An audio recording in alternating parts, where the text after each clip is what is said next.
the Bible said I would. I love my UFOs and paranormal fun, as well as music, so I'm singing it like I should.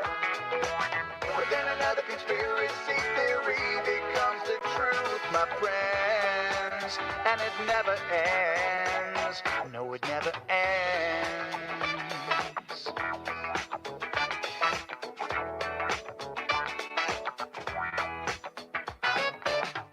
I fear the crap cat and got stuck inside Mel's hole with MK Ultra, of being only too aware. Did Stanley Kubrick fake the moon landing alone on a film set, or were the shadow people there?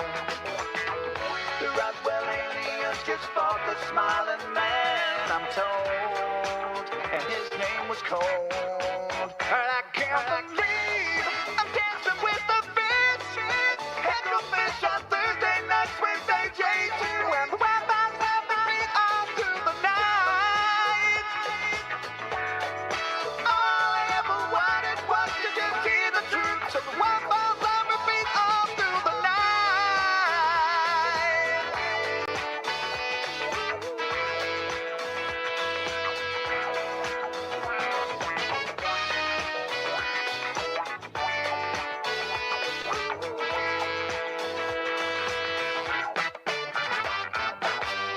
The Mothman sightings and the solar storm still come to Agatha, the secret city underground.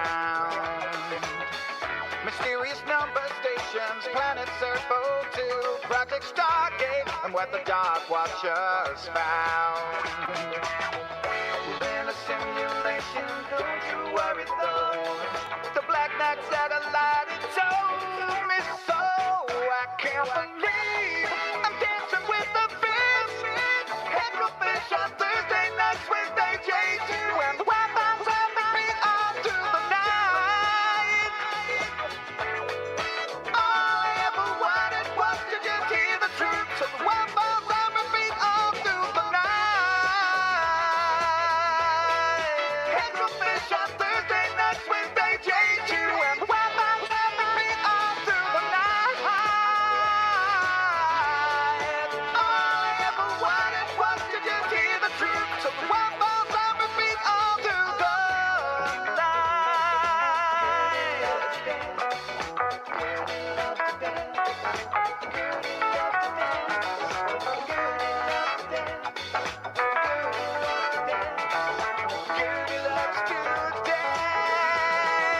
Gertie loves to dance on the dance floor because she is a camel, and camels love to dance when the feeling is right, always in time.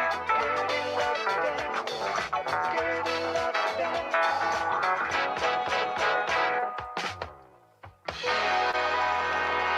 Woo. We're almost there.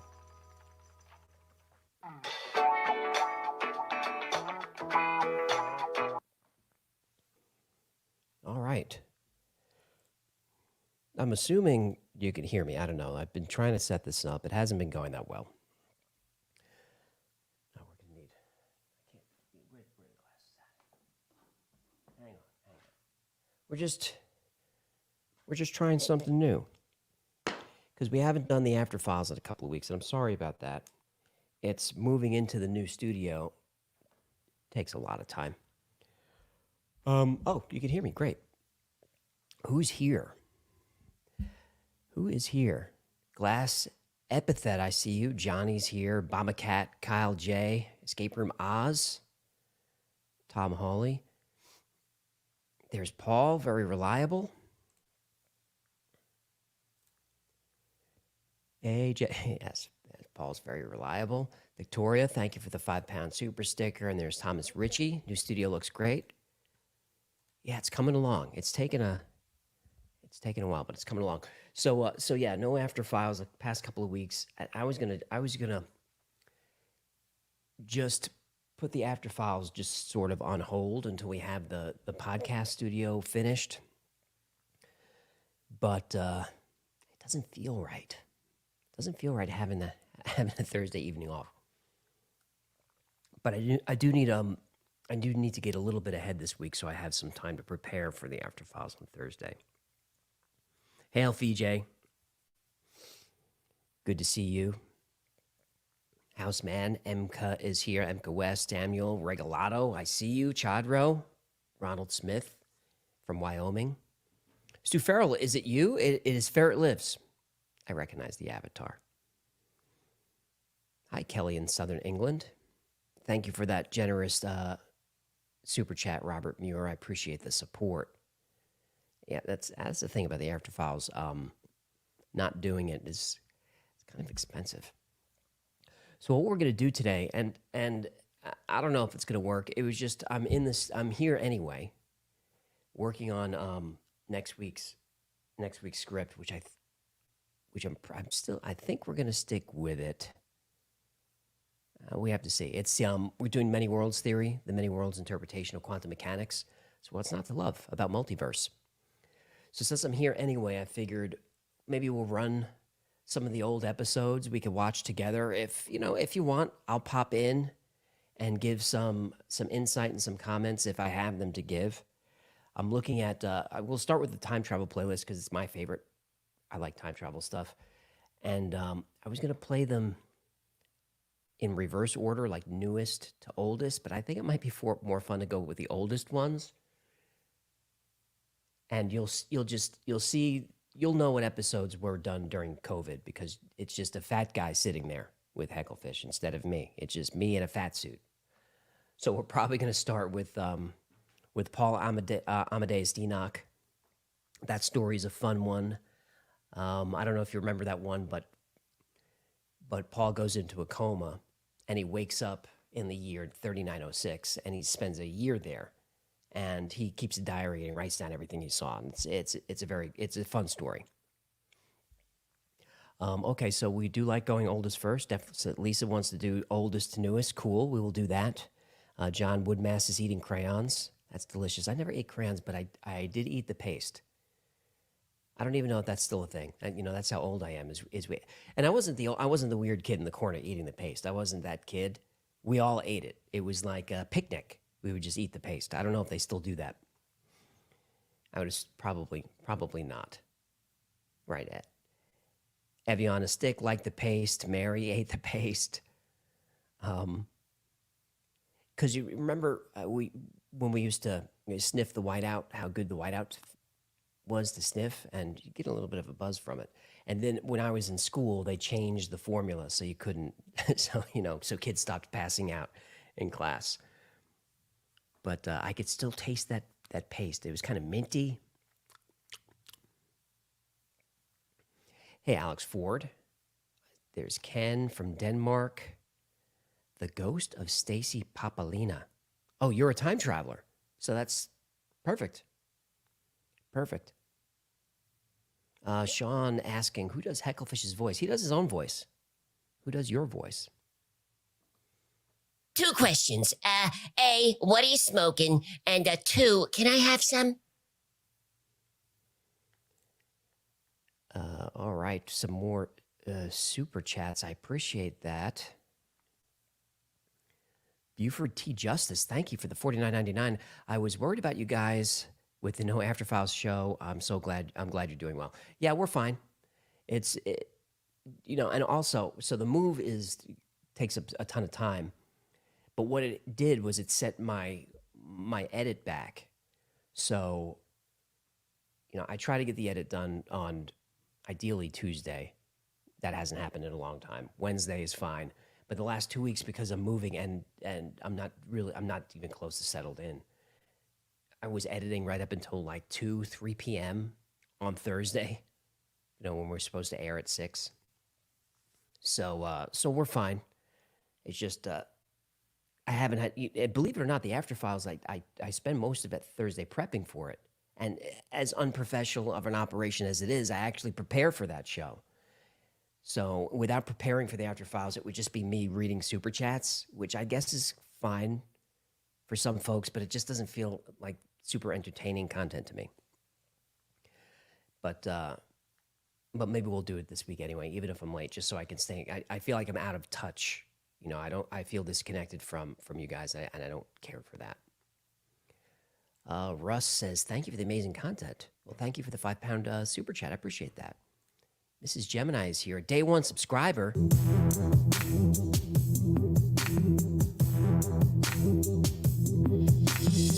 They see me swimming in my waist. Send me money cause you know that my bowl is dirty. Cause you know my bowl is dirty. Cause you know my bowl is dirty. Wanna smell my bowl, it's dirty. Come and sniff my bowl, it's dirty. My poop is nasty. It's floating. Please tip me cause you know that my bowl is dirty. Cause you know my bowl is dirty. Cause you know my bowl is dirty. Wanna smell my bowl, it's dirty. Come sniff my bowl, it's dirty. Mrs. Gemini is a day one subscriber. Best channel on YouTube. Much love from Houston. Well, thanks. I haven't been to Houston in a long time, but I had a good time there when I was there. I'm just reading the chat. That's why you see me staring and squinting. Wise guy's dirty bowl. Yeah, that's why he needs the tips. We got to clean that bowl. Jess loves hecklefish. Eric 203, I see you. The lucky alien is there. Corey Hatfield, my bowl is dirty. I'm about to clean it and load another to smoke.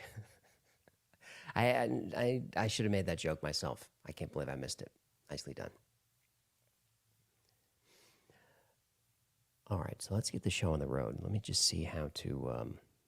I don't have any of my producers here. Jen is down the hall building her desk. Did you see that? Did you see her?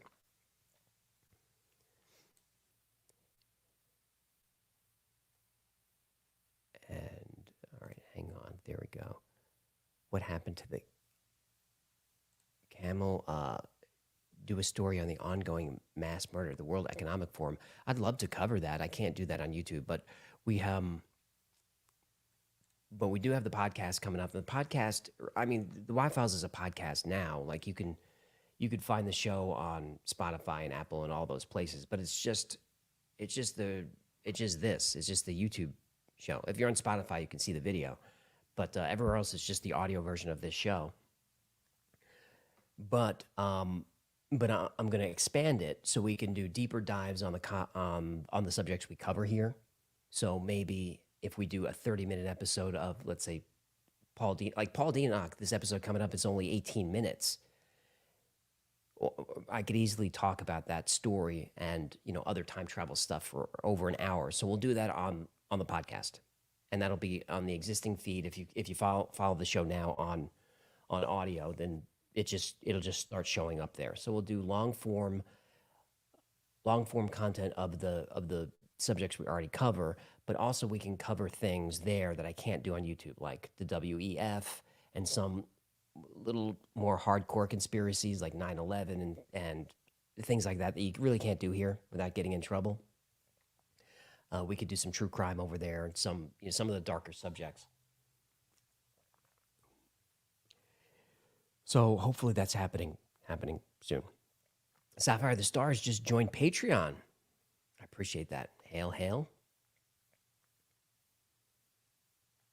Do you think there's enough? So Aunt Mac and Cheese asks a good question here. Do you think there's enough material to do a show about DMT? I've watched a fair few interviews of people believing the trip is a gateway to other worlds or communication with aliens. Yeah, so DMT, and this came up yesterday in our production meeting, DMT is a subject I can't do on YouTube because it will get flagged for promoting illegal drug use. But it's already high on the list for the podcast to talk about, because I think there's definitely enough material to do a show there. Super interesting. We can get into the science of it as well as the spiritual end of it. And I can relay my own experiences with that particular substance. By the way, if you're under 21, don't try that. Bart Sibrel thinks the moon landings were faked. What's your opinion? AJ says Sonic Jet. So we're gonna have Bart on the podcast. So after we released the moon episode a couple of weeks ago, and I used some of his. I used the clip of him getting punched in the face by Buzz Aldrin. He was nice enough to not make a big deal of it. And I used some clips from his documentary. So, I don't fully believe everything that he says, but if you watch the show, you've probably seen me change from someone who completely believed that the moon landings were real and the moon is just the moon, believe all the mainstream stuff. And then the more that I've researched and released episodes about the moon, I'm completely the other way now. The moon is definitely weird. Do I personally think that we went there? I think that we went there, but I'm not so sure that people went there. You know what I mean? Like maybe I believe that we probably sent technology there.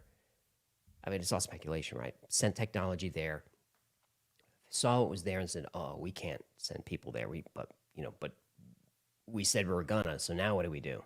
And then they fake it. That makes sense to me. Brett smirked, we have the tech now, but did we have the tech then? That's the thing. I don't know, Brett, or who just asked about the moon. If you saw the moon episode I did just a couple of weeks ago, there's someone from NASA says the reason that we don't go to the moon now is we don't have the technology anymore because we had it at one time and then we destroyed it.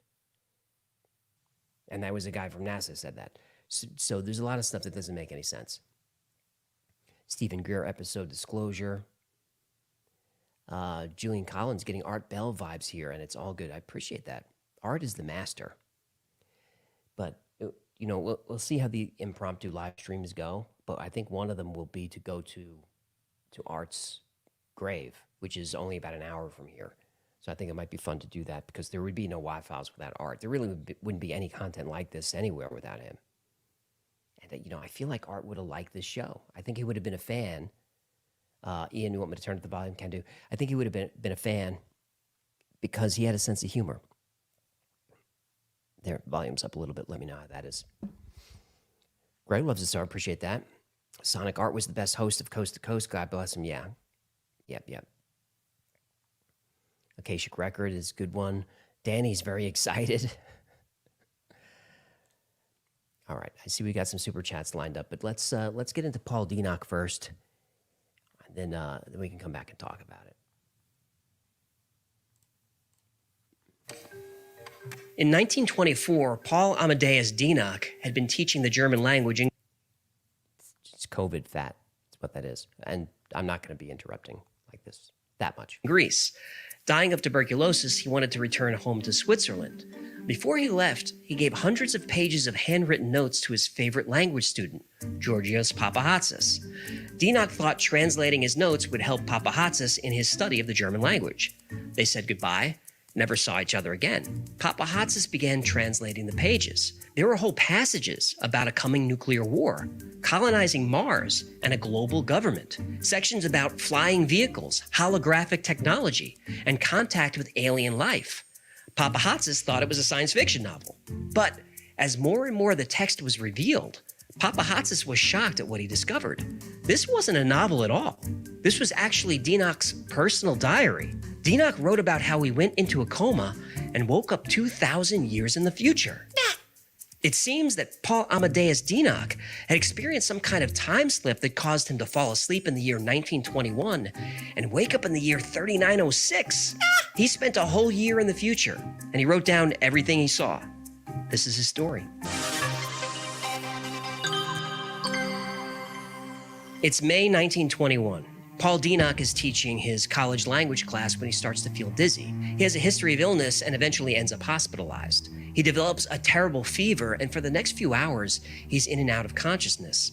He perceives different men and women gathering around him, but he's too weak to communicate. When he finally wakes up, his hospital room is different. People are dressed in unfamiliar clothing, and they're speaking a strange language.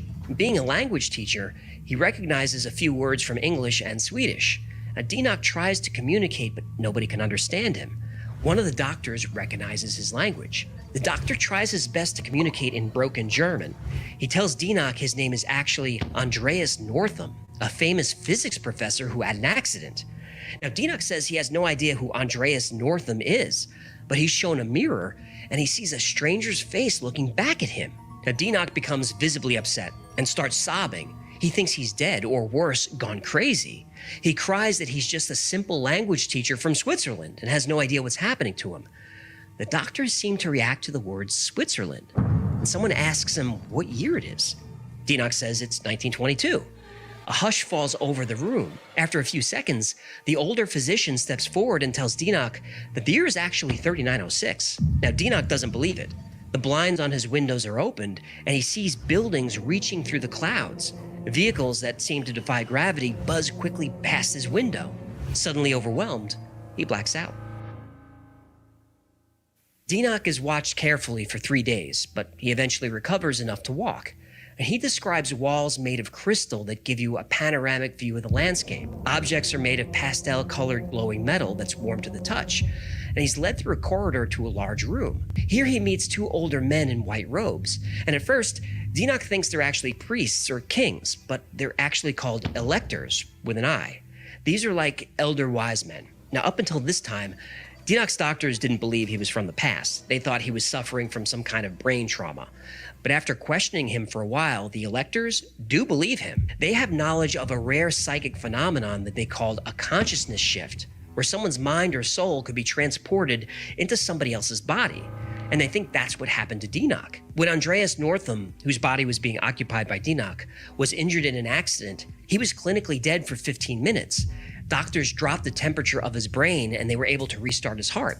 It was at that point the electors believed that this personality shift occurred, and the mind of Paul Dinock was transferred into the body of Andreas Northam, 2,000 years in the future. How does your consciousness get beamed into the future? Well, Dinock wonders about this too, and he asks the electors about it, and they say that time isn't linear, that everyone's consciousness exists all the time, everywhere.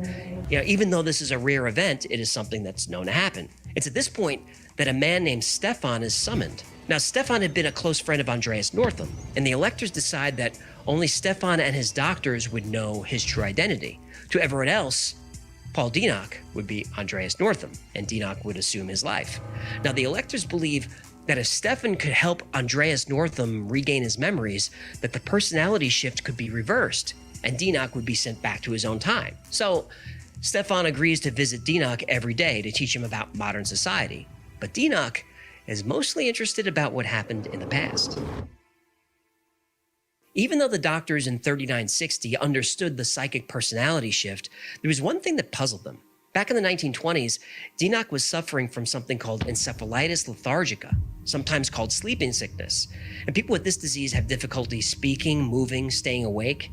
In the 1920s, there was actually an epidemic of encephalitis lethargica that affected over 1 million people around the world. But even though Dinock had been living in the future for a full 2 weeks, he never slept. He would stay awake throughout the night reading books, learning the new language, but he never felt tired and never actually fell asleep. He spent a lot of time using a new piece of technology called a Riegenschwager. Now, up until now, the most modern learning device Dinock ever encountered was a book. But he describes the Riegenschwager as a handheld device with moving 3-dimensional images that glow in the dark, with sound, music, and narration. Like an iPad? Kinda, yeah. And Dinock's doctors encouraged him to learn anything he wanted about the past, but they did not let him study the 20th century. They didn't want him to have knowledge about any historical event that he might be able to change. So what did he learn? Well, the years 2000 through 2300 are the most difficult for the human race. Overpopulation and regional conflict are the biggest problems we face. In 2204, we finally colonized Mars. Over 60 years, the population on Mars grows to 20 million people. But in 2265, there was some kind of planet-wide catastrophe, like a large impact event, that wiped out the entire colony, and we never tried again. In 2309, there was a medium-scale nuclear war that devastated most of Europe. Only the Baltic and Scandinavian countries survived, which is presumably why their language is an English-Scandinavian hybrid. Now, this war would be global and last for 80 years, and most of the human population would be wiped out. In 2396, a New World government called a Rechtsstaat was established, and this ends the ancient period of history and marks the beginning of modern history. Oh no. What? One world government? Yep. When the Rechtsstaat was formed in 2396, it was a one-world government designed to end the global war. And it was a government like we'd recognize today. Corrupt? Pretty much. It was run by the wealthy and powerful, and countries around the world still had strong local nationalism, so they resisted the new government for about 200 years. Eventually, citizens stopped electing politicians and businessmen. Instead, the higher offices were held by scientists, philosophers, and humanitarians.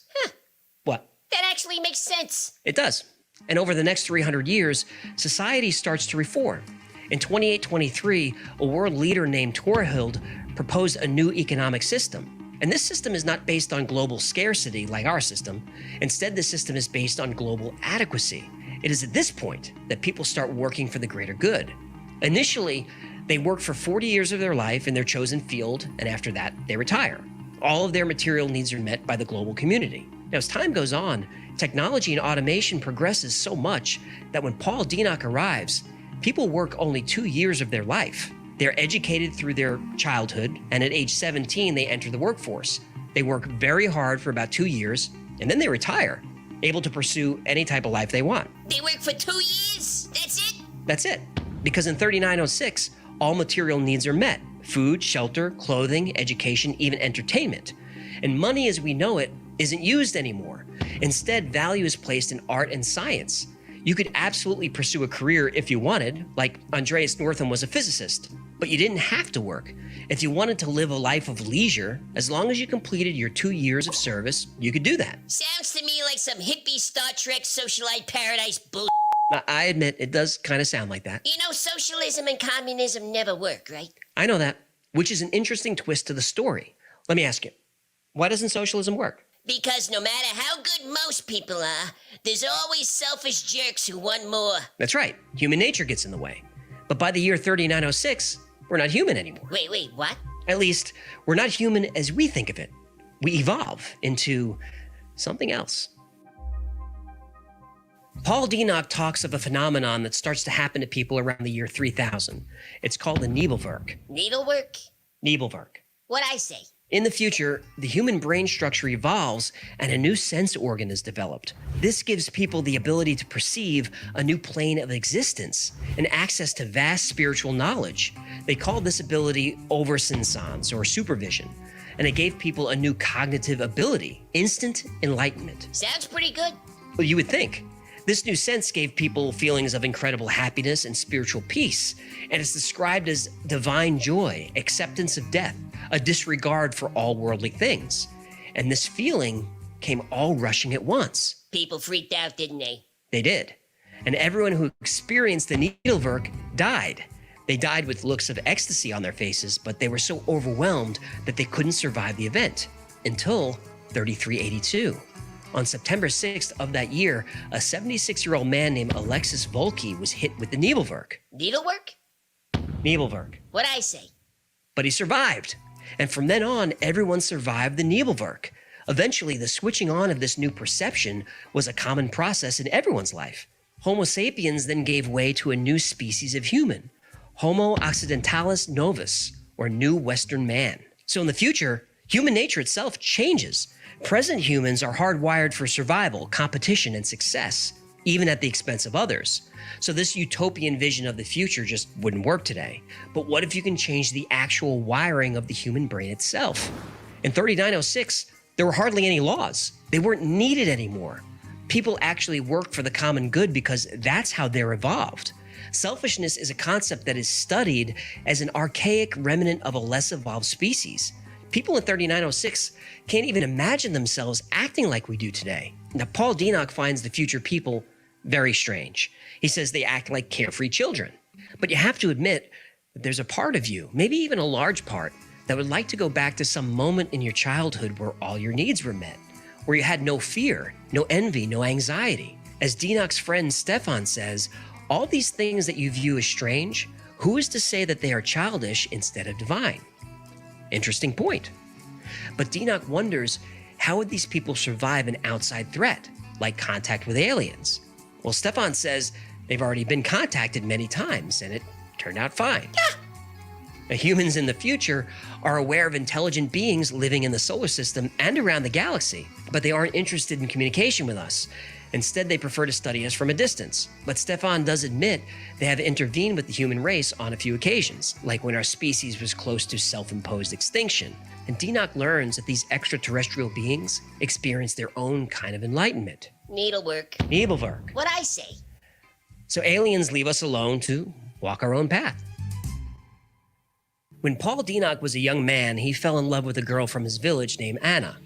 Though Anna felt the same, her family wanted her to marry someone else. Now, during one of their last moments together, they were sitting on a hill surrounded by blossoming windflowers, which are white buttercups.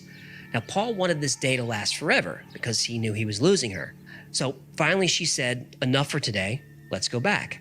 And Paul said, "Promise me that I will see you again." And she said she promised, and the next time we're here, I'll make a wreath of windflowers for you to place upon my head. Now, Paul never did see her again, and this was something that tormented him his entire life.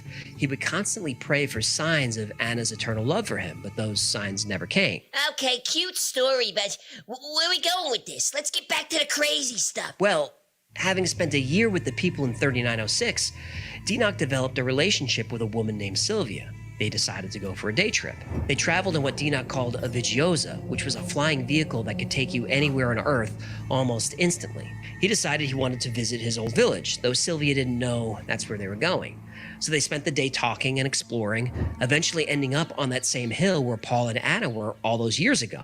Now, windflowers were also blossoming that day, and while they sat and talked, Sylvia made a wreath of windflowers. She then looked at Paul Dinok and said, "Enough for today, let's go back." She hands him the wreath and asks him to place it upon her head. Reincarnation? Yes, Dinok feels like he's hit by lightning. He sees this as the sign he's been praying for his entire life. Later, he reflects on the day with Stefan, who reminds him that time isn't linear. Stefan believes Sylvia is the reincarnated soul of Anna, who 2,000 years later fulfills her promise. That night, Paul Dinok feels his eyes getting heavy, and he wonders if he'll finally be able to sleep at night from now on. And his last thought is how much he missed this feeling. Finally, Andreas Northam falls asleep for the first time in a year, and back in 1922, Paul Dinok awakens from a year-long coma.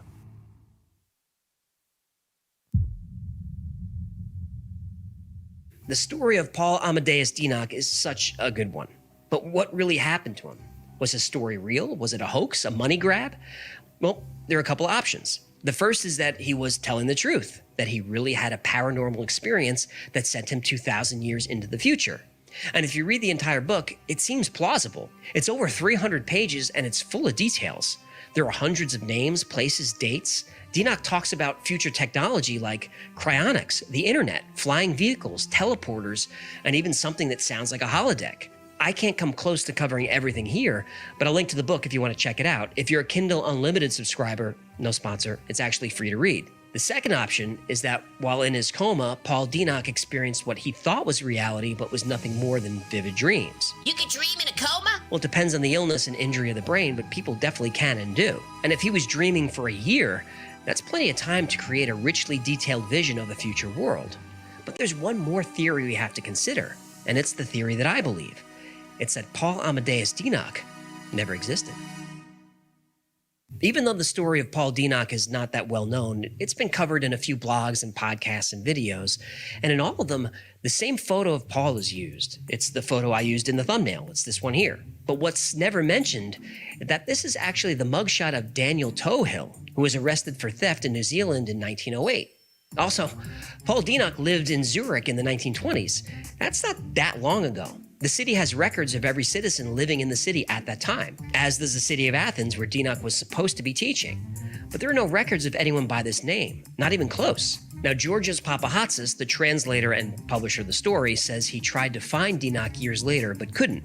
He attributed this to the fact that Dinok fought for Germany during World War I and actually changed his name before moving to neutral Switzerland, so we don't know what his real name is. That's convenient. Well, what's even more convenient is that the original handwritten diary is gone. Papahatsis said that while living in Greece during the war, his house was searched by the Greek military, and because the notes were in German, the soldiers seized them and never gave them back. Yeah, sounds fishy. It does. And others have noted the similarity of this story to a story written by H.P. Lovecraft called The Shadow Out of Time, Lovecraft's story is written in the first person like a diary, and the protagonist goes into a coma and wakes up at a different time. Plagiarism. Well, Enoch woke up in the future, and Lovecraft's hero wakes up in the past. Still, there are similarities. And The Shadow Out of Time was published in 1936. So if the story was inspired by Lovecraft, then there's no way it was written by Enoch in the 1920s. So this Greek dude wrote a hoax? I don't think so. Georgios Papahatsis was a highly respected law professor and intellectual. He even served as a jurist on Greece's Council of State. That was like their Supreme Court. So this was a serious guy.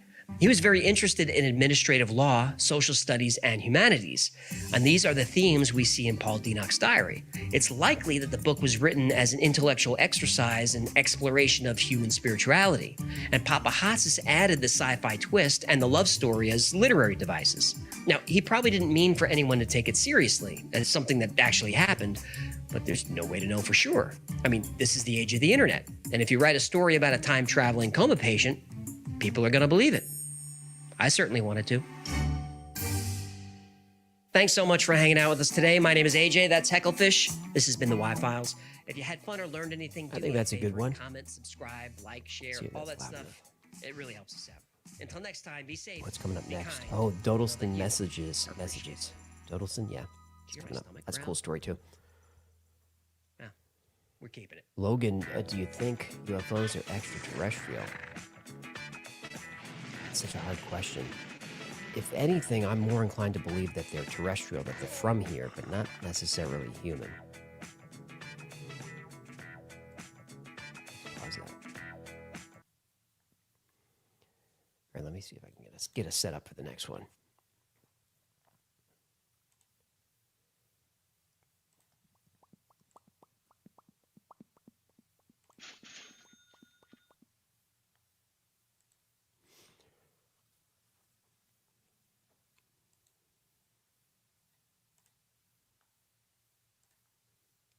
All right, that should work.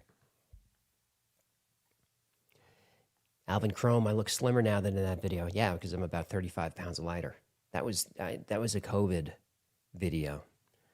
I spent a lot of time sitting because I couldn't look. If you needed to wear a mask to be somewhere, I'm not going, man. I'm not into it. So I spent a lot of time just at home. Justin, Dodelston was the first episode you saw. That's cool. That was a good introduction. Dunk Boy, AJ, do you follow any religion? I don't, but I respect all of them. You know, if you follow the show, you know that I'm a fan of religion. I don't consider myself very religious, but I like the stories. I like the morality. I like the mystery, the spiritualism. I like all the stuff that goes with religion. I just can't find myself able to commit to one. Jem asking if I'm CIA. You know I can't answer that. Mr. Young, why not Rumble? Y-Files is on Rumble. Every episode that we do goes to Rumble, and the After Files is usually simulcast there. If you prefer to watch it over there, I get it. All right, let's grab a couple of super chats, and we'll move on to the next one.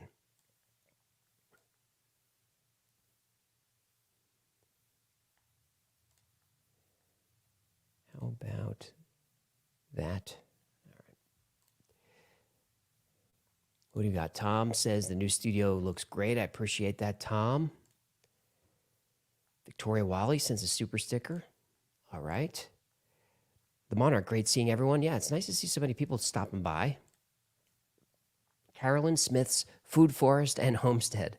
What's going on with the Saturday live stream? I just wanted to check in with everybody because I haven't been around for the After Files. The After Files is great for supporting the channel because of the super chats. So it helps pay the bills, but it's also a way that I can stay in touch with you guys and know how things are going. You know, if the episodes are working, if it's the right subjects, and I just feel a little out of touch. So I wanted to stop in today and try something new, do a little watch along of the time travel stories. Malad, we hear you and all hail Hecklefish. Thanks for the great show. You're very welcome. Thank you for the super chat. Garrett is there. Oh, my goodness, that's... You think this passes for a live stream? Think again. Hurts my feelings. Thanks, Garrett. There's Jackson Kegel, very reliable. High five, and it looks like a Wi-Fi's fan. Is that what that is? Very, very clever. Mandy, I can't do it, Mandy. But might I suggest a slow chat or subscriber mode? That's a good idea. I wonder if I can turn that on after the fact. Let's see. Let's see if we can do it. I'm in there now. Slow mode. Okay. What do we think for slow mode? Every 60 seconds? Is that going to work? And only subscribers. And you have to be a subscriber for, all right, 60 works. 60 is good. Okay, you have to be a subscriber for. Jen usually sets it for 5 weeks to slow the chat down. Trim says no. Jen, yeah, mischief. Jen says it's 5 weeks. Set it for 10 years. I'm not still going to be doing this in 10 years, am I? All right, what about, Tom says 6 months. All right, how about 2 weeks? Is that going to work? Is that going to, I know that's going to exclude a couple of folks who said that that they're brand new. All right, I'm about to hit save, so if you're not a subscriber within the last 2 weeks, better get it out there now. Gee, we need to get AJ on Joe Rogan. I've been on Joe's show. It was a couple of years ago, but we still talked about a bunch of weird stuff. We talked about Graham Hancock's research. We talked about LSD. We talked about DMT. All right, slow mode is activated. Bob, I need to look into the Moonshaft story. Ancient advanced civilization remnant. You need to email me that. Kingo, AJ, and Hecklefish should visit Timcast IRL.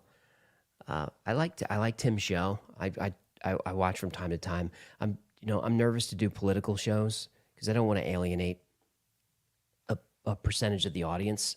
Even if I say things that you mostly agree with, I don't want you to say, well, I used to like him, but now that I know what he thinks about this. All right, the mic is still low. I apologize for that. I'll play with the levels during the next app. Mike, you said you subscribed to David Paulides. Do you mean the Can-Am Missing Project? If that's what he represents, then yes. The channel I sub to, I think it's just Missing 411. That's his, right? I've watched a lot of them.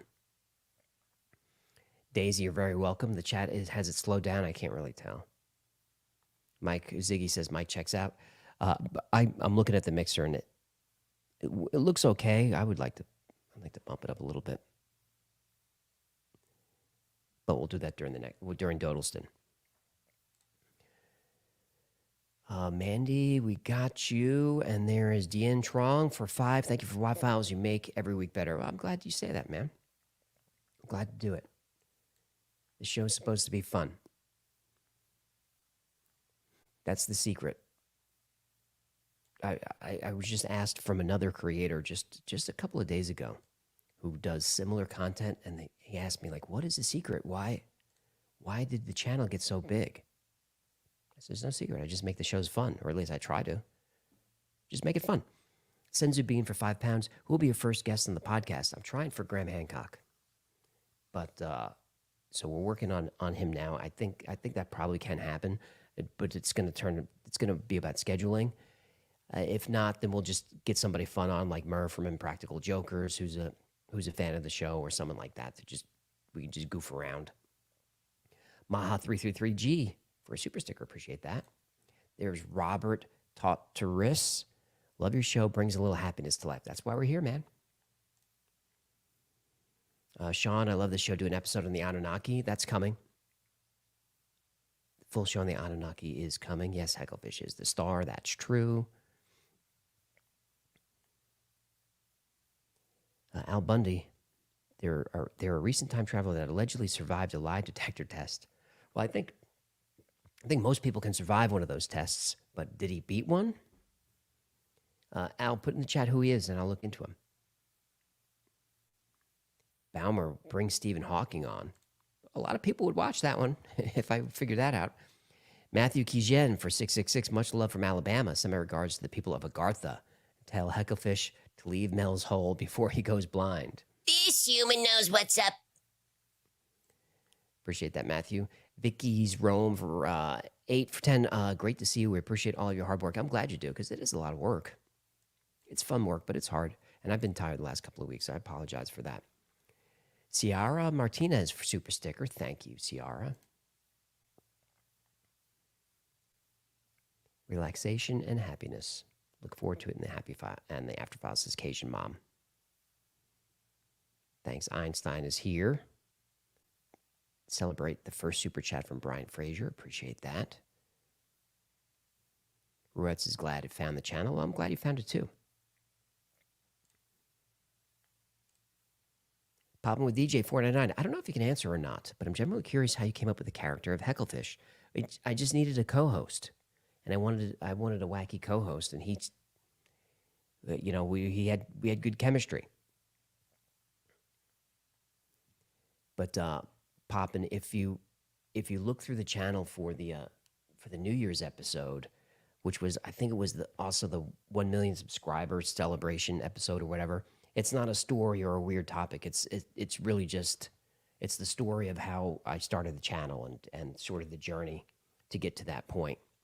If you're interested, we talk a little bit about Hecklefish there. There's Mrs. Gemini. So she's a day one subscriber. That means with slow mo on, Mrs. Gemini is now gone. That's kind of sad because she was so nice.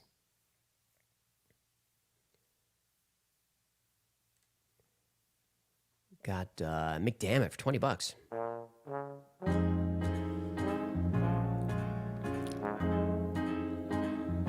What the fish needs now are tips, sweet tips. They're the only thing to bring a smile to my little lips. Or buy a shirt, a mug, or a hat. If it's easier, just click the super chat. McDammit says, I absolutely love how much this channel's grown. I remember the first and second videos. Look at you now, bud. We can be patient on the After Files. Hang loose. I appreciate that, McDammit. All right, let's go to our next episode. If I can figure out how to do it. All right, that goes there. Turn that. All right, I'm down there. But I think we got to turn my stupid face off. Yep. Hang on. This is not the...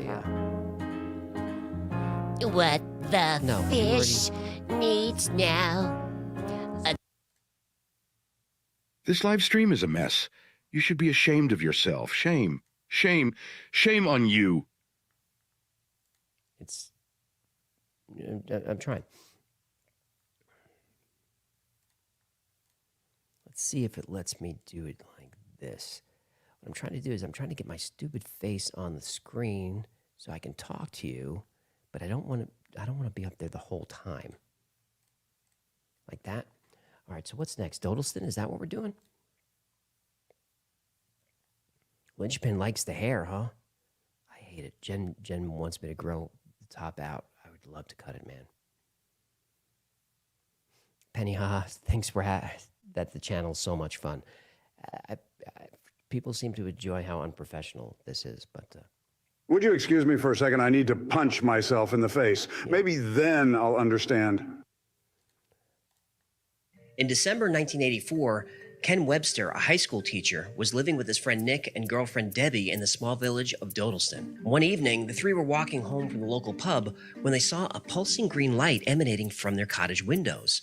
When they got inside, they saw something that terrified them. Though their computer wasn't connected to any network and everyone in the house was gone all night, a strange message was written on the screen, a message addressed to them by name. Over the next few months, more messages appeared, and eventually Ken and his friends began corresponding with the person on the other side. At first, Ken thinks this is a hoax or a prank, but over time, he comes to believe that not only are the messages real, they're being written by someone living in the very same house in the year 1541. Let's find out why. Oh, that's the old title. Remember that? All right, so getting into this one, so I talk about, you hear the name Deb come up. She's one of the witnesses to this. After this episode aired, I heard from her, and she's willing to come on a podcast or something and talk about this firsthand, which could be fun. But let me shut up and let's see what happens. As written in Ken Webster's book, The Vertical Plane, strange things started happening as soon as they moved into Meadow Cottage at Dodleston near the border of England and Wales. One day, Ken noticed that small, six-toed footprints seemed to walk directly up the wall and through the ceiling. It's a very old house, so he thought they were just little stains, so he painted over them. But the next day, the footprints were back, on top of new paint. After that, Ken, Nick, and Debbie would routinely see bottles, cans, and boxes stacked in towers, sometimes over 4 feet tall. They assumed that friends in the village were playing pranks, but nobody came forward. 2 months after the first message appeared, Ken, Debbie, and Nick returned home from a day trip and found a new file had been saved on the BBC computer. The file name was REATE. They opened it. What strange words thou speak, although I must confess that I hath also been ill-schooled. Thou art goodly man who hath fanciful woman who dwell in mine home. 'Tis a fitting place, with lights which devil maketh, and costly things, that only mine friend Edmund Gray can afford, or the king himself. Now, this was not the way people spoke in the 80s, but there was more. 'Twas a great crime to hath bribed mine house. L.W. Ken printed the message and brought it to school, where most people thought it was entertaining and nonsense, but not Peter Trinder. Trinder was a literature teacher who was convinced it was written in Old English. They interpreted the phrase devil lights to mean the computer, and Peter Trinder asked Ken to let him know if any more messages appeared so he can try and determine the location and the time period of the dialect. A few days went by, but nothing. But then Ken had an idea. He wondered if, since he was able to receive messages, could he also send them? So he sat down on the computer and began to type. Now, at this point in the story, Ken is still not convinced that this isn't a hoax, but he admits that he's intrigued, so he plays along. He sits at the computer and types question after question, trying to get information about who this is that could be sending messages from wherever they're coming from. Dear LW, thank you for your message. We're sorry for disturbing you. What would you like us to do? Did you live on a house on this land about 1620? Do you want us to tell you more about our time? Who is Edmund Gray? Do you have a family? Is the king James or Charles? What is the charge house? Was this village called Dodleston in your life? Thank you very much for your messages. Thank you for not making us afraid. Ken, Debbie, and John. They save the messages to disk, then leave the computer on and head out to the Red Lion pub. And the hope is that if they leave the computer alone for a while, that it would prompt a reply. And that's exactly what happened. When they returned home a few hours later, a new message was waiting for them. 'Twas an honest farm of oak and stone. It is helpful that you should tell me about thy time. Dost thou have horse? Edmund Gray, brother of John Gray, lives at Kinnerton Hall. Thy king, of course, is Henry the 8th, who is 46. I know what of King James. Mine charge house is a place of law, schooling. L.W. The 28th of March, anno 1521. This was a troubling reply in more ways than one. First, the facts about the history of this time were wrong. In 1521, Henry VIII was only 30 years old, not 46. But to be sure, Ken delivered the message to Peter Trinder for analysis, and Trinder confirmed that the historical facts were all wrong. Kinnerton Hall wouldn't be built for another 200 years, and there's no mention of Edmund or John Gray in any record or document. And Ken was troubled by the use of modern grammar and punctuation like question marks, which wouldn't have been used in the 16th century. So that left the other possibility, that there was an intruder in the house, and this had Ken, Debbie, and Nick concerned. But that weekend, Ken borrowed the BBC computer once again to see if more messages would come. Did they get more messages? They did. They received a whole bunch of details about the house, the village, the time, and most importantly, Instead of being signed by the mysterious LW, they were signed with the author's full name. In the next message, the author gave all kinds of details about his life. He talked about losing his wife and son to the plague. He talks about how he harvests barley for ale and makes his own cheese. He describes the house as humble, made of red stone, and sitting on a pretty parcel of land. Now, Meadow Cottage, where Ken, Nick, and Debbie were living, was not made of red stone, but they were doing renovations. When they dug up some of the land in the garden and looked under the kitchen, they discovered the foundation of another structure, much, much older than theirs. Tell me they found red stone. And the foundation was indeed made of red sandstone. Now, these latest messages also had a different tone. The author seemed to think that Ken was intruding on his house and had his own concerns about this conversation. He finally signed the message Lucas, and eventually we learned that LW's full name is Lucas Wainman. Ken now had a lot of details that could be checked for accuracy, so he delivered them to Peter Trinder to see what he can find. And Trinder felt that the dialect, sentence structure, and intermittent use of Latin placed the messages in the middle of the 16th century, in the Cheshire area, which is exactly where Lucas Wainman said he was living. Also, as time went on, the historical facts became more consistent and accurate, and Lucas writes that King Henry VIII is married to Catherine Parr, so that put him in the 1540s, which is pretty consistent with a lot of the other details. But the names Lucas mentioned, like Richard Wishel and others, couldn't be found. So this is a hoax? Well, not necessarily. If it was a hoax, you'd think that the messages would be full of names and facts that could be easily checked. But Lucas was a simple rural farmer. He'd really only have knowledge of the king and people in his village. A tiny hamlet like Dodleston wouldn't keep detailed records of every individual living there. Now, Lucas doesn't know where Ken is, but eventually Ken reveals that he's actually writing from the year 1985, and that's where the story takes a turn. You said your time be 1985. Me thought you were also from 2109, like your friend. What the? 2109? What friend? It would appear that whatever phenomenon that Ken Webster encountered that allowed communication to the past was also a conduit for communication to the future. As more text came in and as more of the information was researched by Peter Trinder, Ken was believing less that this was a hoax. The responses were coming too fast for someone to be breaking in and leaving files on his computer. And Ken and Debbie was starting to believe that they were somehow communicating with a real man. A man who lived 400 years ago on the same piece of land where Ken was living now. But who were the people from 2109? Lucas didn't seem to know. Lucas thought they were friends of Ken's. So Ken did the obvious thing. He asked. Calling 2109. And then came a response. Ken, Deb, Peter, we are sorry that we can give you only two choices. One, that you either have your predicament explained in such a way that you have instant understanding, but cause what should not happen. Or two, try to understand that you three have a purpose that shall, in your lifetime, changes the face of history. We, 2109, must not affect your thoughts directly, but give you some sort of guidance that will allow room for your own destiny. All we can say is that we are all part of the same God, whatever he or whatever it is. Apparently, Ken's computer had opened two-way communication not only with the past, but with the future as well. And according to 2109, this communication had purpose, though we don't yet know what that purpose is. Meanwhile, Meadow Cottage was experiencing more and more events that seemed to be a poltergeist. Footsteps were heard at all hours of the night, but when they were investigated, nothing was there except footprints. Sections of the house would become so cold that breath was visible. More objects were found stacked in corners of rooms.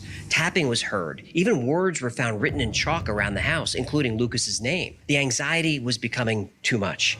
Deb had rented another house nearby so they could occasionally get some sleep, and Nick, who'd been with them since the beginning, had moved out. Deb tried to find some explanation for what was happening and pulled some maps of the area. She learned that a ley line was running... Wait. What's a ley line? Well, a ley line is an alignment drawn between two structures that supposedly possess or can harness energy. Stonehenge, the Great Pyramids, Chichen Itza, and other significant structures are built on ley lines. Was your cottage built on a ley line? It was. And after discovering this, Deb started having visions and vivid dreams about Lucas, even interacting with him like he was trying to communicate further. It's at this point that Ken and Deb bring in help, the Society of Psychical Research. They called in heavies? They did. and the SPR sent 2 researchers to Meadow Cottage, and the plan was either to debunk or prove the phenomenon once and for all. The Society for Psychical Research, or SPR, had been investigating the paranormal since 1882, and they're still around today. OG ghost hunters. They are. And 2 investigators, David Welch and John Bucknell from the SPR, arrived and proposed a test. They would send 10 questions to 2109 and then delete them. But Ken and Deb would have no idea what the questions were. Ken and Deb were then separated from the computer while they waited for a reply. And a few days later, David, John. David, you interfere with communication. Next time you decide to perform your little experiment, you must be clear from here. We suggest you try someone else to sit with Debbie. Yes, we are what you would call a tachyon universe, but your understanding is incorrect. We ask nothing more of you than to carry on as you would prefer. We will have John present if given choice, or you may bring another as mentioned. No, it is no concern to us that this is not proved. We will give you a plotting of a star next time. We move at a speed so to cover every point in your time and universe. We have no form. We feed of a heat energy that you will not have heard of. 2109. David Welch said that 2109 didn't answer the questions, but had picked up on all the questions in the right order. And Ken and Deb thought this would prove that they were not perpetrating a hoax. The SPR investigators weren't so sure. They speculated that maybe sensitive microphones could have been planted to let them know the questions in They advance. spoke the questions out loud? No, they didn't, but the investigators thought that maybe a microphone could pick up the sounds of the keys being pressed, and that Ken would be able to deduce what they were typing. Yeah, that sounds like a stretch to me. It does, but for something like this, it's best to eliminate every possibility. The SPR investigators left, and Ken looked for more ways to convince them that what was happening was real. Frank Davis, another teacher at Ken's school, agreed to come over as a witness. When he arrived at the study where the computer was set up, he reported that the room became extremely cold for 2 or 3 minutes before returning to normal. They all went into the kitchen for a while to talk, and when they came back to check the computer, a new message had arrived. But this time, it was from someone else. When Ken, Debbie, and Frank Davis checked the computer that evening, a new message was shown on the screen. And it wasn't from Lucas. It was from someone who called himself John, who was a friend of Lucas's. John said that the local sheriff had Lucas imprisoned for witchcraft and communicating with spirits. So for days, no new messages arrived, and Ken and Debbie attributed this to Lucas rotting in a prison cell somewhere. Meanwhile, Peter Trinder was still feverishly trying to decipher the past messages, and Trinder enlisted the help of a librarian at Brasenose College at Oxford. Now, Lucas claimed to have attended Brasenose and gave Ken a list of books to check to prove he was telling the truth. Now, after some time, the librarian confirmed that not only did every single book exist at the college, but they were all contemporary to the 1520s, exactly as Lucas described. Finally, Ken and Deb decided to take an aggressive approach. They demanded that word be taken to the sheriff that Lucas be freed or they would use their power against him. That seemed to get the sheriff's attention, and Lucas was immediately freed. Now, sensing a new kinship, Ken asked Lucas if he was the one moving objects around the house. Lucas says it wasn't him, but the same thing was happening on his side. Both Ken and Lucas began to suspect that the poltergeist activity was being caused by the mysterious entity that they called 2109. So Lucas asked Ken to move the BBC computer to the kitchen, which on Lucas's side would let him communicate more privately. Now, 2109 had warned Ken and Lucas to not give each other details about their lives, but they were growing distrustful. Lucas then proposed an idea that sounded completely bizarre. He asked that a paper and pen be set next to the computer. Now, Ken didn't understand this, but he did as he was instructed. The next morning, next to the computer was a handwritten note. The writing was elegant and archaic, and the note was signed Thomas. Early in their communications, Lucas, whose real name was Thomas, was reluctant to give his real name. He said that this was out of fear of being accused of witchcraft, which actually came to pass. But Thomas left clues about his full name in his letter. He said, "You have my name in your book. It is also the name of Peter's house."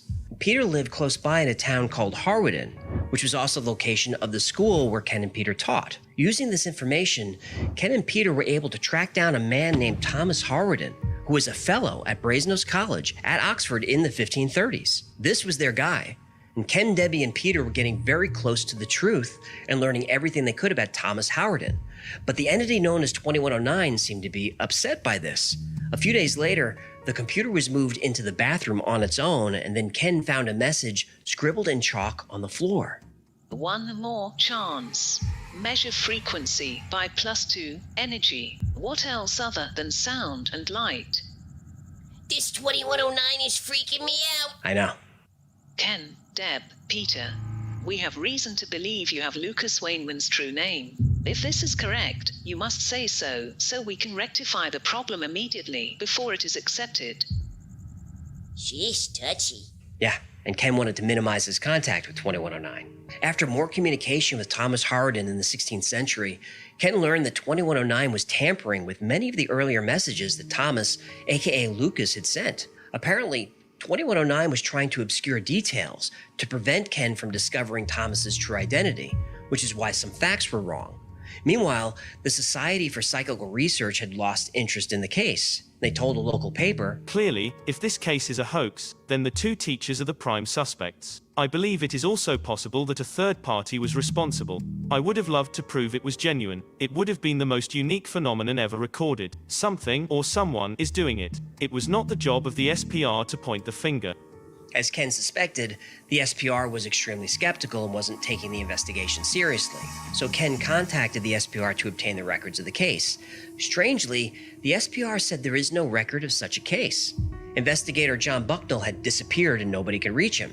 And there was no record of anyone named David Welch affiliated with the SPR. As far as the SPR is concerned, none of this ever happened, and everyone connected to the case was gone. Apparently, 2109 was aware of Ken's frustration because a few days later, they contacted him. And this time, they gave him the name of someone to contact. No? And a phone number. When Ken sat down at the BBC computer, 2109 had left him a very specific message. We ask you to do the following. There is a brilliant researcher, ufologist. We know you don't like the word. His name is Gary M. Rowe. His ideas differ somewhat to yours, but nevertheless, he can help you with a couple of your problems.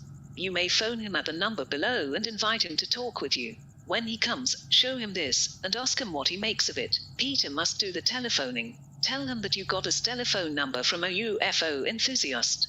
2109.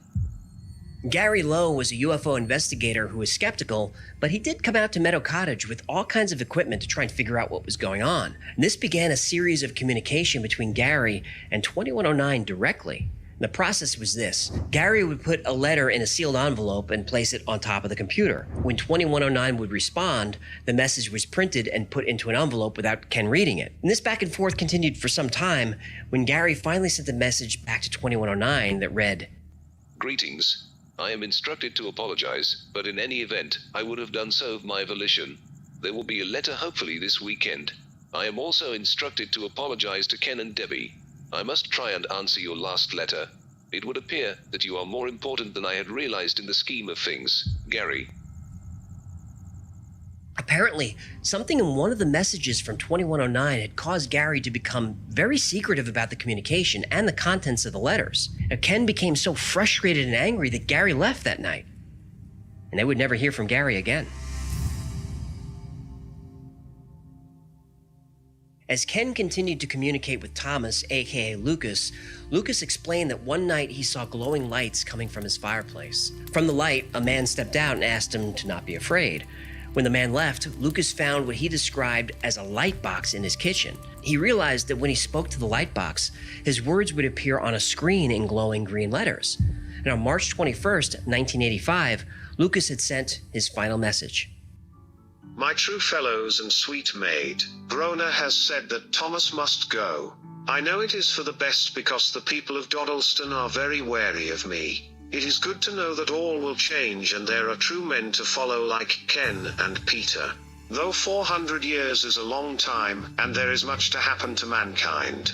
Perhaps you will come to Oxford. Now I think there is no danger for me there, for I hear the king is very sick and all is quiet in the church. I shall go by boat from Cheshire to Bristol. I shall try to make my stay at Brasenose. I will write my book about my brothers and maid and the end of Lucas and our love for one another. One day you will all sit down at my table for wine and mead by the river in Oxford, where we shall read each other's books and laugh, and we shall speak of truth and good men, watching Oxford change together forevermore. In your time, my book is old, but I shall not go to my God until it is written. Then we will all be truly embraced. My love to you all. I shall await you in Oxford. Thomas Harden.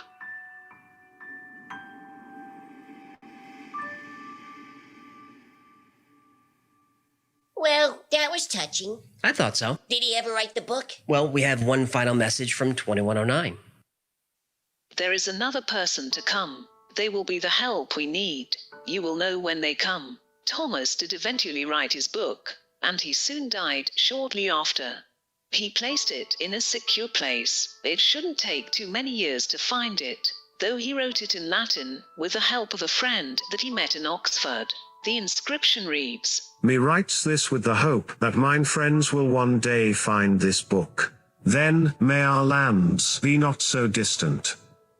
We will finish now. You have a lot of work to do. There is no need to write back as we will have gone. Thank you for your cooperation. 2109. And no more communication would follow. In all, Lucas in 2109 had sent over 300 messages to Ken and Debbie. And a few years later, Ken would document the story in his book, The Vertical Plane. The story would again be covered in 1996 in a BBC documentary called From Out of This World. And Ken and Debbie appeared on the program, but with their backs to the camera. They claimed that the messages were real, and they held important information about our past and future. You can find Debbie online posting as recently as a few weeks before I recorded this, and she sounds reasonable, rational, and convinced. And while their story has many skeptics, Ken and Debbie insist that one day their story will be revealed to be the truth. I hope they're right. Wow, this is a good story. So how much of it is real? All of it? None of it? All of it? All of it. Well, here's what I've been able to dig up. Peter Trinder essentially worked as a translator of the messages. And the original script was so foreign sounding that he had to dig through years of the Oxford English Dictionary to decipher meanings of lots of the words. And Trinder said that this would be almost impossible to fake, especially for someone with no background in medieval languages. And Peter Trinder even went on camera with the BBC to say so. It was very real. That's all I'm saying, Richard. It was very close. The kind of thing that you could not doubt. But all the time one was aware of the possibility of hoax. But if it was a hoax, by golly, it was brilliant. And on the skeptical side, also from the same program, there's Dr. Laura Wright of Cambridge. Looking at the verb structure, there are things which Lucas says that would not have been said in 1546. It's true that individuals can make up individual words, but we don't make up our verbs. It's possible, or it was possible in England in 1546 to say, I do, thou dost, he, she, or it doth, he, she, or it does. But it wasn't possible to say, I doth, or he, she, or it dost. Now, all the way through Lucas's messages, he mixes and messes up these suffixes with the wrong subject. Finally, when asked if she thought it was a hoax by someone with a background in early English writing... No, if somebody had a background in early modern English writings, their hoax would look a lot better than this. I mean, they would get their verbal inflections correct. They wouldn't choose vocabulary that came from a period long before the period that this is supposed to have been written in. They'd do it a lot better. Also, a sample of Ken's writing was run through software and compared against Lucas's messages. The result was that both sets of writing tested close enough with the software that they were possibly composed by the same author. Now, Ken said that 300 words isn't nearly large enough of a sample, and that the BBC specifically chose passages that they were sure would give them the results they hoped for. Media always has an agenda. That's true. Now, Ken and Debbie's roommate showed up in a forum a few years ago saying that Meadow Cottage was actually a peaceful place, and that he never experienced any of the phenomena that Ken did. So Ken's lying? Well, John doesn't go that far. He said Ken was a serious person and wouldn't want to open himself up to ridicule by writing a book that would make him out to be a loon. Another rumor, which I read online, I don't know if it's true, is that when the librarian was researching the books on Lucas's list, it's been reported that someone else was there also researching the same books. That's just what I read on a blog post. I'm not judging, I'm just reporting. And here's something interesting. In the book, which was published in 1989, Entity 2109 says that in Ken's lifetime, Fermat's last theorem would be solved. Pierre de Fermat proposed a mathematical theorem in 1637, and it was studied by mathematicians for over 350 years and couldn't be solved.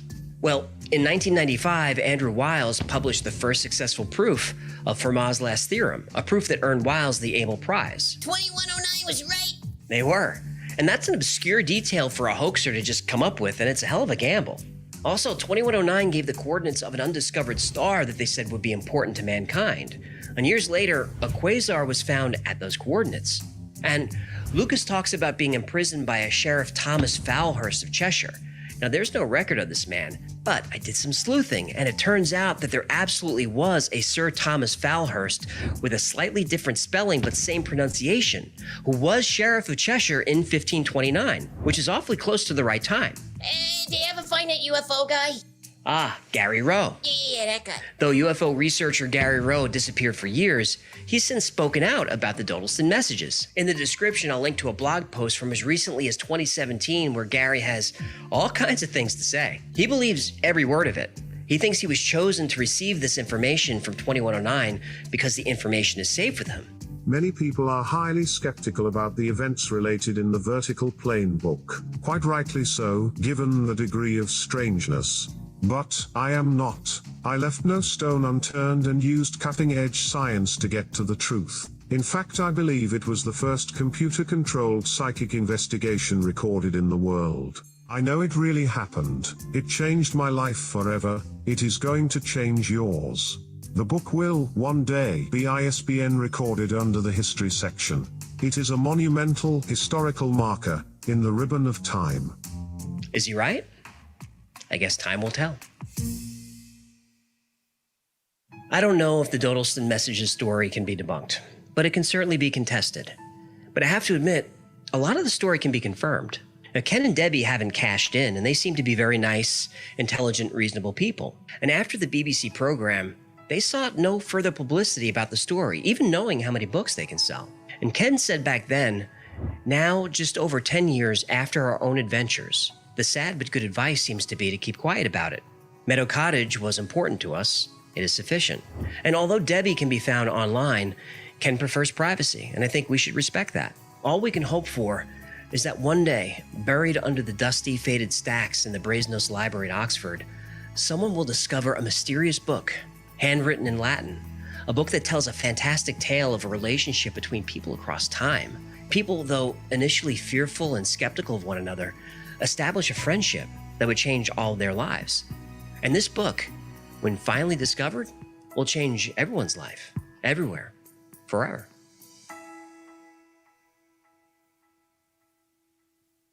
Thanks so much for hanging out with us today. My name is AJ. That's Hecklefish. That's a fun story. All right, I bumped up the gain on my mic. Hopefully that helps. All right, let me pause this guy's fat face. Alex, are the pyramids real? Is anybody going to acknowledge that some of these theories may be conspiracy fact? Some of them are fact. PG, who makes your glasses? Yeah, I get a lot of comments on the glasses, but they're not anything special. They're like from Amazon. They've got an amber filter in there because you see how bright it is. So I'm not blinded by the light, and it has a little magnification so I can read the chat. Hey, Gary McEwen, like the presentation. I appreciate that. The Dodelston Messages episode, in my mind, was one of the turning points of the channel, where we started to figure out the format. You know, tell the story, debunk it as balanced as I could. It was the first one that I did really, really deep research on, because when I released it, it was 28 minutes. That was a long video. I think 25 minutes or so is probably the ideal time. But whenever I go shorter than a half hour, people complain.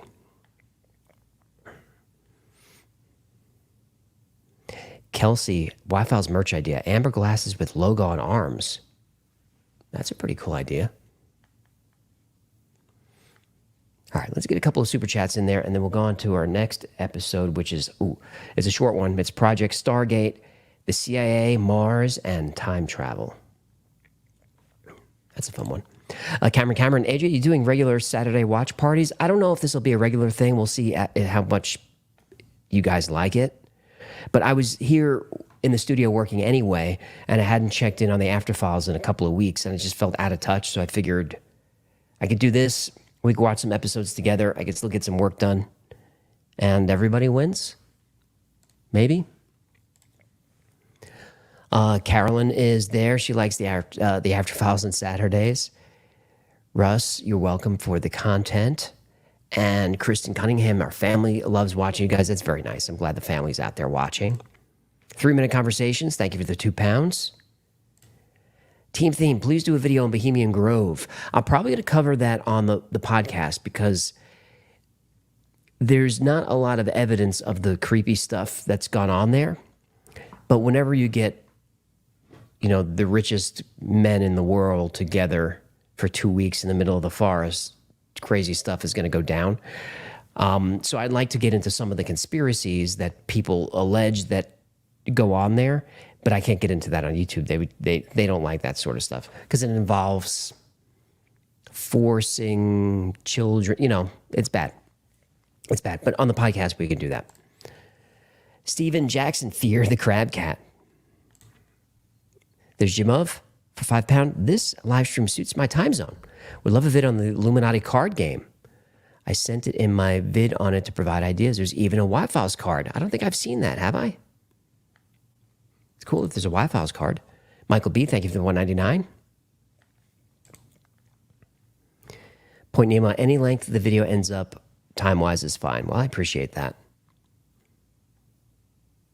Aaron Goodman, bring on Alex Jones. I think on the podcast we could talk to Alex. I wouldn't want to bring him on YouTube because anyone who talks to him, suddenly you become toxic, which isn't fair.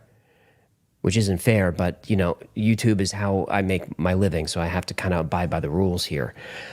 But as far as the podcast, that will be. I mean, it's everywhere. You can get the podcast everywhere, but it's hosted through Spotify, and I have a Spotify rep, and I asked them specifically about touchy subjects like Bohemian Grove and Alex Jones and some of the others.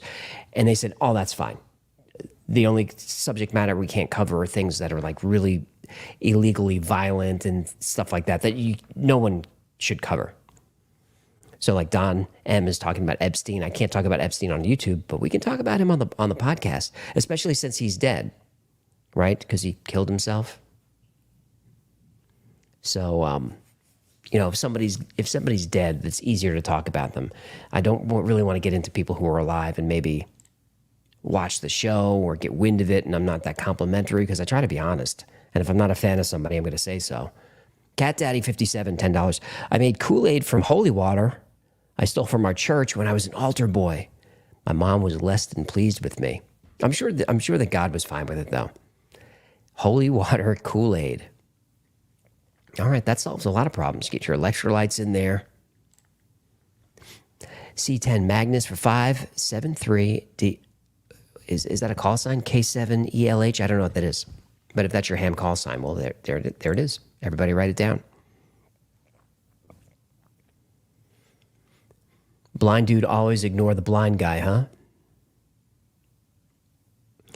Well, Paul Nava and a couple of people wanted to see Planet Serpo. Are you saying that you want to see that episode or you want me to cover it? Because I did a full episode on Serpo. Today we're just doing time travel. I mean, I guess I could switch it up if that's what you want. But next is Project Stargate. That might scratch your itch a little bit there.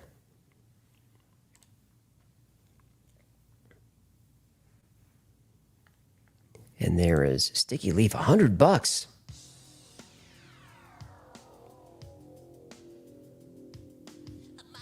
Goldfish lives in style, but you haven't tipped in quite a while.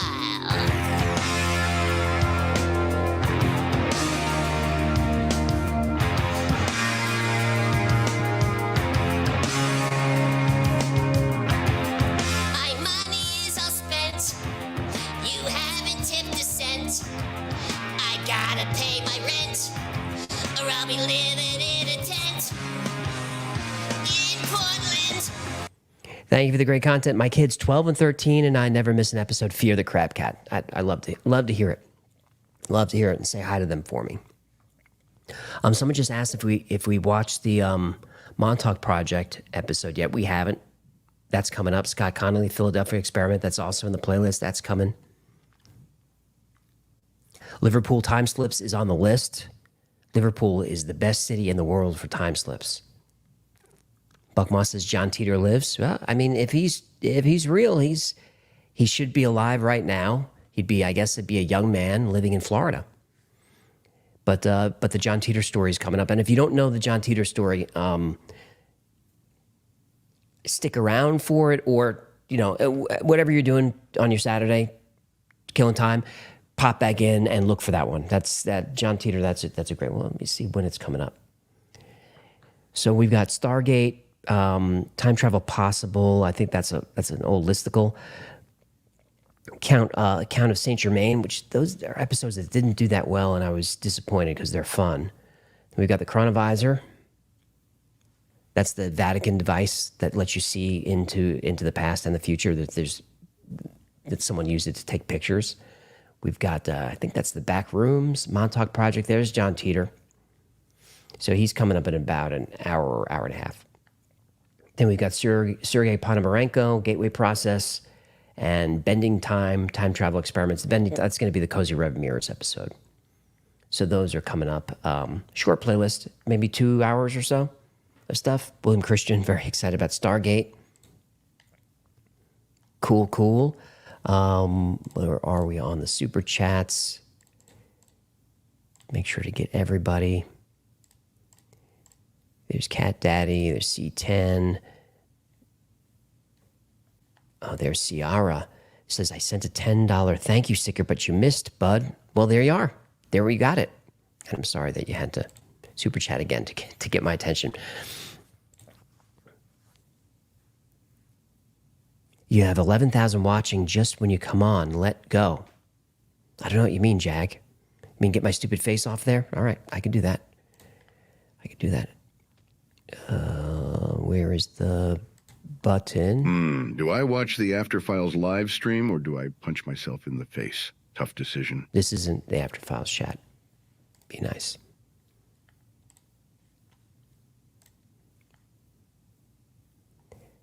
Zach saw UFO recently. Tony Infinito. Multiple universes were created by time travel, created many, many times. You're going to like next week's episode doing the many worlds theory. So multiverse. Stormy needlework, what I say.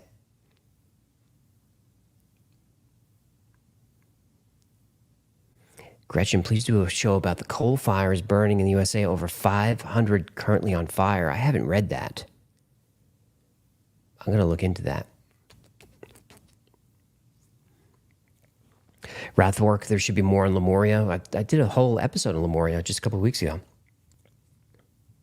Hey, Brent Ellis, good to see you. Mark Caldwell asking about the Hadron Collider. Nothing on that yet, but that's coming. All right. What did we say is next? Stargate? Let's do it. When the first human visits Mars, it will be the biggest scientific breakthrough since landing on the moon. Probably bigger. But what if I told you the CIA and United States military have already been to Mars? But they didn't use spaceships to get there. They used psychics. Let's find out why.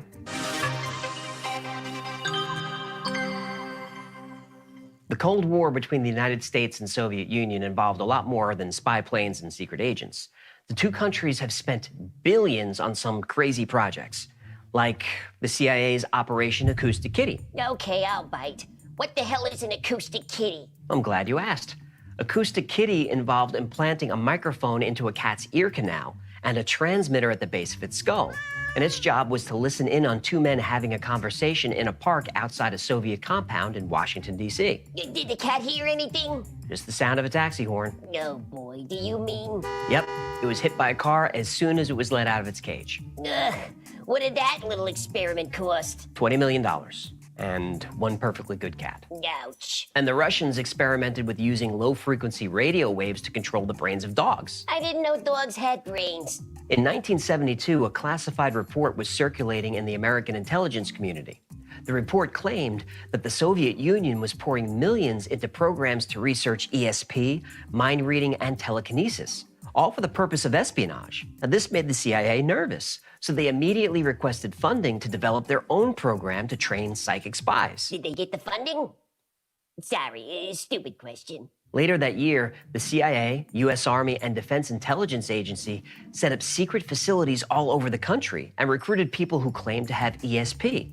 And researchers were specifically interested in people who were skilled in remote viewing. Which is? Exactly what it sounds like.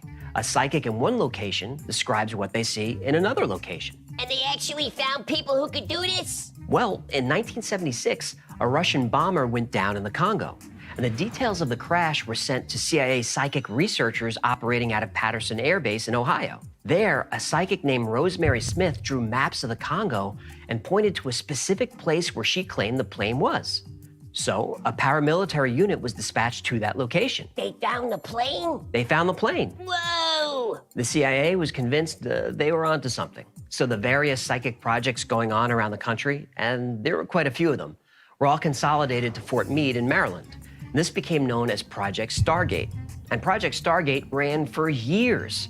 It was finally shut down in 1995 after Nightline reported about it. But in those 23 years, CIA remote viewers were used in all kinds of operations, and they delivered results. Remote viewers drew renderings of secret Soviet bases. They located hostages of the Red Brigade in Italy and victims of the Israeli hostage crisis. They saw locations of Scud missiles during the first Gulf War, and a remote viewer even saw the eventual attack of the World Trade Center, though his warning was ignored. In 1989, a remote viewer named Angela Ford was asked to help track a former customs agent who was on the run, and she told researchers she was able to see him in Lowell, Wyoming. Was he in Lowell? Well, there's actually no such place as Lowell, Wyoming. Oh. But there is a Lovell, Wyoming, which is only one letter off. And he was there? He was there. You're blowing my mind. So researchers began to wonder, if we can use remote viewing to see places here on Earth, can we use remote viewing to visit other planets? Can we? Well, that brings us to the story of Joe McMoneagle, who, if you believe him, is the first person to ever visit Mars. And the first person to ever travel back in time. Joe McMoneagle was a U.S. Army intelligence officer who served in Vietnam. In 1970, he was seriously injured in a helicopter accident and almost died. And when he recovered, he realized he had psychic powers and began working for Project Stargate as a psychic spy. Now, between 1978 and 1984, McMoneagle was involved in 450 separate CIA missions. Now, he helped locate hostages in Iran. He once discovered a shortwave radio hidden inside a KGB agent's calculator. But his strangest mission took place on May 22nd, 1984. Here's how it went. McMoneagle was in a room with one other person, a researcher. He was given a sealed envelope and instructed not to open it. He was then given a set of geographic coordinates and asked to describe what he saw. All right, using the information in the envelope, please focus on 40.89 degrees north, 9.55 degrees west.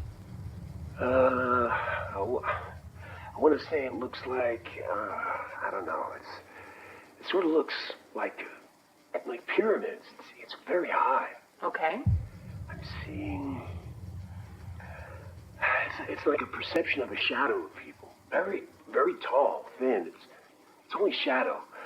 It's as if they were there and they're not there anymore. Go back to a period of time where they are there. It's like I get a lot of static on the line and everything. It's breaking up all the time. It's very fragmentary pieces. Just report the data. Don't try to put things together. Just report the raw data. I just keep seeing very large people. They appear thin and tall, but they're very large. Wearing some kind of strange clothes. He's then directed to explore other sets of coordinates, still with no other information. Now, McMoneagle describes seeing a large obelisk that reminds him of the Washington Monument. He sees what he describes as rounded bottom carved channels like roadbeds. He sees pyramids that appear to be storm shelters, and in the pyramids, more thin, shadowy people that seem to be hibernating. He claims these are an ancient people dying and past their time or age. After his visions fade, the envelope is torn open, and on it reads, "The planet Mars. Time of interest, approximately 1 million years BC. Holy sh**. Now look, Some of these stories may sound crazy, but all the information we've presented today comes from a CIA document dump about Project Stargate and other psychic projects. Yeah, but these document dumps are always a little light. How many pages are we talking? 25, 50? 12 million. 12 million? Wah! Yep. So you might not believe in psychics or ESP, and that's fine, but the United States government absolutely does. And it's easy to marginalize someone like Joseph McMoneagle and call him a kook, but he was and is a serious guy. He wasn't reading tarot cards at a county fair somewhere. When he retired from the Army, he was awarded the Legion of Merit for outstanding service. He's written books, given lectures, he's been interviewed countless times, and he believes he was part of a very important and effective research project. Now, of his hundreds of missions, they weren't all successful, but even being successful at remote viewing 1% of the time is extraordinary. But according to the CIA, McMoneagle was successful 20% of the time. It's not like anyone could just guess the location of a sunken Soviet Typhoon-class submarine, but Joe McMoneagle was able to do it. If this was so effective, why did the government shut it down? Once the government starts a program, does it ever really go away? Nope. Project Stargate was shut down in the 90s, but that was by no means the end of government research into ESP. In 2014, the Office of Naval Research launched a 4-year, $4 million program to explore the use of premonition or sixth sense among sailors and Marines. And there are others. Dr. Edwin May, the former head of the Stargate Project, continues to say ESP is a legitimate tool for military intelligence. In the scientific community, the military, intelligence organizations, and in the highest levels of government, there are plenty of people who support research into the paranormal. Now, personally, I consider myself a skeptical believer, or an open-minded skeptic. But I think this is still a subject worthy of study. I mean, open any congressional spending bill and look at the junk in there. We spent $27 million to teach people in Morocco how to create pottery. $3 million to encourage Chinese prostitutes to drink responsibly. Oh, I hear a few congressmen supported that one. $600,000 to study why chimps throw their feces. I wish I could do that. I'm glad you can't. So, yeah, if we can spend $1 million studying the effect of cocaine on the sexual habits of quail, we can spend a few bucks on ESP. And look at it this way. As long as there's a CIA, and as long as there's a United States Congress, this channel will have plenty of material. Are there any studies about the effect of vodka on goldfish sex? I don't think so. Well, let's start researching, baby! Thank you so much for hanging out with me today. My name is AJ, that's Hecklefish. This has been the Y-Files. If you had fun or learned anything, do me a favor and like, subscribe, comment, and share. Defeating all that stuff. All that stuff. Next one is another old one. Is time travel possible? I think it's pretty much just a listicle of time travelers from around the internet. Carlos, can you do a show on COVID? No way. I could talk about it on the podcast, but you can't talk about that on YouTube. See, Barry, maybe you could do 2 hours every Thursday and I'd watch it. I'm going to try and do every Thursday night if I can. Kat is still asking for Project Serpo. I don't know if that fits into our time travel theme, unless we don't need that, unless we can just play whatever, you know, taking requests. Let's see what's going on for Super Chats. AO1968. So entertaining, much thanks. You're very welcome. Thank you for the Super Chat. Nina, $4.99. I appreciate that. There's Trey Fletcher. How do you feel about doing a video on the DMT elves, elders that Nazi scientists did extensive studies on and countless people on DMT claim to see? I haven't heard that. And I didn't see Nazis in any of my trips, Trey.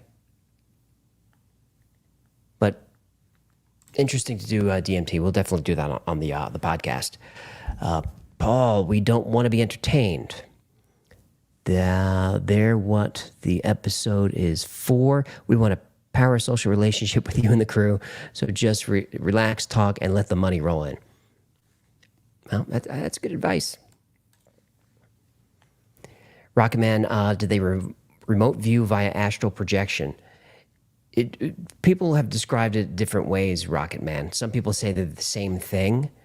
But I don't really think they are. Like Ingo Swann was also one of the great remote viewers. He would people are projecting their senses to another place to observe the surroundings. Where astral projection, you're projecting your, whatever you call it, the energy slash physical form. I don't know if you've ever experimented with astral projection, but when you get it to work, you see yourself kind of like a ghost, and you're attached to your physical body by a silver cord connected to your navels. It's really weird, but everyone has the same experiences. Kasia Mom, where do you go to hear the podcast? Anywhere that you listen to podcasts. So they start on Spotify, and they land there Thursday nights at 8 o'clock, and then they get distributed out to Apple and to Audible and all the places. I think all the places. If it's missing somewhere, let me know. Mr. Shoplifter, DMT changed my life. Yep.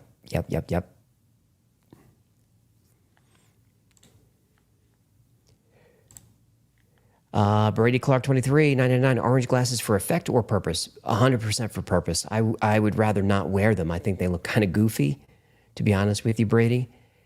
But when you're streaming, you've got these super bright lights in your face, and I need glasses to read.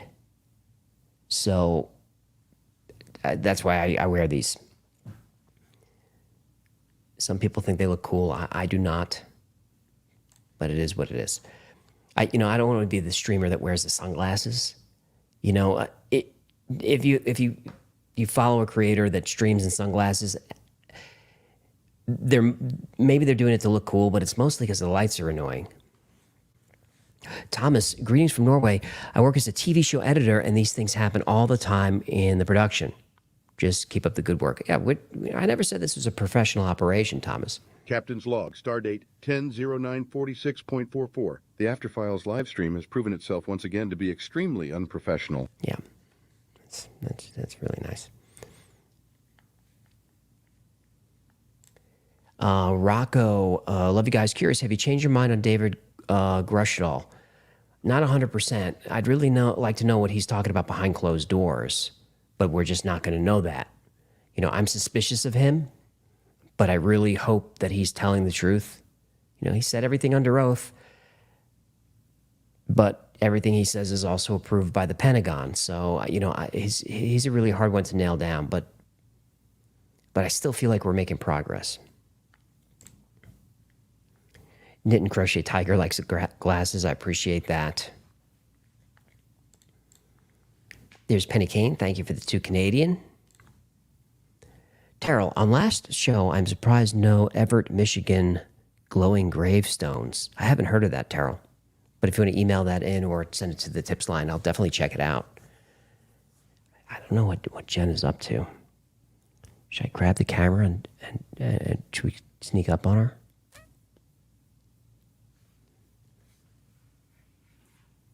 She's going to be mad. But when she's mad, it's actually super funny.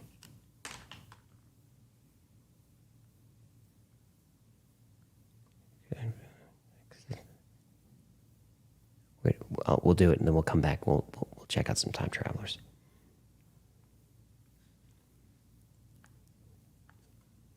Yep.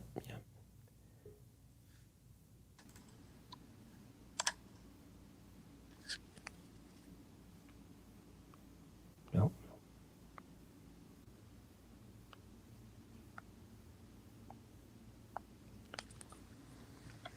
In case anyone missed the tour earlier.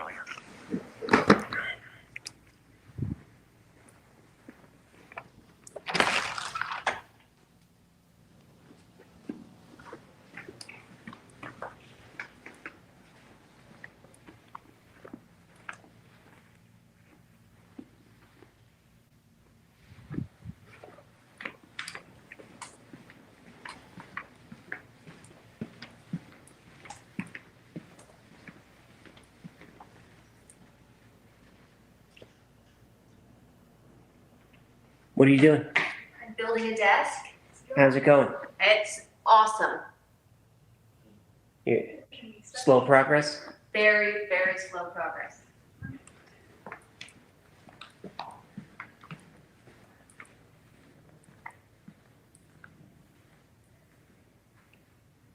Giants are real. Giants are real.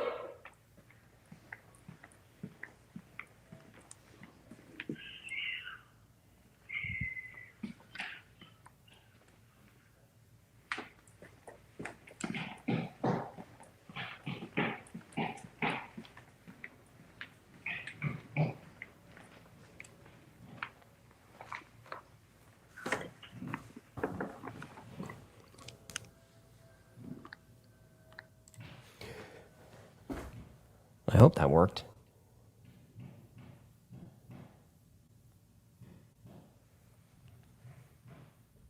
Yeah, I knew I heard hammering. It's not going well. Your desk project's not going well. All right, time travelers.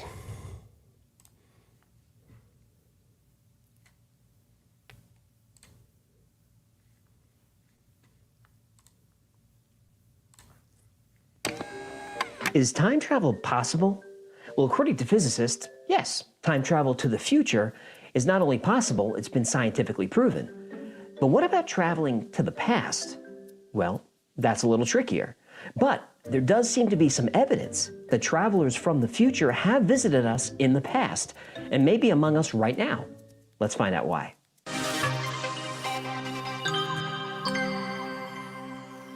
The laws of physics seem to be compatible with time machines. This is very unsettling. Welcome to the Y-Files, where cool nerds laugh and learn. The human race has been fascinated with traveling through time ever since the human race understood what time was. But has time travel been achieved by future humans? And if so, did they leave us clues that they were here? Well, we've scoured the internet for the best time travel stories we can find. You may know some of them, some may be new to you, some are hoaxes, a few have been debunked, but there are a couple of stories that defy explanation. Let's get into it. In 1950, a New York City police officer working missing persons cases examined the body of a 30-year-old man who was brought to the morgue. The man had appeared in the middle of Times Square at 11:15 p.m. that evening. A witness described him as gawking and looking around at the cars and at the signs like he'd never seen them before. He then tried to cross the street against the traffic lights, was hit by a speeding taxi, and died. Pockets of his clothing had coins and currency that had not been in circulation for decades, yet many of them were in mint condition. He also had items from businesses that no longer existed in New York City, like a bill from a livery stable, a brass slug from a saloon, and a letter postmarked 1876. He also had identification bearing the name Rudolph Fentz with an address on Fifth Avenue. Now, the name Rudolph Fentz didn't appear in the New York City phone book, and the Fifth Avenue address listed on the dead man's card had been a business for many years, not a residence, and no one there had ever heard of Rudolph Fentz. The deceased fingerprints matched nothing on file, and no current police reports fit the man's description. Also, his clothes appeared to be about 75 years out of date. Tags on his clothing had the name and address of a tailor that no one had ever heard of, and his hat, which looked new, came from a shop that had been closed for over 50 years. The investigating officer finally turned up a listing in an old phone book for a Rudolph Fentz Jr., a man in his 60s who had passed away 5 years earlier. Now, his widow was still living and said her husband's father, Rudolph Fentz Sr., had disappeared sometime in the 1870s. He had gone out for a walk one night around 10 p.m. and was never seen again. This is crazy! I know. So a search of an old missing persons report turned up a Rudolph Fentz, dated 1876, and the man's clothing and address matched those of the man killed in Times Square in 1950. So that missing persons case was finally closed after 75 years, but a different case remains open. What really happened to Rudolph Fentz? Depending on a trajectory you take around a black hole, you can come out and end up in the past of when you started. In 2003, the FBI arrested 44-year-old Andrew Carlson for suspicion of insider trading. In just 2 weeks, Carlson had made 126 consecutive high-risk, profitable trades, turning his $800 of seed capital into a portfolio worth $350 million. Naturally, the SEC wanted this looked into. Naturally. People with money don't want anyone else making money. I can't deny that. Now, normally when someone is arrested for insider trading, They deny it. But during a 4-hour interrogation, investigators got an explanation they didn't expect.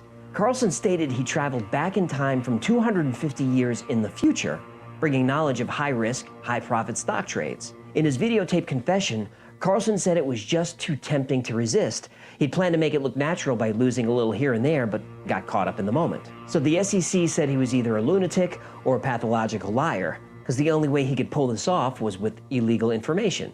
And they said he's going to sit in jail until he agrees to give up his sources.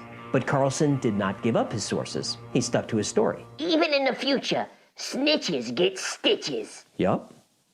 So knowing he was going to prison, Carlson said in exchange for a lighter sentence, he'd be willing to reveal the cure for AIDS and the location of Osama bin Laden. He also said he didn't care about the money, he'd give it back. He just wanted to return to his time craft and go back to his own time. But he refused to reveal the location of the craft for fear that it would fall into the wrong hands. So bail was set at $1 million and he was put into holding to await trial. And you would think that's the end of the story. Carlson had no family, no friends, and no longer had any money. But after a few weeks in custody, a mysterious, unidentified man posted Carlson's bail of $1 million. What? Who was the mystery man? Well, we don't know. The mystery man and Carlson were never seen or heard from again.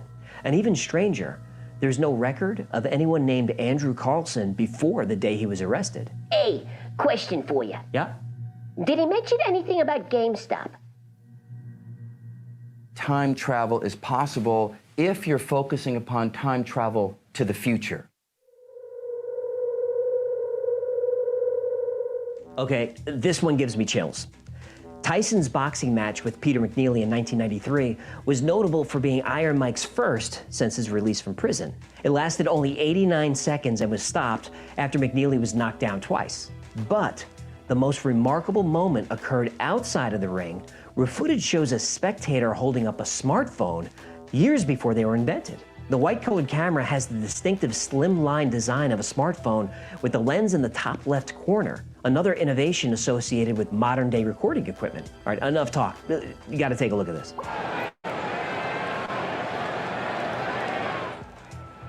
What is that? I honestly don't know. Camcorders were everywhere in the 90s, but they were bigger than this, and this guy obviously is holding it with one hand. A lot of people think it looks like an iPhone or a Samsung Galaxy, but those wouldn't be invented for years, so... Time travel! What? This is a famous photo known as the time-traveling hipster.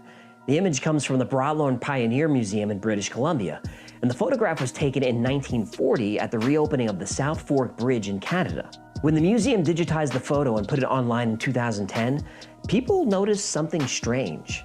At first glance, everything looks right. The men are in jackets, ties, and hats, the women in bonnets and overcoats. But look at this. Whoa! This guy appears to have a modern haircut, sunglasses, and he's wearing a graphic t-shirt under his cardigan. And what's that he's holding? Doesn't that seem too small to be a camera in 1940? Photoshop? Nope. The museum has confirmed that the photo is authentic and unaltered. So, who is he? Where is he from? Don't you mean, when is he from? Quick paths through space-time that seem to be permitted by the laws of physics, although it would require a very high advanced technology, much more advanced than us, to do it. Out-of-place technology seems to pop up all over the place if you look for it. In 2010, a video called Chaplin's Time Traveler appeared on YouTube, and the clip analyzes bonus material from a DVD of Charlie Chaplin's 1928 film, The Circus. Now, the footage is from the film's Los Angeles premiere at Grauman's Chinese Theater, and at one point, a woman is seen walking by holding up an object to her ear, and a closer examination, she seems to be talking into a thin black device. What is this? There are no cell towers or satellites yet, so it's not a modern cell phone. Then what is it? She's definitely talking, but there's nobody else near her. Who is she talking to? She's talking to other time agents. She's saying, this movie sucks. Let's get an In-N-Out burger instead. Maybe. And a few years later, this happened again. This is footage from 1938 of people coming out of a DuPont factory. And the woman in the center seems to be talking on a cell phone or some communication device, and then puts it away. Now, this video was so convincing that it's been covered by the Huffington Post, Daily Mail, and Yahoo News. Oh, please. What? Yahoo News should change its name to Yahoo Random Words That Should Never Be Believed. So you don't trust the media? I'm a fish, not a sheep. Fine, I got it. Don't trust the media. Yeah, boy. Anyway, Hagley's digital archive has full scans of every issue of DuPont magazine from 1913 to 1993, and there's no mention of a wireless communication device around the time of the film. So you tell me, who's she talking to? Mission Control on the mothership. Time travel. What?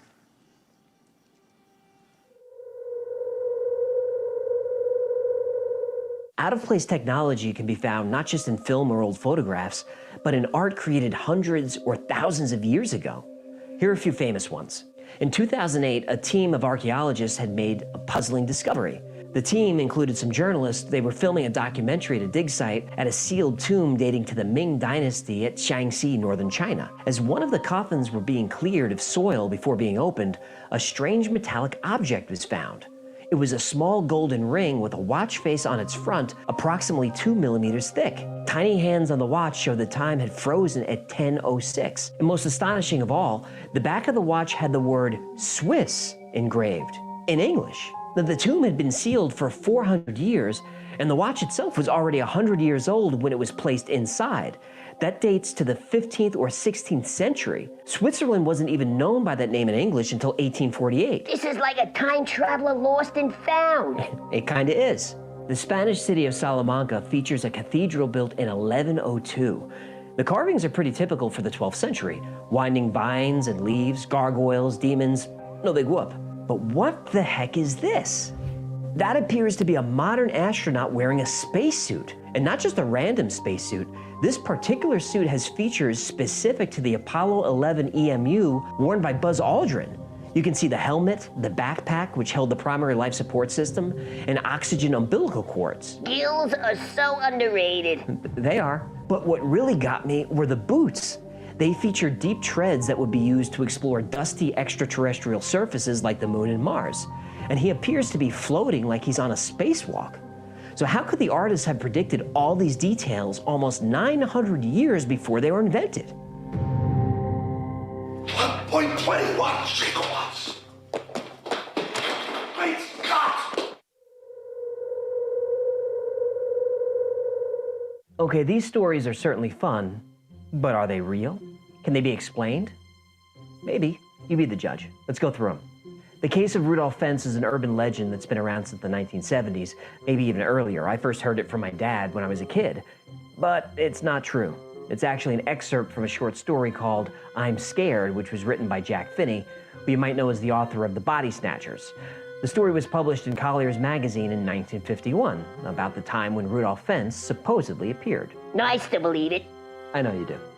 The Andrew Carlson story is one of my favorites. I love this one. It has all the makings of a great conspiracy. Millions of dollars, a mysterious benefactor, a missing person, but this one originated as a fictional piece in Weekly World News, a satirical newspaper. Later, the story was picked up by Yahoo News, so naturally people believed the story. It was then reported by other newspapers and magazines as fact, and this drove word of mouth, creating one of the great modern urban legends. So, the lesson here is? Don't believe anything the media says? You're learning. Okay, so the Mike Tyson fight. Although the device in the video does resemble a type of camera phone not sold until years later, it also could be one of a number of handheld cameras that were in fact widely available. The resolution and size of the original video make it difficult to determine the specific features of the device, but some believe it's similar to either the Casio QV10A, the Casio QV100, or the Logitech Photoman. So, debunked? Probably. Maybe. I'm not sure.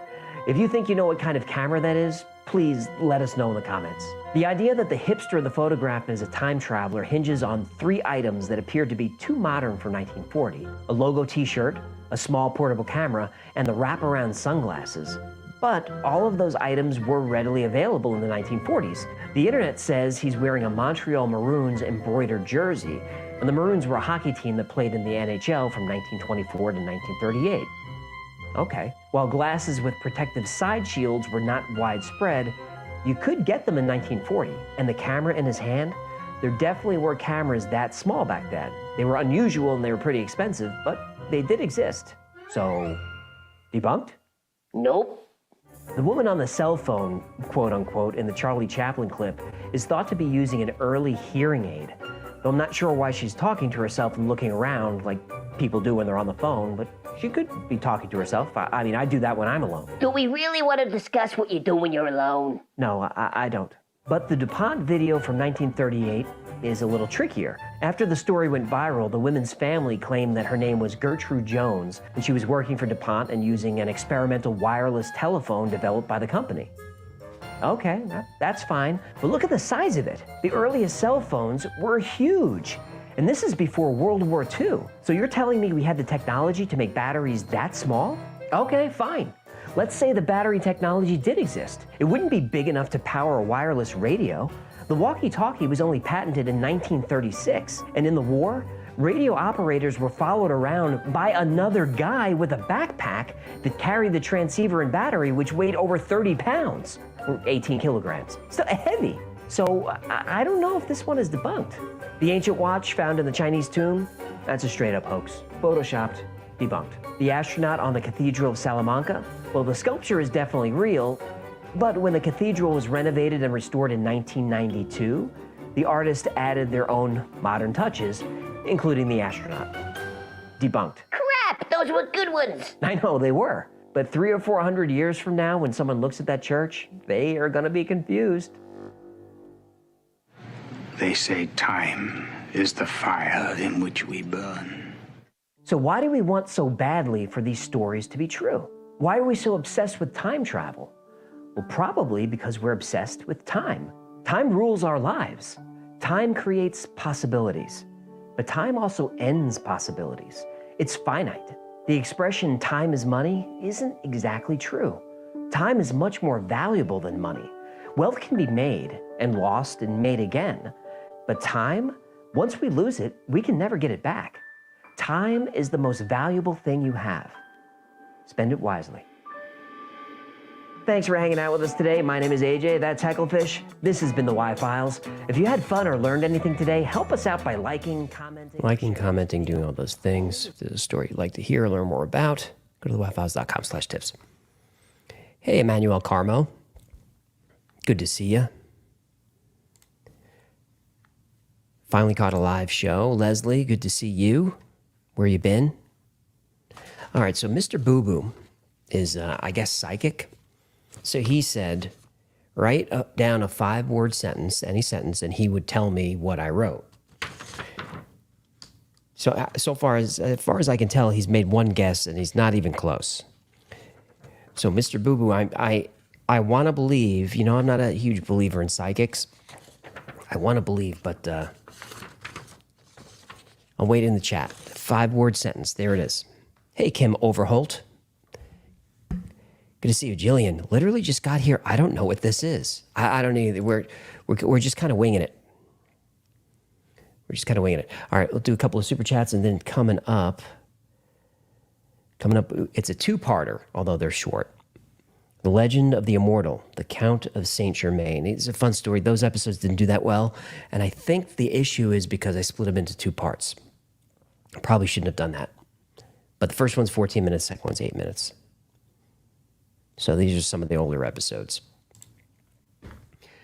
Tim F., thank you so much for doing this. You're welcome. I was here working, although I'm not getting much work done because I'm just kind of hanging out talking to you. But I was here working, and I wanted to check in with everybody since we didn't have an After Files the last couple of weeks. Amanda Carter, AJ, can I adopt you? Well, I'm open to it, but you'll have to email me the specifics. You know, how do I get my own room? Is it a big room? Can I pick my own wallpaper? What about console games? Will I have an Xbox or PS5? You know, I need to know those types of things. What's in the fridge is important, and is nicotine gum allowed in your home?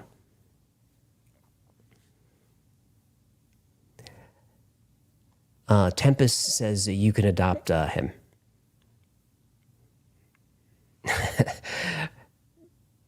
Bob the Lobster. And can I drink beer? Yeah, I haven't had a beer in a almost 30 years. Well, I'm not against drinking. I haven't had an alcohol in almost 9 hours, but no, I'm not a beer guy. Piger 2, howdy, plushy fish, and I just found this. All right. Atlantean, did you ever smoke cigarettes? No, I never smoked cigarettes. I chew nicotine gum because it is the drug that just knows. So if you're kind of like low energy, slow morning, hungover, nicotine will give you a little boost. It'll perk you up. But if you're wired, nicotine will even you out. It's just the drug that knows. So I've converted quite a few people to chewing it, including Victoria down the hall. But look, if you're under 18, don't ever chew nicotine. Don't ever try it. Don't ever do it. But once you hit 18, definitely give it a go. So yeah, so I'm a fan. And also they found that nicotine blocks COVID from attaching to receptors in your brain. So, nice side effect. Alan Dennison, that's THC. Jason, you're 21. All right, you're fine. Oh, 21, is it? You have to be 21 to get nicotine now? That's too bad. Danny screaming for Victoria. She was down the hall. She left a little earlier. Oh, there she is. She is in the chat. All right, a couple of super chats, and then we'll get on to the Count of Saint Germain. Let's see. Pop with DJ 999. Hey, Edge, I don't know if you can answer this or not, but I'm curious, being an editor myself, how did you come up with the character of Hecklefish? I needed a wacky co-host, and he was cheap. Basiqua is over the moon for finding us live. I didn't know if anyone was going to show up for this. We thought I'd give it a go. Alec Walters, thank you for the super sticker. Appreciate the support from you and everybody. Pagan Proud. 10 Canadian. Pagan Proud. What does that mean, Pagan Proud? Like, are you a pagan? It's kind of cool. Get Rock Concert. The Wi-Fi's Discord mod Pathos should be removed. Well, I'm not in charge of that. But we'll ask Victoria about that. ROE for 5, love the production. Everything about this channel is the Wi-Fi Studios. Ever moving to Texas? Probably not ROE, because we just moved from Texas about a year ago. We were in Plano. Paul Logan, so glad to be able to join a live show during the evening for me in the UK. I was going to watch The Flash, but now you're on. That's my Saturday night sorted. Got to grab some beer and chill. Cheers. I haven't heard good things about The Flash. I'm open to it, but I haven't heard good things. R.L. Dante, why don't you believe in psychics, AJ? Because I've never seen any evidence of one. And that's not to say I don't believe in psychic phenomenon, because I do. I do believe in psychic phenomenon.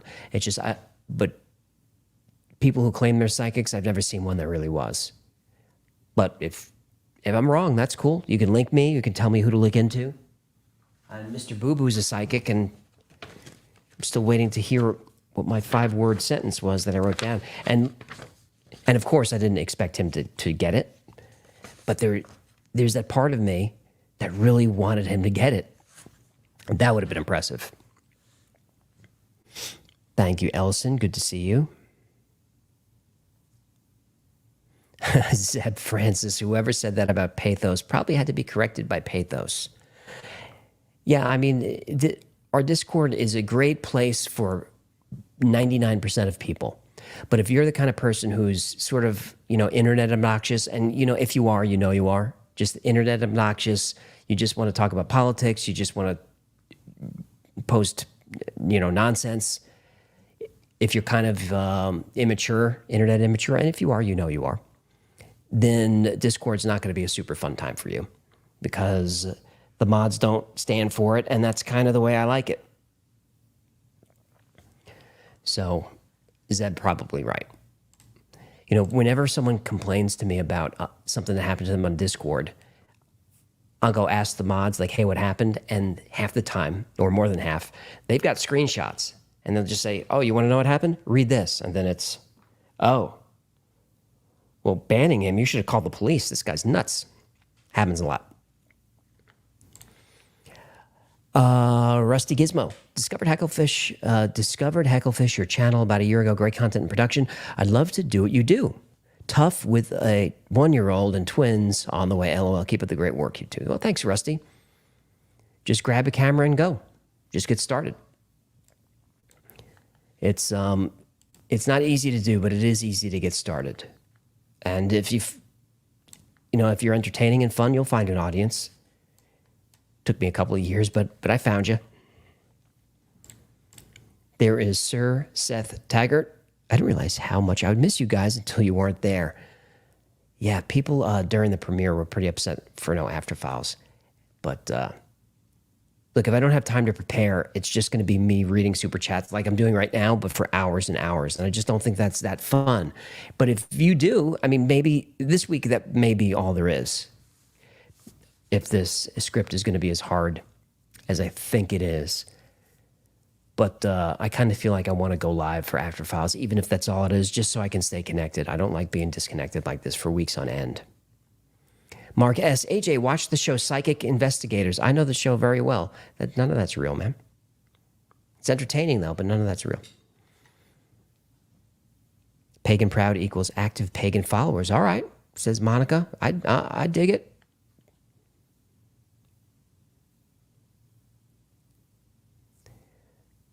Akito, what if I'm a fun troll with spiky red hair? I say go for it. You mean like the kind that's sit on the end of pencils back in the day? I remember those. Oh, Mr. Boo Boo's got some more guesses. 5-word sentence. White bunnies are fluffy fun. Nope, that's not it. Apples taste better than oranges. I love all my fans. Well, I do, but that's not what I wrote. Mr. Boo Boo, maybe you're not as psychic as you thought. But if it makes you feel any better, you're as psychic as I thought you were. 9010, did you watch In Search of? Absolutely. Absolutely watched In Search of. I don't know if Gino's watching, but Fomo Sapien, Fomo Sapien, got it, is shouting for you, Gino. No story hour today, though. All right. Sizzle AED. What are those? Hey, guys, your content is too slick. Can you sometimes please explain why they try to cover up all the conspiracies? You know who. Love the channel. Keep up the amazing work. Big love from Dubai. The they is government and shadow government. Ricky, for To New Zealand, what do you use Rumble for? We send, I don't know if you've never heard of Rumble, but it's just another video platform. So we send all our videos there as well. So Rumble, BitChute, and Odyssey all get copies of the Y-Files. Because some people just don't want to support YouTube, which I get. YouTube is the only place that I make any money. I don't make any money from the other platforms. But if someone doesn't want to support YouTube, I understand why, and I respect it. So at least there's opportunities for them to watch the show on a platform that maybe more aligns with their values. And I think that's fine. Poppin' with DJ is back. Well, so much for my super chat question being seen. I seen it, I read it, and now we got another one in. But I appreciate the support. All right, let's do some Count of Saint Germain.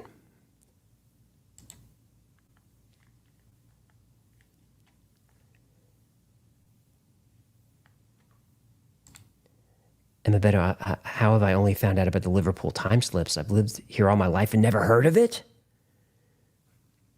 Oh my goodness. Yeah, there's so many there, and the stories are great. Gravy D, AJ is based AF. I'd like to think so, but I hold back when I'm on YouTube. Does nicotine gum carry with it any of the same risks as smoking? I used to chew but couldn't find much info on that question. There's no risks, at least that have been discovered. There's no issue with the lungs. The only risk that you could maybe consider would be, does nicotine affect like the gums? Because people who chew tobacco get gum disease, but that's not from the nicotine. People who get lung cancer, it's not from the nicotine. So it's very possible that there'll be a study in 10 or 20 years that says actual nicotine affects the mouth. Maybe that'll happen. I don't think so, but maybe that'll happen. But as of now, no, there's no danger to it.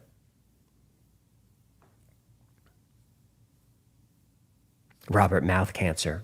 I don't think so, but if that's true, I'm in trouble. Nicotine gum gives you really bad breath. That's not true, Antisocial. My breath is delicious. In 1745, a mysterious man was arrested in London and charged with spying.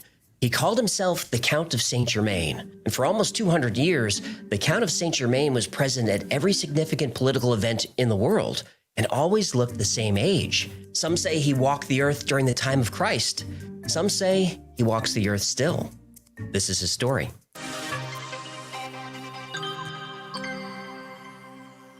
(1745) was a difficult time in England. The Jacobites, propped up by the French monarchy, had seized Edinburgh that summer. England was capturing, imprisoning, and executing spies everywhere. The man who called himself the Count of Saint Germain was arrested in a coffee shop under suspicion of espionage and was taken in for questioning. The Count's captors quickly learned that he was fluent in every European language and other languages from around the world. Still, he wouldn't tell them where he was from or what his name was. Horace Walpole, the Prime Minister's son, wrote that Saint Germain could sing, compose, and play the violin so well that one would have thought he was a famous musician. Though he appeared about 45 years old, nobody had seen him before. While in custody, he gave details about historical events that only an eyewitness would know. Saint Germain's jailers found him extremely odd. And during this time of rebellion, foreigners in England were imprisoned simply for being foreign. Yet somehow, without giving his real name, age, or place of birth, the Count of Saint Germain was set free. Word quickly got around about this strange man who could speak every language, compose music, and who spoke of history as if he lived it. When the Prince of Wales heard the stories, he wanted to know more, so he sent for the Count. But it didn't matter. The Count of Saint Germain was gone. When Western soldiers returned from the Crusades, they brought with them legends from the East. And one of those was the story of Cartaphilus, also known as the Wandering Jew. As Jesus dragged his cross on the way to Calvary, he stopped to catch his breath. Cartaphilus stepped into the street and told Jesus to stop resting and move along. Jesus said to Cartaphilus, "I shall go and I will rest, but you shall not rest until I return." Cartaphilus didn't know what Jesus meant by this, but as the years passed, Cartaphilus's friends and family grew old and died, though he never aged. He was destined to walk the earth immortal until Christ's return. Now, this was taken to be nothing more than a story until 1228, when an Armenian bishop spoke of having dinner with a strange man who spoke of history as if he was there. The man called himself Cartaphilus. For centuries after, Cartaphilus was seen in the Middle East, then Europe. It seemed as if the Wandering Jew was wandering west. Then one day, a mysterious stranger arrived in Paris. He dressed simply but elegantly in all black. He wore diamonds from head to toe. He had rings on every finger and even had diamond buckles on his shoes. He appeared to be about 45 years old, and he called himself the Count of Saint Germain.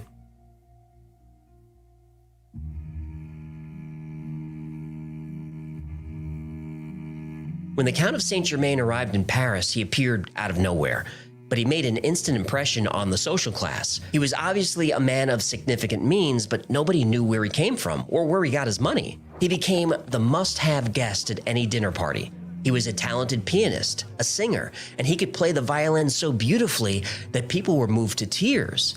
And he was a brilliant conversationalist who would dazzle anyone, no matter where they were from. He was fluent in French, English, Spanish, Italian, Russian, Dutch, German, and Portuguese, and native speakers couldn't detect an accent. The Count could also speak conversational Polish, Chinese, Arabic, ancient Greek, Latin, and Sanskrit.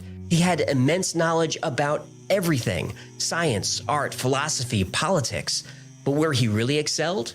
History. He would give accounts of the lives of Henry VIII, Nero, Cleopatra, and famous historical figures. And when asked how he could know so much about people that had been dead for hundreds of years, the Count would simply smile and say, "I was there." He even claimed to have met Jesus Christ personally. The Wandering Jew. Right. This would make the Count well over 1,000 years old, which brought challenges from Parisian skeptics.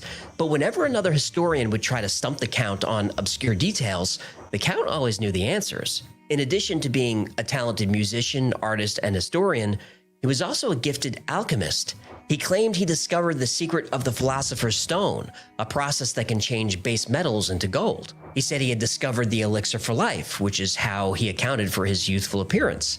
Saint Germain even impressed the famous philosopher Voltaire, one of the keenest minds at the time. And Voltaire said of Saint Germain, he is the man who knows everything and never dies. Now, I admit, the story of the Count of Saint Germain sounds fantastic and supernatural, but everything we know about him comes from eyewitness accounts.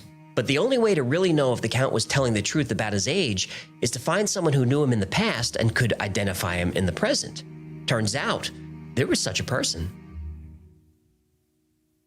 One evening, the Count of Saint Germain was mingling with the elites in Paris, and Countess von Giorgi recognized him from when he was in Venice in 1710, about 50 years earlier. The Countess asked Saint Germain if he perhaps had a father or grandfather who was in Venice at the time. He said, "No, madam, it was I who had the honor of paying you court." The Countess couldn't believe it. She said the man she had met 50 years ago wasn't more than 45 years old. And here was Saint Germain, who looked the same age. In fact, she thought he might have even looked a few years younger. He said, "Madam, I am very old." And he went on to give her details of their meeting. And she was stunned and said, "That must make you over 100 years old." The Count smiled and said, "This is not impossible." Soon after that, word reached King Louis, who found the stories entertaining, but he didn't give it much thought. But when the king learned that the Count had a process for removing the flaws from gems and turning lead into gold, the king said, "Bring this man to me at once." The Count of Saint Germain accepted the king's invitation and immediately left for the palace at Versailles.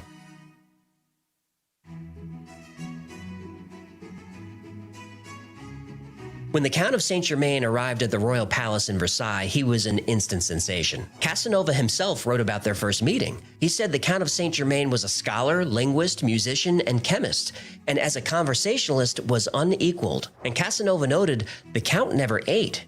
He would sip mineral water and occasionally drink herbal tea, but he never saw him consume food of any kind. He's a vampire. Well, that's one of the theories. The Count had traveled to the palace with an assortment of equipment and substances that he used for his alchemy experiments. He created makeup and special face wash for the ladies of the court, which they swore made them look years younger. And he told the king of a process he invented for colors and dyes that would increase the value of French fabrics. But the king wasn't interested in fabric. He wanted to know about the Count's abilities with precious stones. The Count said he had just spent 5 years with the Shah of Persia, who taught him an ancient and closely guarded technique for removing flaws from diamonds, and even creating larger diamonds by melting smaller ones together. Now, the king was skeptical at this claim, to which the Count replied, "Your Majesty, I have witnessed Christ turn water into wine. Diamonds are a mere trifle." The king proposed a test. King Louis had a diamond that was valued at 6,000 francs, but without its flaw, it would be worth 10,000 francs or more. The Count said he could remove the flaw in a month. A month later, he returned with the diamond, flawless. King Louis's jeweler examined it and valued the stone at 9,600 francs. The king was impressed and set the Count up with his own laboratory right there in the palace. The Count of Saint Germain became a fixture at Versailles. For the next couple of years, the Count worked all day in his private lab and spent all night dazzling the king's guests. But one day, the king went to pay the Count a visit, and once again, the Count of Saint Germain was gone.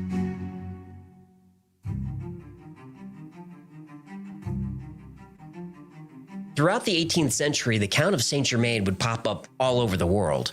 He was seen by Sir Robert Clive in India. He was at The Hague trying to broker peace between Prussia and Austria. Anton Mesmer, namesake of the word mesmerize, received the Count when Mesmer was a young physicist in Germany. He said Saint Germain possessed a vast understanding of the workings of the human mind and had been directly responsible for teaching Mesmer the art of hypnosis.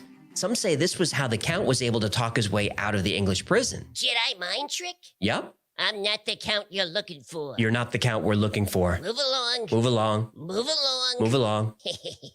The Count was in Russia and helped bring Catherine the Great to the throne. He was in Holland attempting to end the 7 Years' War. He met up with Casanova again in the north of France, where he, according to Casanova's own memoirs, turned a pocket coin into gold. In all of these accounts, Saint Germain appears 45 years old. After the death of Louis XV, the Count of Saint Germain suddenly reappeared at Versailles, and he warned King Louis XVI and Marie Antoinette of the coming revolution. He said a giant conspiracy would disrupt the entire nation, and the king was in danger. Now, the royal couple dismissed him, but in her memoirs, Marie Antoinette wrote that she wished she had taken the Count more seriously. In the summer of 1776, the Second Continental Congress gathered in Philadelphia to sign the Declaration of Independence. But the meeting wasn't going smoothly. Some delegates feared war with England, the most powerful country on the planet. Then, just as talks were breaking down, a voice thundered from the back of the room and gave a rousing speech about courage, commitment, and freedom. Inspired by these words, the delegates immediately rushed forward. John Hancock had barely finished signing when another took up his quill. America would be free.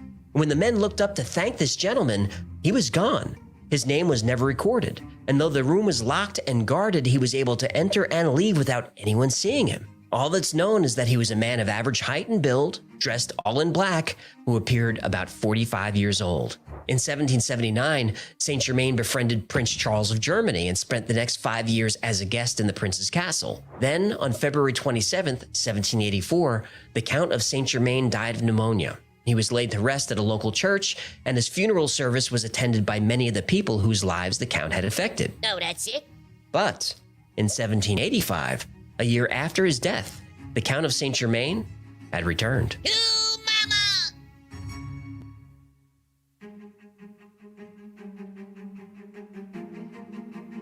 In 1785, a year after the Count of Saint Germain supposedly died, he was seen once again with Anton Mesmer in Germany. Later that year, the French Freemasons had chosen as their representative the Count of Saint Germain. He was seen at the taking of the Bastille in 1789 and at the execution of Marie Antoinette. Almost 40 years later, the Count was seen in Paris several times by Mademoiselle d'Adhémar, who had known him from years before. She wrote in her diary that she was amazed that every time she saw him, he still looked 45 years old. In 1870, Emperor Napoleon III was so fascinated by the Count that he created a special commission to investigate him. A year later, a mysterious fire destroyed all the records they'd gathered. Suspicious! It is. In 1877, Saint Germain was seen again at a Freemason lodge in Venice.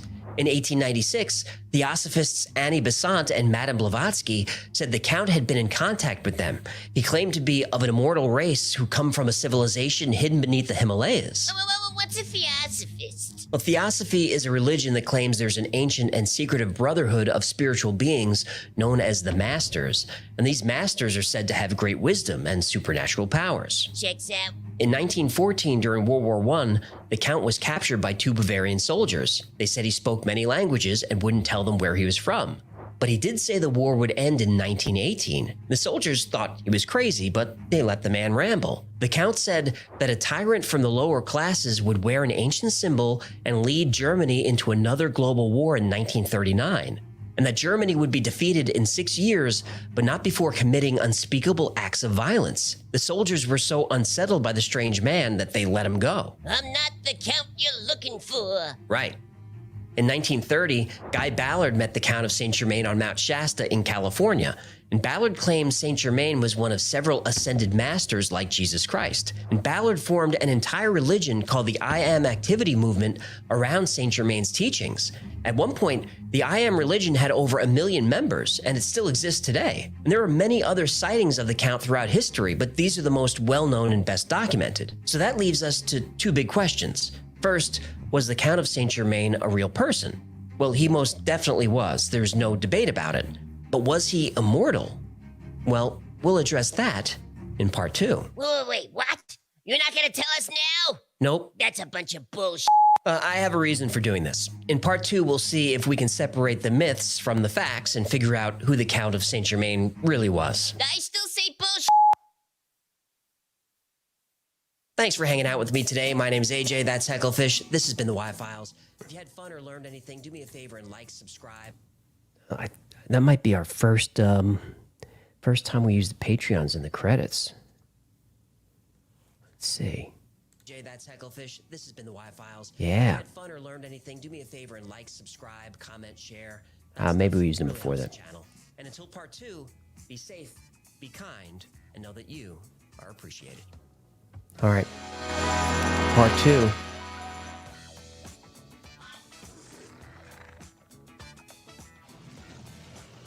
His Hecklefish kisses mom with that mouth. Adam, 5-word sentence. I don't believe in psychics. I wish I would have written that down. No, but I was taking it seriously because, like I said, just because I don't believe in this stuff doesn't mean I don't want to. I really wanted him to get it right. In part 1, we talked about the mysterious Count of Saint Germain. I guess that kid's ready to start. So I'll shut my yapper. In part 1, we talked about the mysterious Count of Saint Germain. He's been called a prophet, a sorcerer, and an immortal. He's been spotted all over the world for 1,000 years. Some say, and even the Count himself said, that he was Cartaphilus, the legendary wandering Jew cursed by Jesus with immortality. The Count of Saint Germain advised kings, queens, and emperors. He was present at every significant event in European history, and even was an important contributor to America's struggle for independence. He spoke a dozen languages fluently. He played piano and violin like a virtuoso. He was an expert in art, science, politics, philosophy, and history. He left an impression on everyone he met. But today, we'll see if we can separate the man from the myth.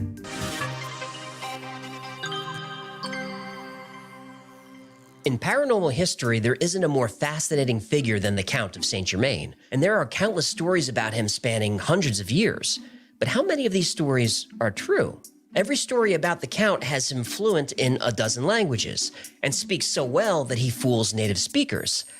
This isn't accurate. In historical records, the first we hear about Saint Germain is his arrest in 1745 for being a spy. But the quote is never printed in full. When English authorities arrested Saint Germain, they said he spoke Spanish and Portuguese like a native speaker, and he was fluent in Italian and spoke French with a Piedmont accent. He spoke in broken English, enough to get by, but nowhere near fluent. They assumed he was from Spain or Portugal. Now, it is true that King Louis was very taken with him, but King Louis was not a deep thinker. The king's chief advisors considered Saint Germain an arrogant imposter, and the king's doctor said he was a quack. And the Count disappeared from France for several years, not because of some spiritual mission, but because the king's chief minister ordered his arrest, so he fled the country. When Saint Germain turned Casanova's coin into gold, it wasn't through a chemical process, it was sleight of hand, something that irritated Casanova. And Casanova met him a few times and said he was brilliant, but Casanova also said the Count was a con man, a spy, or both. When Saint Germain fixed the king's diamond, the diamond the Count brought back was of a different cut and slightly larger. Saint Germain said the diamond becoming larger was part of the process. He had an answer for everything. Everything. Madame Pompadour, the king's chief mistress, was very familiar with precious stones, and she looked through a box of the Count's gems, laughed, and said they were fake. She did say they were very pretty, but still fake. Now, yes, Voltaire did say that the Count of Saint Germain is the man who knows everything and never dies. I've seen this quoted a million times. But what's rarely said is, Voltaire was being sarcastic. He was pretty much saying, oh yeah, that guy. Now, the story about the Countess who recognizes him from 50 years ago, that happened, but the entire story isn't often told. The Countess, who was almost 90, was senile, and everybody knew this. Even Saint Germain said so. When the Countess thought she met Saint Germain years earlier, she simply made a mistake and set a legend in motion. Oh, what about him eating Jesus and all that? Right. Those stories got started because an English comedian named Millard Gower started impersonating Saint Germain as part of his act. And every time Gower performed, the stories got crazier. Wait, so this guy's a legend because some comic was doing a bit? Yep. Remember, the Count's last stop was the castle of Prince Edward in Germany. Prince Edward said the Count of Saint Germain was a small, gray-haired, elderly man, not a chatty 45-year-old. And when Saint Germain died in 1784... Allegedly, his death was witnessed, and his belongings were meticulously documented. There were no diamonds, no elixirs, and the only money to his name was about 80 Reich dollars. Ooh, how many millions is that? It's about $100. Oh. When Theosophist Madame Blavatsky said she had Saint Germain's secret documents, she actually had a copy of a memoir written a few years earlier. And the memoir didn't contain mystical knowledge, just biographical information and stories about a charming man who was good at talking people's ears off. Eventually, Blavatsky was exposed as a fraud by a whistleblower in her movement. But plenty of occultists were fans of the Count. Look, maybe Guy Ballard really did meet Saint Germain on Mount Shasta. I don't know, I wasn't there. But I do know that Ballard plagiarized a lot of his material from science fiction books and was found guilty of fraud, so you be the judge. So do we know who he really was? Maybe. The Count of Saint Germain is said to be from everywhere. Some say he was a high priest from Atlantis, or he was a prophet from the Middle East. He's said to be Merlin the wizard, Plato, St. Alban, Christopher Columbus, one of the last Templar knights. People claim that Roger Bacon was the Count. Then they claimed Francis Bacon was the Count. Well, what about Kevin Bacon? I wouldn't be surprised. Kevin Bacon's been around a long time. Now, on his deathbed, the Count of Saint Germain confessed that he was the son of Francis Rákóczi II, Prince of Transylvania, and he was 88 years old. To avoid being a political target, he was sent to Italy to study with the last of the Medicis. Now, this would explain his wealth, his excellent education, and why he spoke so many languages. But still, if this story were true, he would have been almost 70 years old when he was at Versailles, not 45. And his father, Prince Francis, would have been 15 years old when the Count was born. Not impossible, not likely. Another theory is that Saint Germain was an Alsatian Jew named Simon Wolf, born around 1700, and he hid his identity to avoid religious persecution. Others say he was a Spanish Jesuit named Aymar. His true title was the Marquis de Betmar from Portugal. This explains why his Spanish and Portuguese sounded so perfect. None other than P.T. Barnum took an interest in the Count and did his own research. And nobody knows a good scammer better than Barnum. Using Barnum's research and the research from other historians, I think the best theory is that Saint Germain was the son of an Italian princess. The princess had an illicit affair with an Italian tax collector.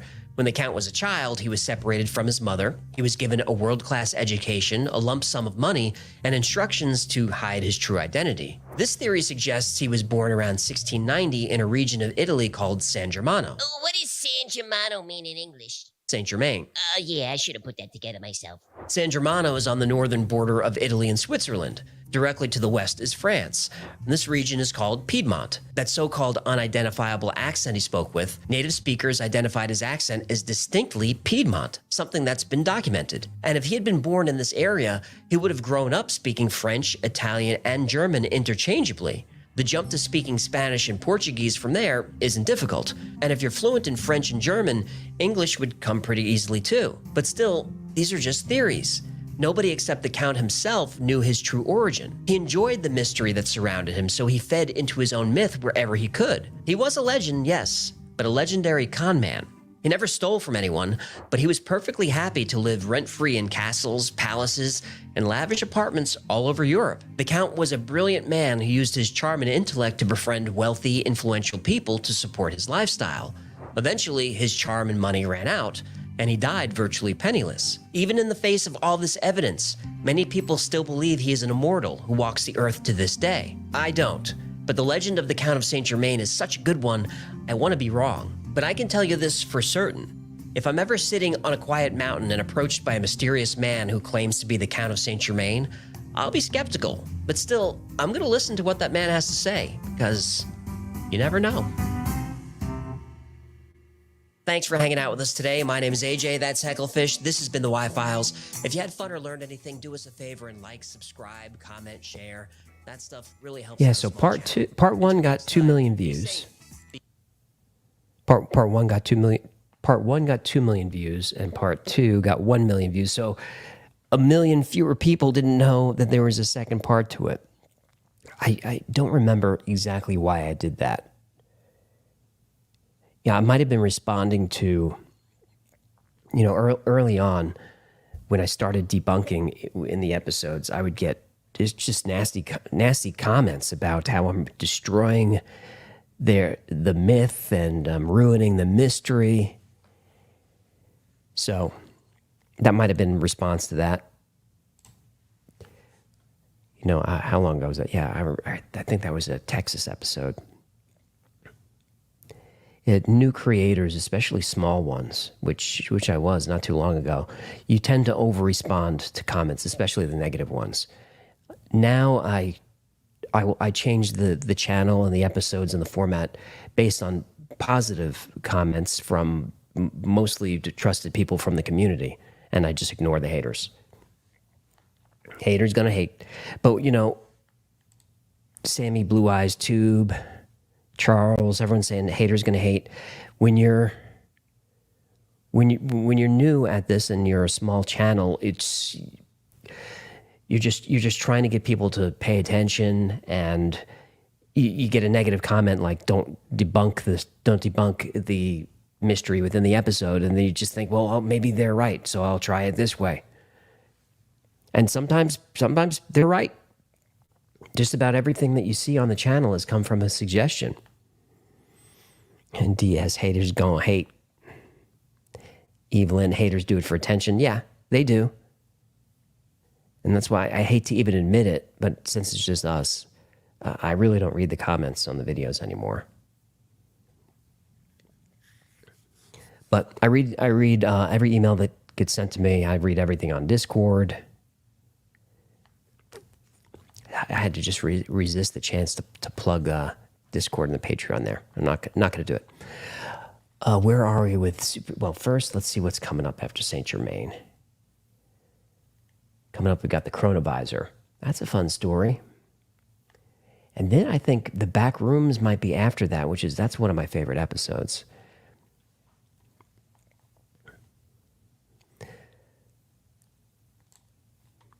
David, are you implying that they sent lizard people to the moon? I think they're already up there, David. Eminem 101, I appreciate the work you and your team, you do and your team. Very interesting channel, one of my favorites. I'm glad, Eminem. Thomas Anfield, I think it was a two-part show, one in space and one local, so they cut it between to fit the viewers. I don't know what you're talking about, Tom. But I'm intrigued. Thundersqueak, be aware if you open up that thing you wrote down on Mr. Boo Boo's paper, you can see the reflection. I know, I put it up on screen so he can see it. Because I didn't want to just go on for 2 hours being coy about it. I wanted him to at least see what I wrote. But it was fun to see people actually got the wink to sneakers. Laughing Dog at the Wi-Files, what is your email address? I'll give you one guess. Lionheart, I have not seen The Sound of Freedom yet, but if it comes to streaming, I'll definitely watch it. But I wonder what streaming service would pick it up. Right? Disney dumped it, so it won't go there. Diesel, what's coming up that's going to be good? Well, I guess it really depends on your perspective. Next is, what did I say? Is Chronovisor, which I think is fun as a short episode. Then we've got The Back Rooms, which I really like. Then The Montauk Project. And then John Titor is a great story. Then Sergei Ponomarenko, The Gateway Process, and Cozy Red Mirrors. And that completes the playlist. Dead Horse, Netflix is picking it up. Will be out after first of the year. That's cool. I'm glad to hear that. Godfather 48, Mel's Hole is not in today's playlist. But maybe we can, what playlist is Mel's Hole even in? Because maybe we can do that next time. I love that the back rooms were all decorated by an office manager from the 70s. They kind of do look like that. Laughing Dog, I know it's AJ. My email is aj@thewifiles.com. But what carrier? I don't know what you mean by that. I will debunk the Wi-Files for you. AJ only has 2 shirts there. I only wear the gray shirts in the episodes.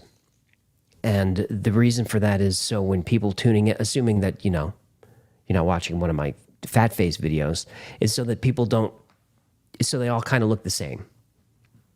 So you don't really know when it was recorded.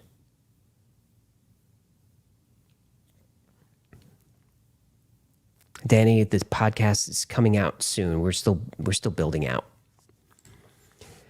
Wolf, how about an existing Earth strategy, all in the name of safeguarding our history? All right, man. Let's do it. An unexpected fire. Do you and the Edge still get together and jam? Nice little Bono reference. FF no JG. When is the EVA 1 video? It's on the list. It's coming pretty soon. I'm looking forward to that one. Scott H, $5. Where's the picture of Art Bell behind you? I love Art Bell. Oh my goodness, did you hear that? This live stream is a mess. You should be ashamed of yourself. Shame. Shame.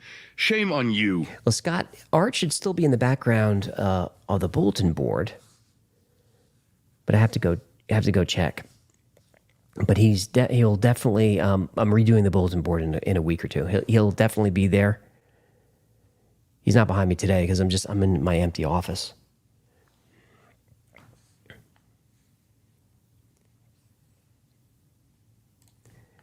Mike, I saw someone else mention it, but the Baltic Sea anomaly would be a sweet episode. I'm not sure how many answers you can find, but the mystery is still provocative. I agree. That's on the list to cover that. We're going to do like deep sea mysteries. SPBSPBSBPS. Love the Waffle House family. Say hi to Gertie and ask her if she's going to appear in the lives. We could probably bring her in. Her picture's up on the bulletin board now. Space 5. AJ, what sets you apart from Alex Jones? Because I'm just a storyteller, Space 5. I'm not here to promote theories. I think Alex promotes his theories, which sometimes he's right, sometimes not. But I'm not here to convince you of anything. I'm here to tell a story, get as much information together as I can for you, and just say, here's the story. If I can debunk pieces of it, I do, and I try to do it honestly. I don't hide the ball. You know, if anything, I will debunk things or frame the story in ways to make it more entertaining. But that's really the only manipulation of the facts that I do. So that's what sets me apart from Alex Jones. Is I'm an entertainer. He's an advocate. Alex Jones has supplements. AJ has shades. I don't know what supplements that he has, Laura. So like vitamins. What about the Anunnaki episode? Keep waiting, Doug. It's on the list, but it's coming. All right, Tono, what are we watching next? All right, Tono's ready to get cracking.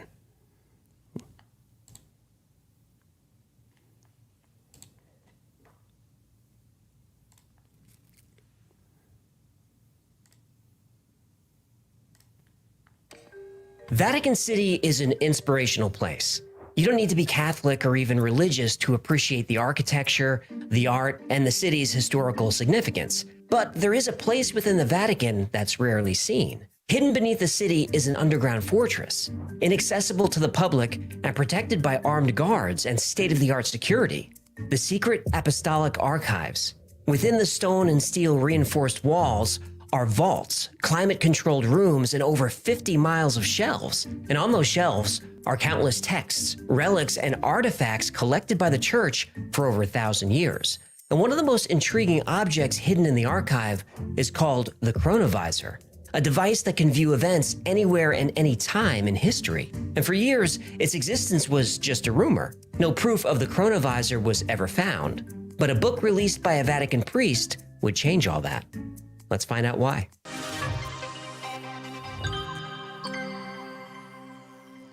Pellegrino Ernetti was a scientist, world-class authority on music, and a scholar. He spoke several languages, he dabbled in electronics, physics, and even the occult arts. He also happened to be a Benedictine monk. Now, whether by luck or by fate, Father Pellegrino Ernetti found himself in the company of Francois Brune, a priest from France, and they were sharing a ferry ride down the Grand Canal in Venice. The water was calm and the trip was long, so the men struck up a conversation. They shared a love of languages, science, and history, and they were discussing different interpretations of the Bible when Ernetti interrupted. "There's nothing to interpret," Ernetti said. "It's possible to see what actually happened, to see the truth with your own eyes." The Brune thought Ernetti was joking or being rhetorical. He wasn't. Ernetti spoke of a device he had worked on hidden in the deepest, most secret levels of the Vatican archive. A device that allowed its operator to witness events anywhere and any time in the past. And it was called the chronovisor. Ooh, a time machine? Well, sort of.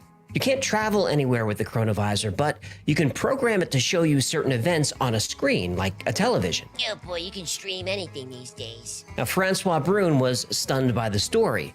He knew Father Pellegrino Ernetti to be a serious man. Ernetti was well-read, well-educated, and well-respected in the church. He was not one for exaggeration.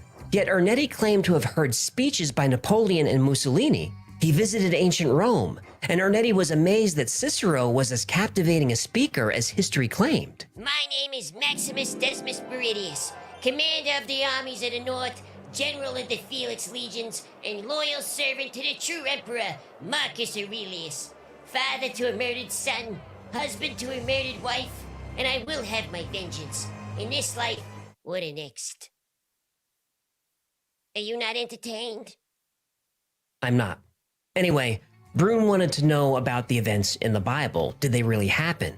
It's all true, Ernetti said. He had seen the final days of Jesus, including his crucifixion. He saw the creation of the Ten Commandments, the Last Supper, the destruction of Sodom and Gomorrah, and everything in the Bible. Now, Brune was obviously skeptical. Even though Ernetti was intelligent and talented, he didn't have the skill and knowledge needed to build this kind of device. And Ernetti agreed that he couldn't build the chronovisor himself. He had help. In 1952, Father Pellegrino Ernetti was working on a project at the Catholic University of Milan. And being an expert in early Christian music, he was studying and restoring tape recordings of Gregorian chants. And while listening to one of the tapes, the school's founder, Father Agostino Gemelli, was convinced he heard his father's voice, even though his father was dead at the time of the recording. But what Gemelli heard was not his dead father relaying some profound message to his son from beyond the grave. What he heard was more mundane. His father arguing with someone over the price of shoe wax. Gemelli's father was a cobbler who made and sold shoes. And Gemelli thought he'd been given a gift from God. But Ernetti wondered if there was a scientific reason for this, that the sights and sounds of people in the past somehow continued to exist long after they happened.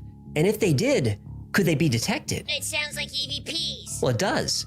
And this technology is not that different from what we now call EVPs, or electronic voice phenomena. And since Gemelli was president of the Pontifical Academy of Sciences, he was able to fund a project to explore the possibility of listening or seeing events from the past. Ernetti assembled a team of 12 scientists, but he would only reveal the names of 2. And one was Enrico Fermi, the Nobel Prize-winning physicist known for Fermi's paradox and for creating the world's first nuclear reactor. The other scientist was Nazi rocket scientist turned director of NASA, Wernher von Braun.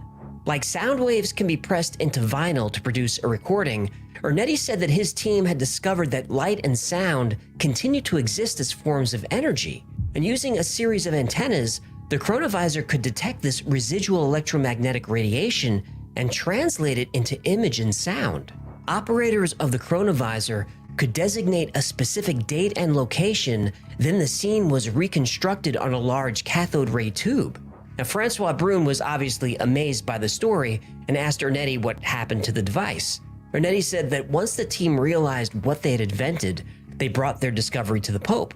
And since the chronovisor could tune into any place and time in the past, it could be used as a powerful weapon. It could reveal state secrets or be used for blackmail. So Pope Pius XII worried that, in the wrong hands, the chronovisor could launch a dictatorship unlike anything the world had ever seen. The Pope ordered the machine dismantled and forbid anyone from speaking of it. Ernetti said this was the first he's spoken of it in over 10 years. And Brune understood and agreed that a machine like the chronovisor would be extremely dangerous, and it was probably best if it stayed hidden and dismantled. But Brune said to Ernetti, "It's too bad there's no proof that the chronovisor actually worked." Ernetti said to Brune, "My friend, I have proof."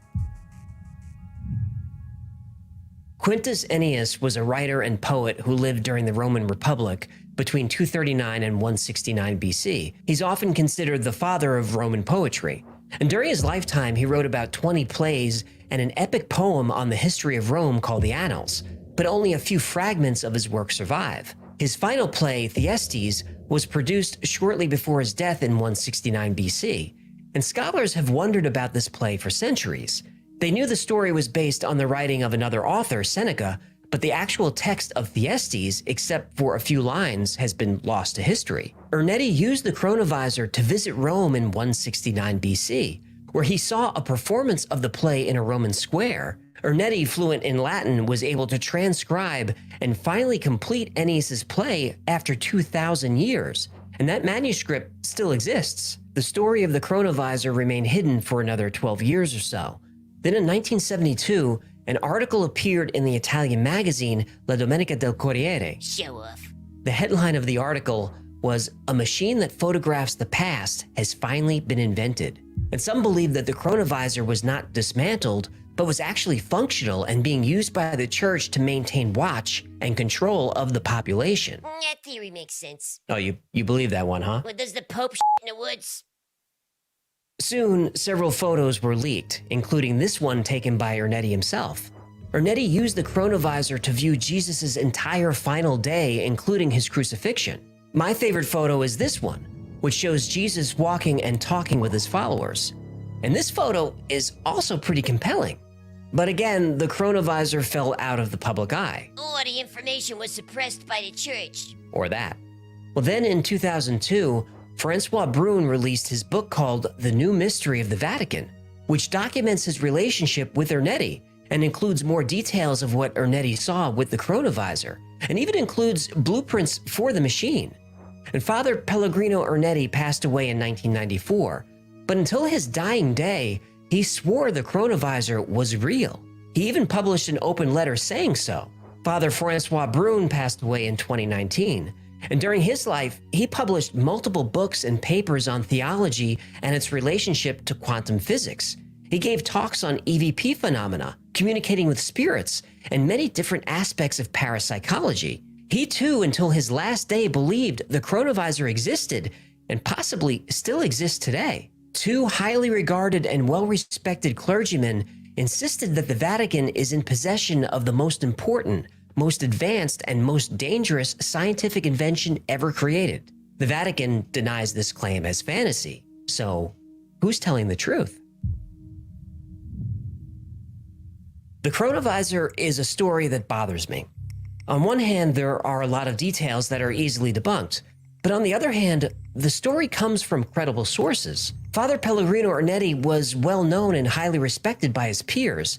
He spent most of his life researching, teaching, and writing, and his books are highly regarded. Father Francois Brune is also well known and respected. So why would these men of such high esteem risk their reputations on a lie of this magnitude? What was there to gain? Their entire lives, both men said this device existed and possibly still exists. But the legend of the chronovisor does have a few problems. First, anyone who can confirm that it existed in the first place is dead. When the story first emerged, Fermi had been gone a long time, and von Braun, while still alive, never mentioned it. Von Braun had a lot of secrets, though. He sure did. And it's fair to point out that both Fermi and von Braun worked on multiple top-secret projects during and after the war. Now, the photos associated with the chronovisor are fake. The crucifixion photo is actually a picture of a statue from a church in central Italy. And the sculptor was Lorenzo Valera, a relatively famous Spanish artist who created the statue shortly before his death in 1931. When confronted about this, Brune said Valera took inspiration from a nun who had seen a vision of the crucifixion, and that's why the statue is so similar to the photo taken from the chronovisor. But to me, they don't look similar, they look identical. But Father Brune said the photo was real. And there are other photos associated with the chronovisor, but these became attached to the story over the years. They don't come from Ernetti. This one is sometimes attributed to the chronovisor, but it shows up in other urban legends as well. It's a photograph, but not one taken through a time machine. It's a photo of a painting by German artist Johannes Raphael Vela. It's called Jesus Among the Wheat Fields and was painted around the year 1900. And this photo is another that's become attached to the chronovisor. This is a photograph of a painting by Eugene Bernand called Peter and John Running to the Tomb, dated 1898. So what of Ernetti's transcription of Thyestes? Well, it doesn't hold up. Ernetti had written about 150 lines, which he said was the complete play, but experts are pretty sure the play would have been much longer than that, probably 1,000 lines or more, and linguists aren't impressed with the transcription. Scholars have said the Latin is clumsy and uses words that wouldn't appear in the language for at least 200 years, so whoever wrote it wasn't a native speaker. In 1994, just after Ernetti's death, a letter was published by someone who claimed to be a distant relative of his, but wanted to remain anonymous. This person said that on Ernetti's deathbed, he confessed that the photo and his writing of Thyestes were fake, and that Enrico Fermi had nothing to do with the machine, but he still claimed the chronovisor was real. Then another distant relative said Ernetti made the whole story up to get more people interested in the church. I don't trust when distant relatives suddenly crawl out of the woodwork. Well, Father Francois Brune didn't trust them either. He insisted that the coronavirus was real, and if Ernetti confessed, it was because he was coerced to do so by the church. Now that I believe. Well, that brings up an interesting side note. Now, obviously, the Catholic Church said the coronavirus wasn't real. But in 1988, the church issued a strange decree that said if anyone was caught using a machine like the coronavirus, they would immediately be excommunicated. So if the coronavirus is fake, why bother releasing a statement like that at all? When I first heard the story of the coronavirus, it was one that I desperately wanted to be true. And many people believe it is true. Believers say the church keeps the coronavirus a secret, but does use it occasionally to influence world events. And that's something to think about. If the technology exists that allows someone to view anyone, anywhere, and at any time in history, we wouldn't want any government to have such immense power. And the only worst institution to be the steward of this technology that I can think of is an organized religion.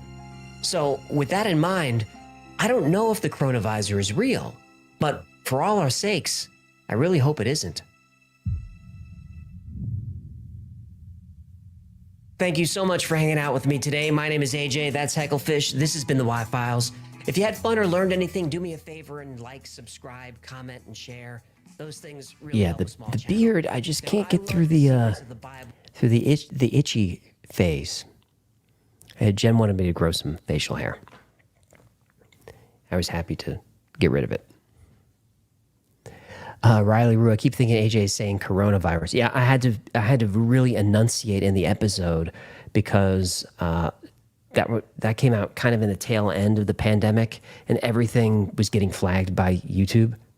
And I talk fast, and when you say coronavirus really fast with a slight New York accent, it sounds like coronavirus. Nancy K, no ketchup on a good steak. That's true. Audio Freak, was the Hecklefish inspired by your dad? No, but they had the same accent.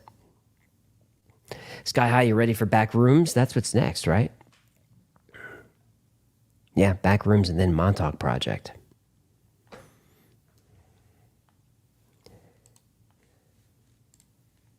Let's see what's going on in Super Chats. Timmy, thank you for the $20.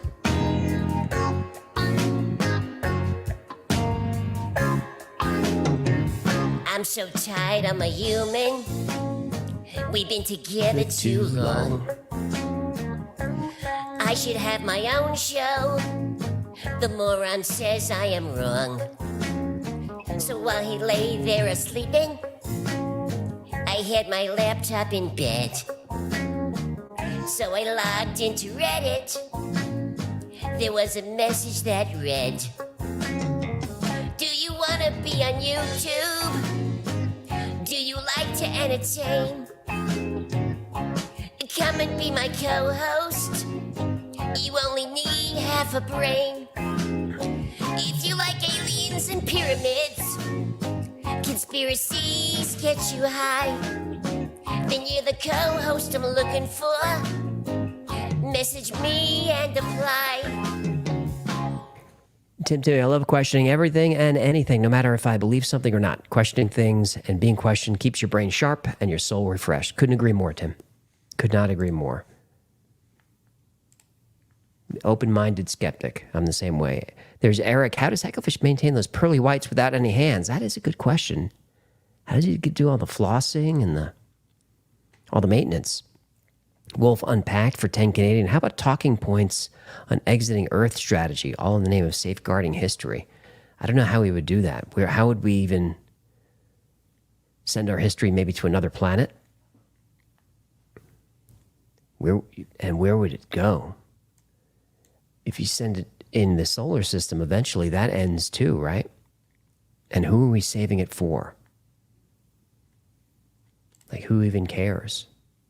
Chris Dunn, have you watched the Anunnaki movies? I didn't know that there were such things, Chris. If you mean documentaries, I've seen a ton of those. But if there are Anunnaki movies, let me know. I definitely want to check that out. Bored Nerd just ordered a Hecklefish plush. That's cool. I appreciate that. Roxy wants more Hecklefish videos. Roxy, you know he has his own channel, right? He's got his own channel. He's got his own Twitter. Stacy Rose, are you an alien or do you think your ancestors are? Who, me? One of the more believable theories to the origin of man to me is panspermia theory, which is that all life originated from one source and then got dispersed through the cosmos, through meteors or whatever. That seems to make a lot of sense to me because, you know, if aliens really are aliens from other planets, they're bipedal, 2 arms, 2 legs, toes, fingers, 2 eyes, and they look an awful lot like primates. So maybe that's the source of everything. Remember, there was that great TNG episode which kind of said that. I'm just reading the chat. Tic Tac UFO is the Stargate. Says Maria, could be. Nomad Hubby wants more on the Hat Man. That's it. I think we covered him in the Shadow People episode. That was when I talked about my own shadow person experience. And you know, I don't believe in hardly any of this stuff, but it was definitely one of the most scary, probably the scariest experience I ever had, ever. King Wise, I've covered the Mandela effect in the simulation theory episode. Mr. Pfister, thank you for wishing me a happy birthday. I appreciate it. My birthday's not for a long time, but it's nice to get a birthday wish.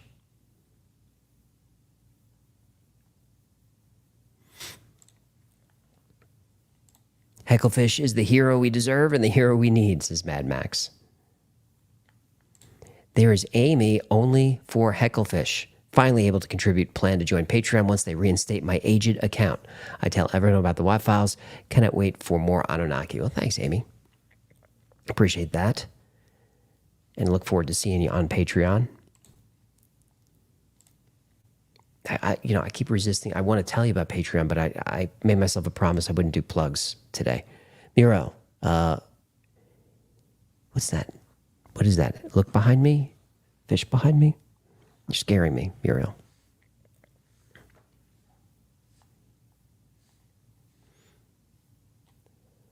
All right, what are we doing next? Oh yeah, back rooms. Back rooms coming up. Matthew Bingham, have you made a Missing 411 video? I usually don't cover those, Matthew, because the Missing 411 stories usually involve a victim, and often they're children. So I try to stay away from that stuff. We'll cover those on the What Files, which is going to be true crime that we're going to do at some point. We'll cover those. But here with the What Files, I try to be mindful of the algorithm because this is the only way I make a living. But also, even though it wasn't intentional, a lot of kids watch the show. So whenever I do a dark subject, I try to make it as light as I can. Back Your Life. AJ, how old are you? Were you born in the 60s or 70s? In the 60s, I look that old? I was born in the 70s. Patrick Stanton, do you believe Admiral Byrd? I believe Admiral Byrd, but I don't believe that he went inside the North Pole. If you watch the Operation High Jump episode, I debunked a lot of that. Mastermind, does Hecklefish have an OnlyFins page? I think he does. Good morning, Elga from Norway. Jerry Tier, keep dancing.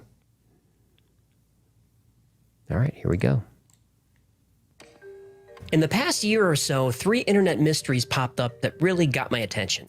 They may seem very different, but trust me, they're connected. The first one is about a girl who found a door in the basement of her Airbnb. She opened it, and inside there was an abandoned shopping mall.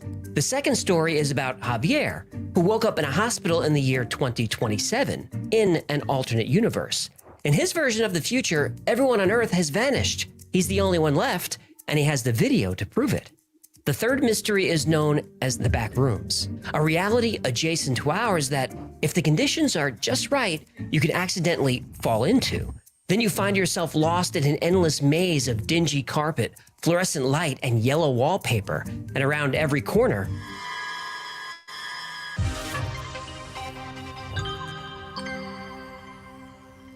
An abandoned mall, a deserted world, a maze in another dimension. What do these have in common? Terrible places to have a vacation. Good places to hide a body. What are you doing? Hello, you asked what those places have in common. I'm answering your question. I was being rhetorical. I'm trying to build drama and suspense. Oh, well, you're on the wrong channel, buddy boy. What these locations have in common is liminality, or more specifically, they're liminal spaces. A liminal space is defined as a place of transition, a threshold between two distinctly different points, signaling the end of one and the beginning of another. Liminal spaces do exist as physical locations, but they can also be an emotional experience. They occur during periods of uncertainty and major life changes. Events like a divorce or breakup, the death of a loved one, the birth of a child, moving to a new city, ending or starting a new career. All of these create liminality in our mind, meaning our life before this event is over and a new period of life is about to begin. Liminality is the unease and apprehension we feel during this transition. Liminal spaces in the real world are a bit more difficult to define, but you know one when you see one. Think of an airport in the middle of the night, school during summer break, a house just after someone moves out, or in this case, an accidentally discovered abandoned shopping mall.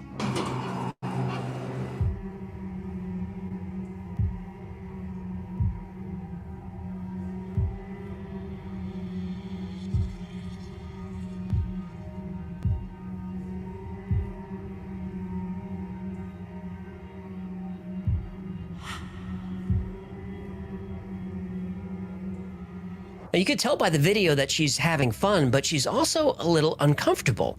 She's experiencing the anxiety of a liminal space. Now, while not all liminal spaces are so unsettling, the type of space currently coursing through the internet will have a few common features. They'll feel both familiar and strange. If you browse through photos on the liminal space subreddit, you'll come across many locations that you could swear you've been to, evoking a strange feeling of nostalgia for a place you've never been. Another common trait is that places are out of context, like a waiting room with one chair, a plane with no seats, a flooded metro station, or a submerged staircase. Have you ever watched a video of the Titanic on the bottom of the ocean? When you see the staircases and furniture completely underwater, this evokes liminality. This out-of-context imagery triggers anxiety similar to Uncanny Valley, the feeling that something is just not right. Liminal spaces are often places you might have visited as a child. Roller rinks are commonly thought of as liminal. Bowling alleys, arcades, or an empty Chuck E. Cheese. The only thing scarier than an empty Chuck E. Cheese is a crowded Chuck E. Cheese.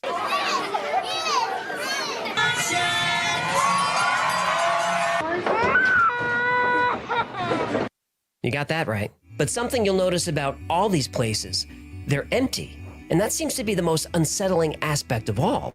These spaces are transitional because they're in between places, not meant for anyone to stay very long. But they're still meant for people. Yet these sit empty, waiting to fulfill their use, waiting for people that in some cases never arrive. Now, all of us from time to time stumble into a liminal space, a supermarket in the middle of the night, an empty office, an amusement park off-season. But what if you woke up one day and the entire world was deserted and every space was a liminal space?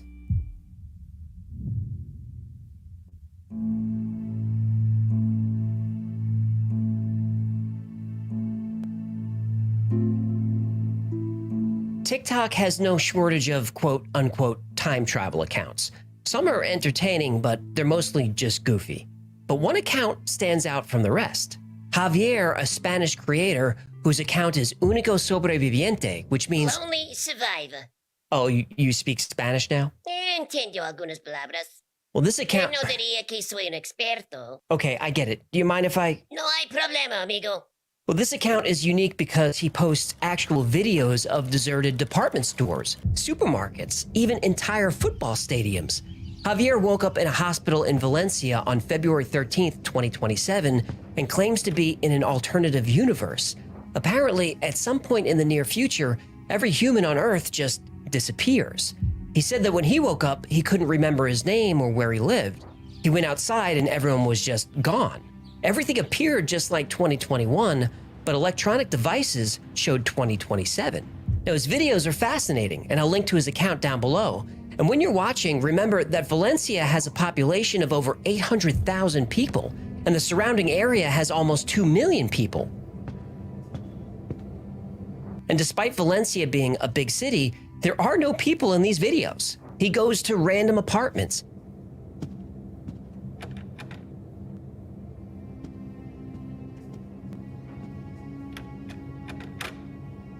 He crashes at exclusive hotels.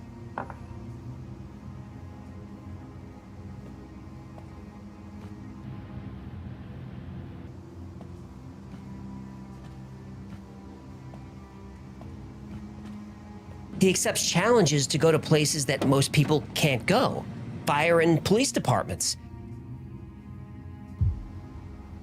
He even steals a few police cars. He goes to a military base. Some skeptics claim he's recording all this early in the morning. He responds by recording himself walking by public signs with the time on them. And there aren't many TikTokers who can reprogram a public digital sign. He's challenged to go to a hospital, not an old deserted one, an actual modern hospital, and he does it. A lot of the places he visits do have off hours, but hospitals are full of people 24/7, but not these. Javier also claims our two worlds are connected. He's able to interact with objects in his world, which affects objects here. For example, a Spanish television show challenged Javier by leaving a book hidden on their set and told him to find it and move it. He did. Te reto a que vengas aquí, al hormiguero. Aquí siempre hay gente trabajando a todas horas, desde por la mañana hasta por la noche, tenemos seguridad 24 horas, así que es imposible que nadie pueda entrar.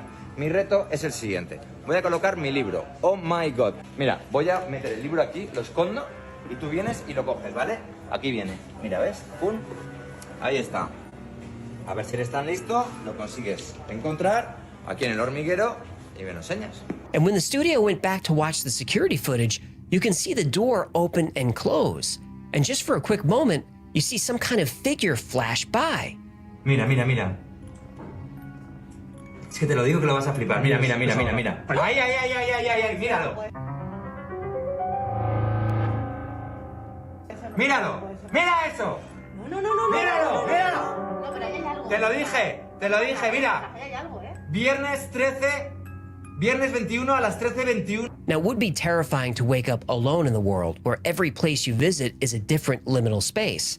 But worse than that would be waking up in a single liminal space that goes on forever. And that place has a name, the back rooms.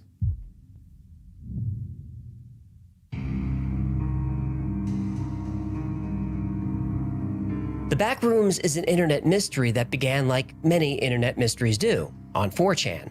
Someone asked members to submit disquieting images that just feel off. An anonymous user posted this photograph. Everyone who saw the image agreed it was strangely familiar but unsettling, though nobody could explain why. Finally, a follow-up comment described it. If you're not careful and you no-clip out of reality in the wrong areas, you'll end up in the back rooms, where it's nothing but the stink of old moist carpet, the madness mono yellow, the endless background noise of fluorescent lights, and maximum humbuzz, and approximately 600 million square miles of randomly segmented empty rooms to be trapped in. God save you if you hear something wandering around nearby, because it sure as hell has heard you. No clip? Well, no clip is a video game term. When two objects overlap, that's clipping. No clipping means crossing boundaries in a game that you're not supposed to cross, and ending up in areas not meant for the player. The backrooms theory says it's possible to no-clip into a different reality adjacent to ours, a reality you're not meant to ever see. Remember, liminal spaces are transitional. You're not supposed to stay there very long. You instinctively want to get out, to move on. The back rooms are unnerving because you can't. It's an endless liminal space with no escape. Something about the back rooms connected with people, and an entire culture was organically developed around the concept. Completely community-driven, the Backrooms has become crowdsourced IP with its own canon and lore, and there are now hundreds of levels of Backrooms, each with their own stories, their own rules, inhabitants, objects, even hazards. Fans can contribute to the lore through a few different wikis, completely dedicated to the back rooms. Still, the back rooms lived in dark corners of the internet. What brought the concept to the mainstream was a series of short videos by a creator named Kane Parsons. Using an ingenious combination of live action and 3D animation wrapped in a low-tech package, these videos give us a glimpse of what being trapped in the back rooms would feel like. The videos also prove that liminal spaces are not a fringe theory. Millions of people have watched these. Clearly, the concept of liminality is universal. The video series begins with a group of kids shooting what looks like a student film in 1996. The camera operator suddenly no-clips through the ground and falls into the back rooms. A little more. A little more. You got it? Yeah. Yeah.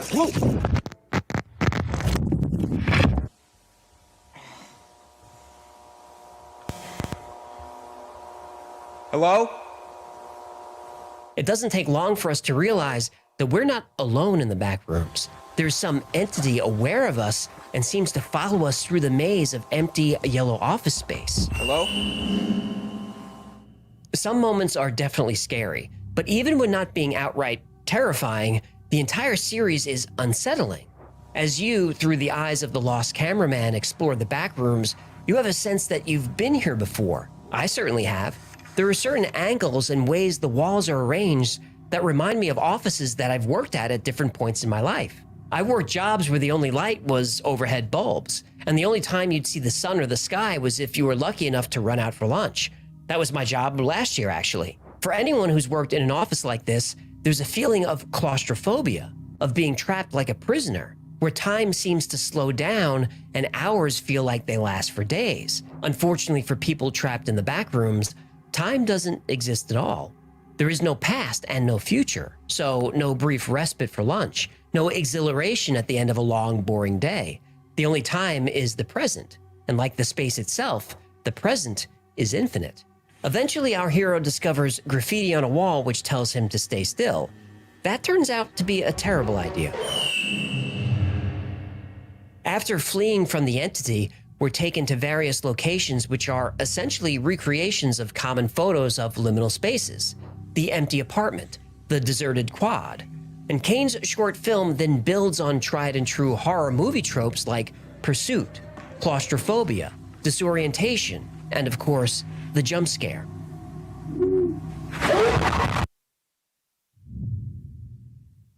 Kane's subsequent videos build on the lore of the backrooms.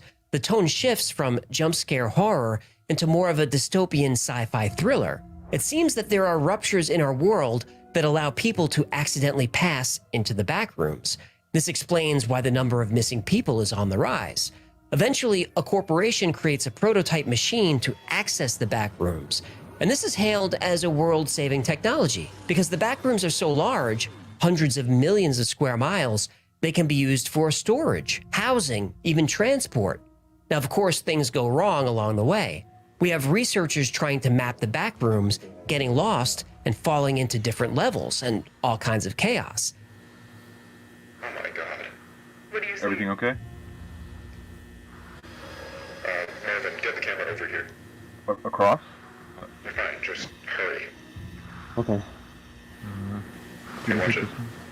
Oh my god!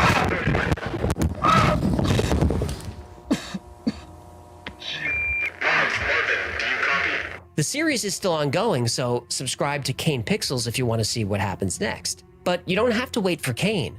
Other creators have picked up the mantle and attempted to continue the story. I think we just saw someone running. What the hell?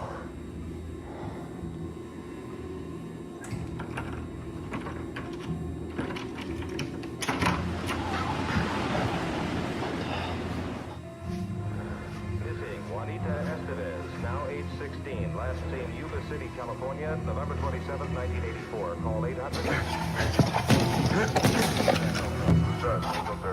Hello? Can you help me get down? There's something up here. Please. Stay right where you are. Stay right where you are. We're going to try and get you down. To me, all these versions are equally interesting and unsettling. The Backrooms concept has spawned other media as well. A viral TikTok shows someone using Google Earth to zoom in on a location in Japan. As they move inside the building, we see the familiar wallpaper, carpet, fluorescent lights, and this time, different objects and entities. Indie developers are publishing video games based on the backrooms and liminal spaces. Anemoiopolis is one that looks interesting. It combines the uncanny liminal space concept with classic first-person horror and puzzle-solving elements. And liminality may seem like the cool new thing, and it's no coincidence that its popularity surged during COVID lockdowns when everyone was feeling isolated.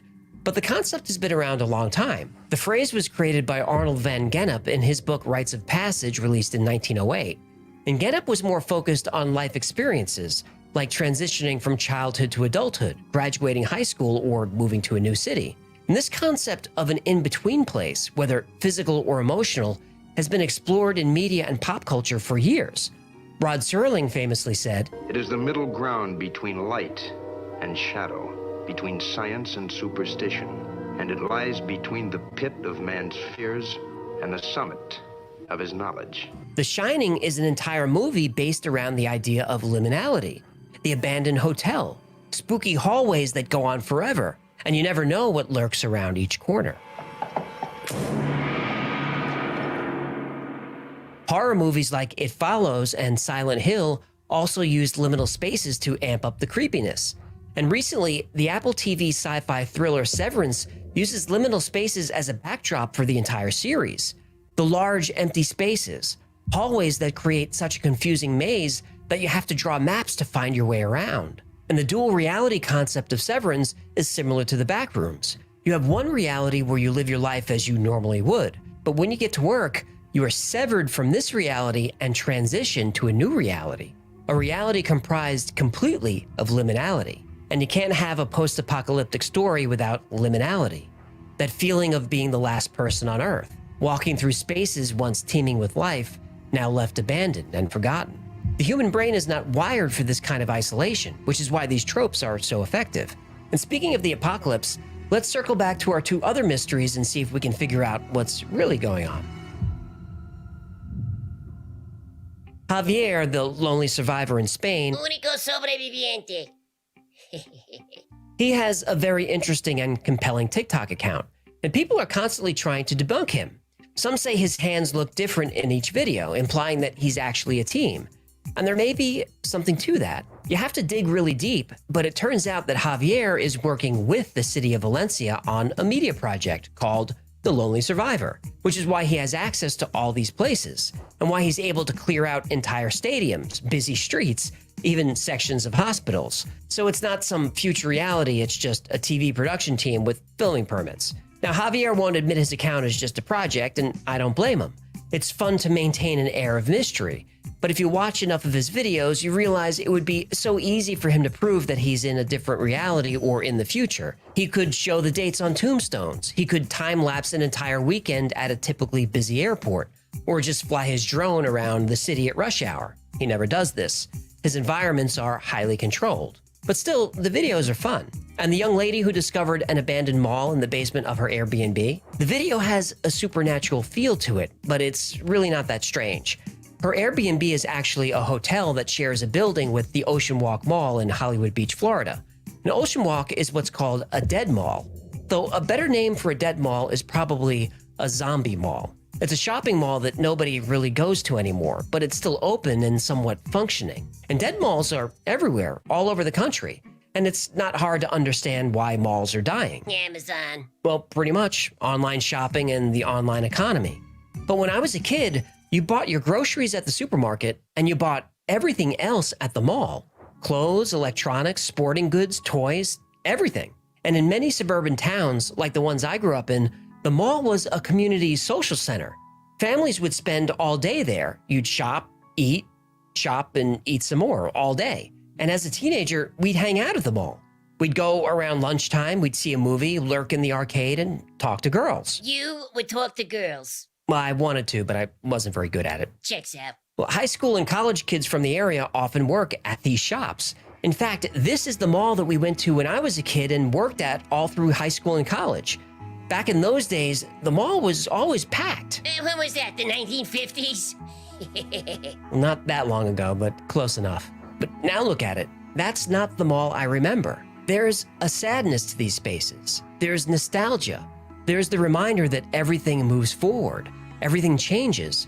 What once was will never again be. These transitions and rites of passage are an important part of life. They show our courage, our resilience, our perseverance. They make us who we are. But whether a location in the world or a transitional moment in our lives, every liminal space has the same point: to find your way out.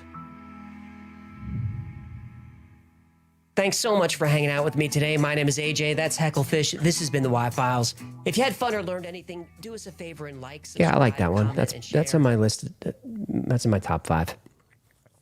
The back rooms. It's funny to watch people in the chat early on talking about the Spanish TikToker, how it's all fake. Just wait. If you're new, you just gotta wait. FizzGig loves the sage advice. If I can find some advice, I'll put it in there.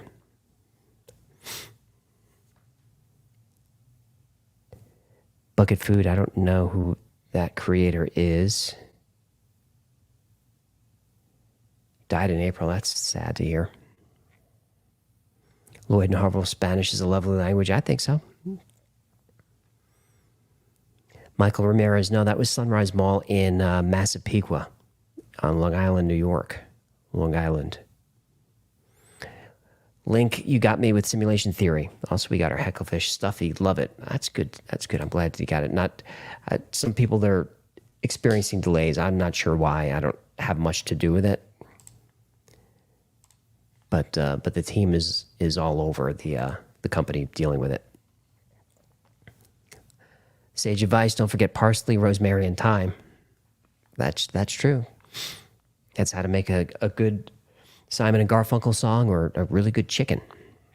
Jason Thompson, Spencer's. I worked at a store like Spencer's. It was called Fun and Gift Shop.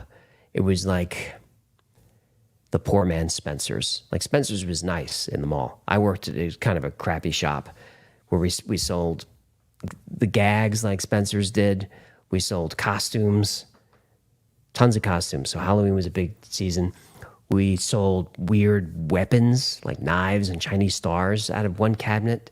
And then in the back, we sold all adult toys. And I'm there like as a 15-year-old with some sketchy like businessman comes in and he wants a blow-up doll and a giant, well, kids are watching, but you know what the guy bought. So we'd have to put all that stuff in paper bags. That was like the policy, is the dirty things go in paper bags. But I was kind of I was a snotty kid. So I would put them in the clear bags and just watch these guys walk out of the store mortified with their blow up doll and just sticking its face out of the paper, out of the plastic bag. And he's got to walk through Macy's with that on the way to his car. Yep, the unknown, that explains things a little. And that was, in retrospect, that was mean, but all right, what's next? Montauk Project, then John Teeter. So, oh my goodness, we still have like two and a half hours left of this stuff. We can't go that long, right? I got to read the script. Carla Anunnaki videos coming, I promise.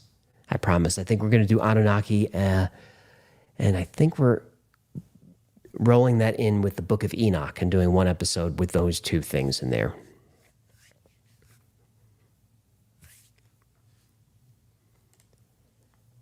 What do we got for super chats? All right, where was I with these? Now, without the team on the stream, I lose my place.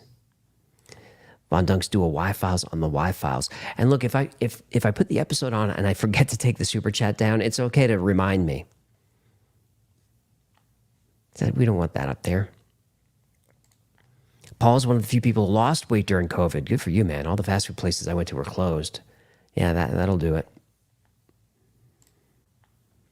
Charlene, thank you for an awesome show. Loves everything that we do at the Y-Files. It's very nice of you to say. I'm glad you're here on a Saturday.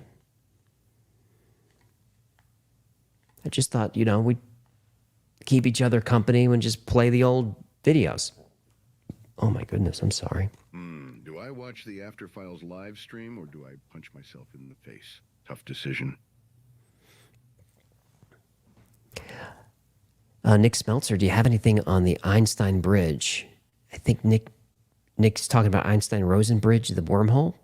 Haven't done a specific video on wormhole tech yet. If that's what you mean, I think that's what you mean. But I bring them up from time to time.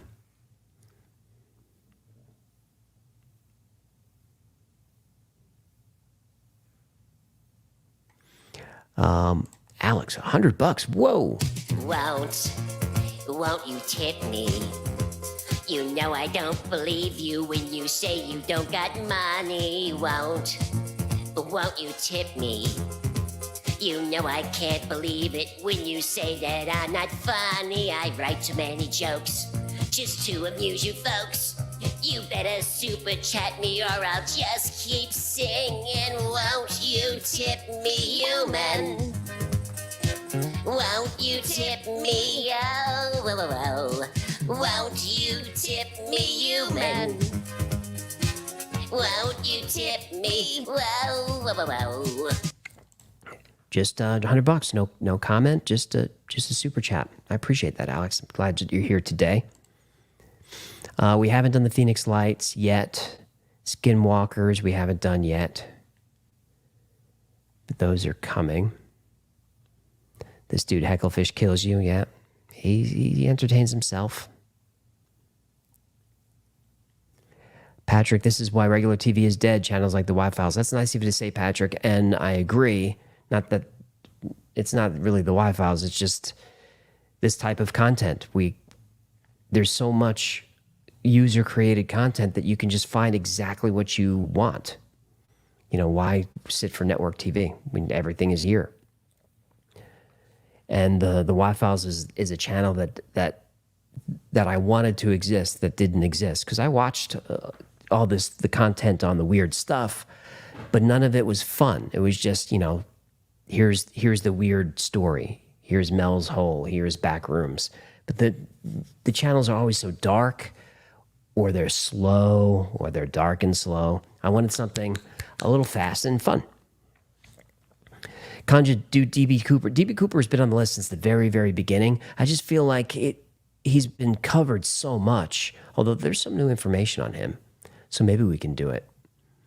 The channel Let Me Know, who puts out great stuff. He's got a DB Cooper video that's pretty good. Murph, it makes a good point. None of those channels have fistable mugs. That's true. Oh, Mark Johnson. Everybody wants to know what's going on inside Mel's Hole. It's dark in there. It's moist. It's warm. I'm glad that your Saturday's improving. Envy, I'm not going to cover the Maui fires. Maybe on the podcast I'll cover that, and I'll do it a little bit later. But I can't cover a story that's so new when there's like missing children and bodies in the street. You know, there are some interesting conspiracies, but I'll cover that later, and I'll do it on the podcast.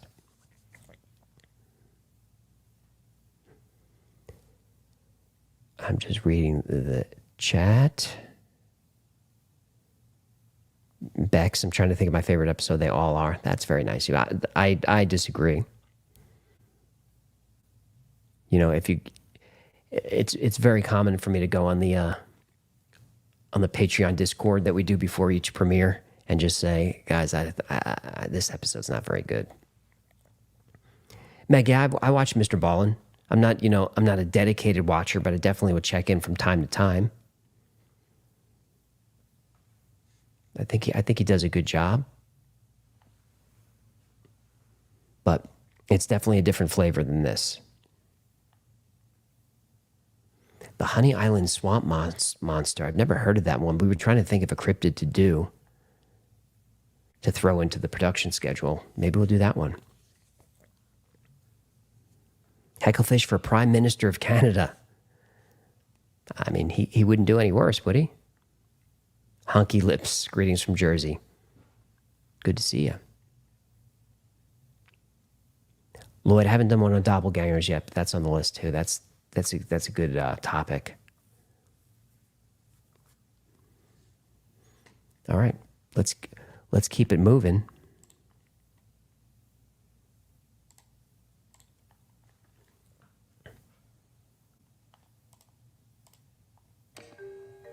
In 1943, the USS Eldridge was made invisible and teleported from Philadelphia to Virginia.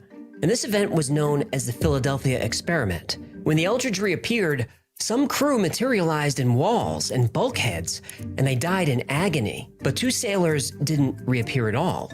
The 2 men, who happened to be brothers, were presumed dead or lost. They weren't dead.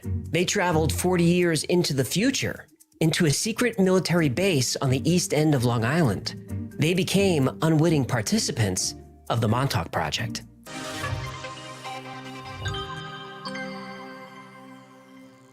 In the early 70s, Preston Nichols, an engineer who specialized in electromagnetism, worked for a defense contractor on Long Island. And during this time, he was working with a group of psychics studying telepathy and getting good results. He discovered that telepathy behaves exactly like a radio wave.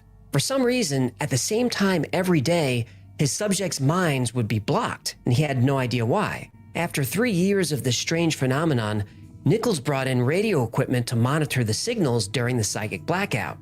He learned that whenever 410 to 420 megahertz was detected, his subjects were jammed, and after 20 minutes, the signal would dissipate and the psychics would open back up. Nichols built a mobile transceiver and tracked the origin of the signal to Montauk Point on the east end of Long Island, New York. More specifically, he traced the signal to a large radar tower on Montauk Air Force Base, so there was nothing he could do about it. The radio interference continued for a few years and eventually stopped. Nichols didn't give it much thought until he received a call from a friend who said the Air Force Base was now abandoned and he should go check it out. And the base was deserted, but for some reason, it was a mess.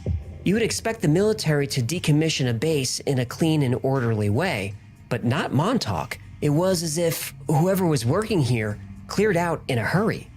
And after exploring, Nichols came across a young homeless man who was living in one of the abandoned buildings. The young man acted nervous. He said he was a military technician who worked there, but he deserted when a large beast appeared and tore through the facility, forcing the project to shut down. Nichols asked the man what he meant by a beast and a project. The young man seemed confused. He said, "You don't remember? You're Preston Nichols. You ran the Montauk Project."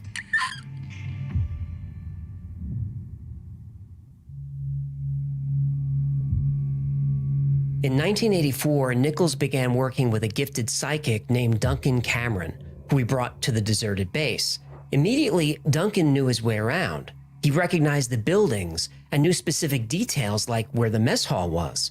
The more they explored, the more information Duncan was able to provide. A number of disturbing experiments happened on the property for years.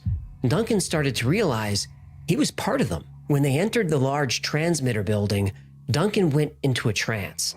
While in this trance, Duncan said he was programmed to find Nichols, befriend him, and then kill him. And once that objective was achieved, Duncan was programmed to destroy Nichols' lab and all his research. And because Duncan was now aware of his programming, he was able to resist it. And back at his lab, Nichols used a deprogramming technique to give Duncan back full control of his consciousness. After working with Duncan for a while, Preston Nichols started to realize he had been involved with the Montauk Project also. He just didn't know how or why. Over time, more of Duncan Cameron's memories surfaced. Duncan realized he had served aboard the USS Eldridge with his brother Edward. They were the 2 sailors who were lost during the Philadelphia Experiment. Wait, hold on. That experiment took place in the 40s. That's right. Duncan Cameron and his brother Edward had been transported from 1943 to 1983, 40 years into the future.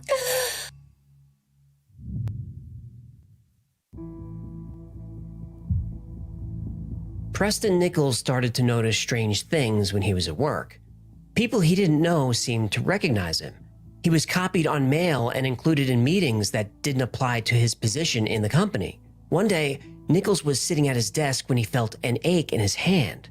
He looked down at the back of his hand, and he had a Band-Aid covering a fresh wound, a wound he didn't have 15 minutes earlier.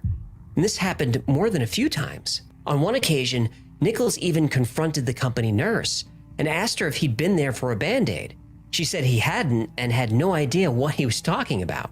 As time went on, Preston Nichols began to realize that he was living 2 separate lives. One day he had what he calls an intuitive urge to visit the basement. This was a high security area. Only maybe 10 people in the company had the clearance to be there, and he wasn't one of them. He reluctantly took the elevator down. He gathered himself to try to appear natural and walked right up to the security guard. And even though he had never been in this area and had no idea what happened here, the guard gave him a badge with his name on it and waved him through. Whether by muscle memory or just by using his gut, Nichols seemed to know where he was going. He finally arrived at a plush office, much nicer than his own, and on the large desk was a nameplate, Preston B. Nichols, Assistant Project Director. Preston Nichols now had real physical evidence that he was living two lives, one as an engineer, the other as a senior member of a top-secret government program called the Montauk Project. By early 1990, all of Nichols' memories of the project had come back, and it was worse than he could have imagined.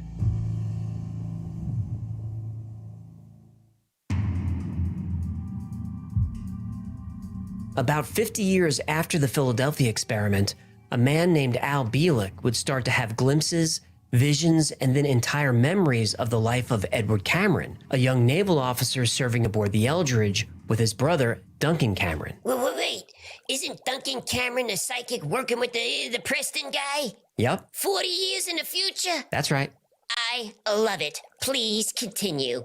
Bielek wrote books, spoke at conferences, and gave many interviews describing his time on the USS Eldridge while living in the body of Edward Cameron. Aboard the Eldridge, when what was called a magnetic bottle was engaged, the ship began to slip through time.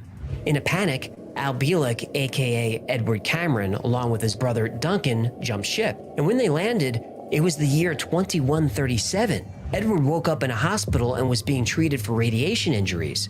Duncan was nowhere to be seen. When his health improved, Edward learned more about the world he was now in. In 2137, the geography of the United States is vastly different. Florida and most of the eastern seaboard is underwater. California is a series of islands, and the Great Lakes have combined into one giant lake. After a devastating nuclear war fought between the West and Russia and China, the world population has been reduced to 300 million people. The United States, Canada, and most governments were gone. Areas were under local martial law. And just when Edward was becoming overwhelmed, he was transported hundreds of years in the future and arrived in the year 2749. He would spend 2 years living in this time. And life in the 28th century was much different than life in the 22nd. The most obvious change was anti-gravity technology. This allowed people to live in floating cities more than 2 miles above the Earth. And these cities were run by an advanced AI, all interconnected with one another. And human life was easy. As long as you contributed to society, all your needs were met. The AI, operating robotic equipment on the ground, handled all farming and food production. Hippie communist paradise. Pretty much. And Edward felt like people lost their identities. Sure, their lives were easier, but they were now mindless drones. Welcome to paradise, comrade. Then suddenly, Edward felt the world shifting again. Now, he and his brother Duncan appeared in 1983.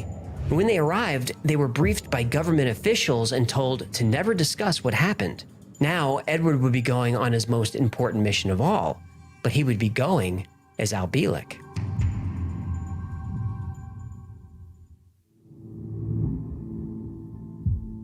In 1990, Al Bielek's brother, Duncan Cameron, now had full recollection of the Philadelphia experiment and the Montauk Project, as did Preston Nichols, and their memories were terrifying.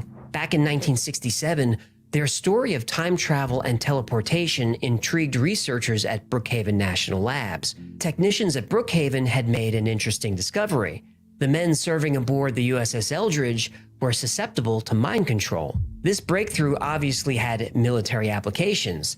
The United States could use this technology to tell an enemy's army to not fight.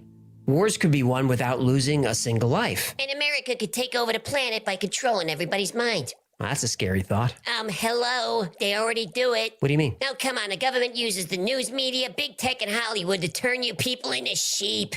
Okay, look, having a point of view is not really mind control. People can still think for themselves.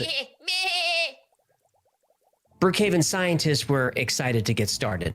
The Montauk Air Force Station was the perfect place. It was deserted, remote, and had all the equipment they needed. It even had the largest radar antenna in the world. an antenna powerful enough to broadcast high-powered signals for hundreds of miles or more. The goal was to broadcast on the right frequency that could alter and control the human mind. The Montauk experiment had now begun.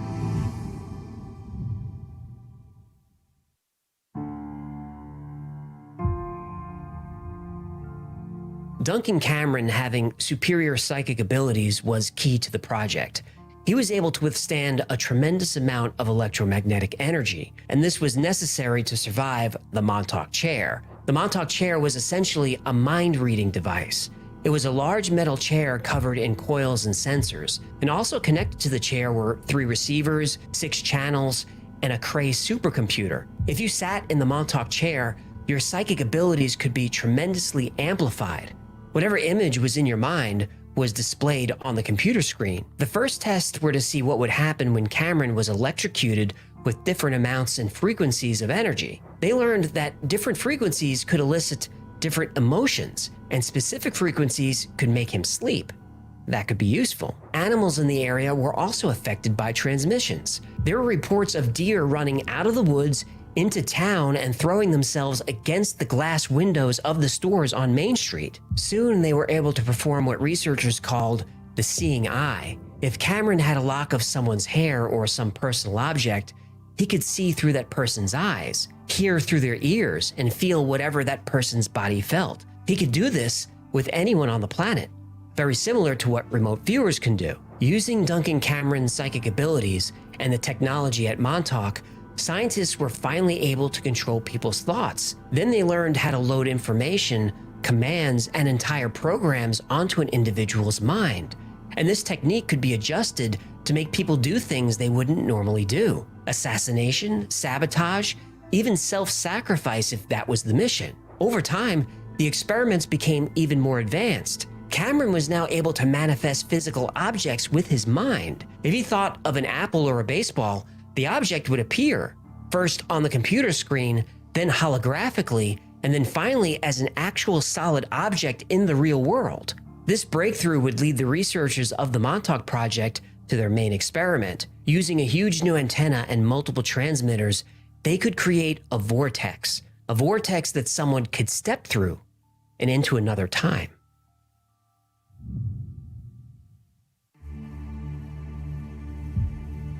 Dr. John Van Neumann was one of the great mathematicians of his time. He also made contributions to physics, computer science, economics, quantum mechanics, and lots more. Naturally, the United States put him to work on the Manhattan Project, as well as many other top-secret government programs. Dr. Van Neumann died young of cancer in 1958, but that turned out to be a lie. He was actually placed in a program similar to witness protection to hide his identity. And Preston Nichols was able to find him and talk to him about the experiments in Montauk and how they connected to the Philadelphia experiment. Van Neumann, now an old man, had been waiting 40 years for this very moment. He said when the USS Eldridge reappeared after the experiment, it was fatal to most of the crew. Van Neumann knew how to fix this. One of the ship's power generators had malfunctioned during the experiment.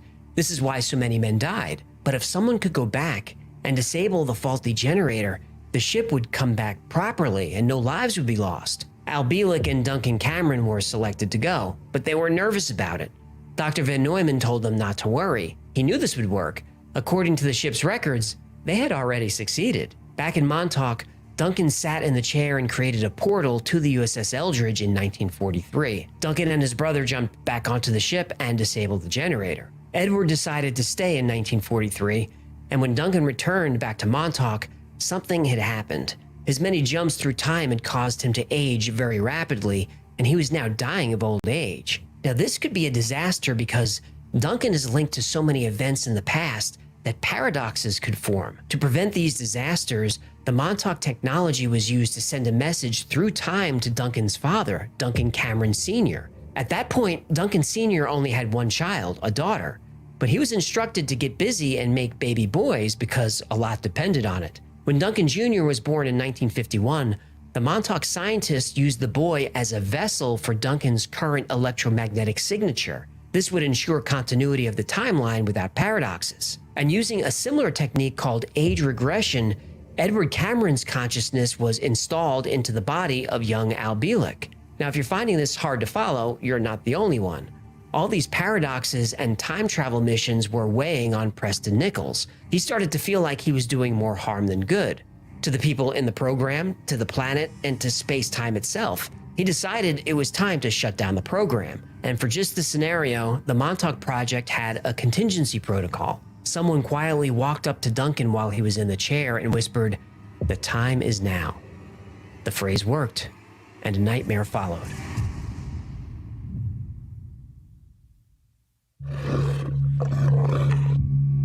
Upon hearing the words, "The time is now," Duncan Cameron unleashed a monster from his subconscious.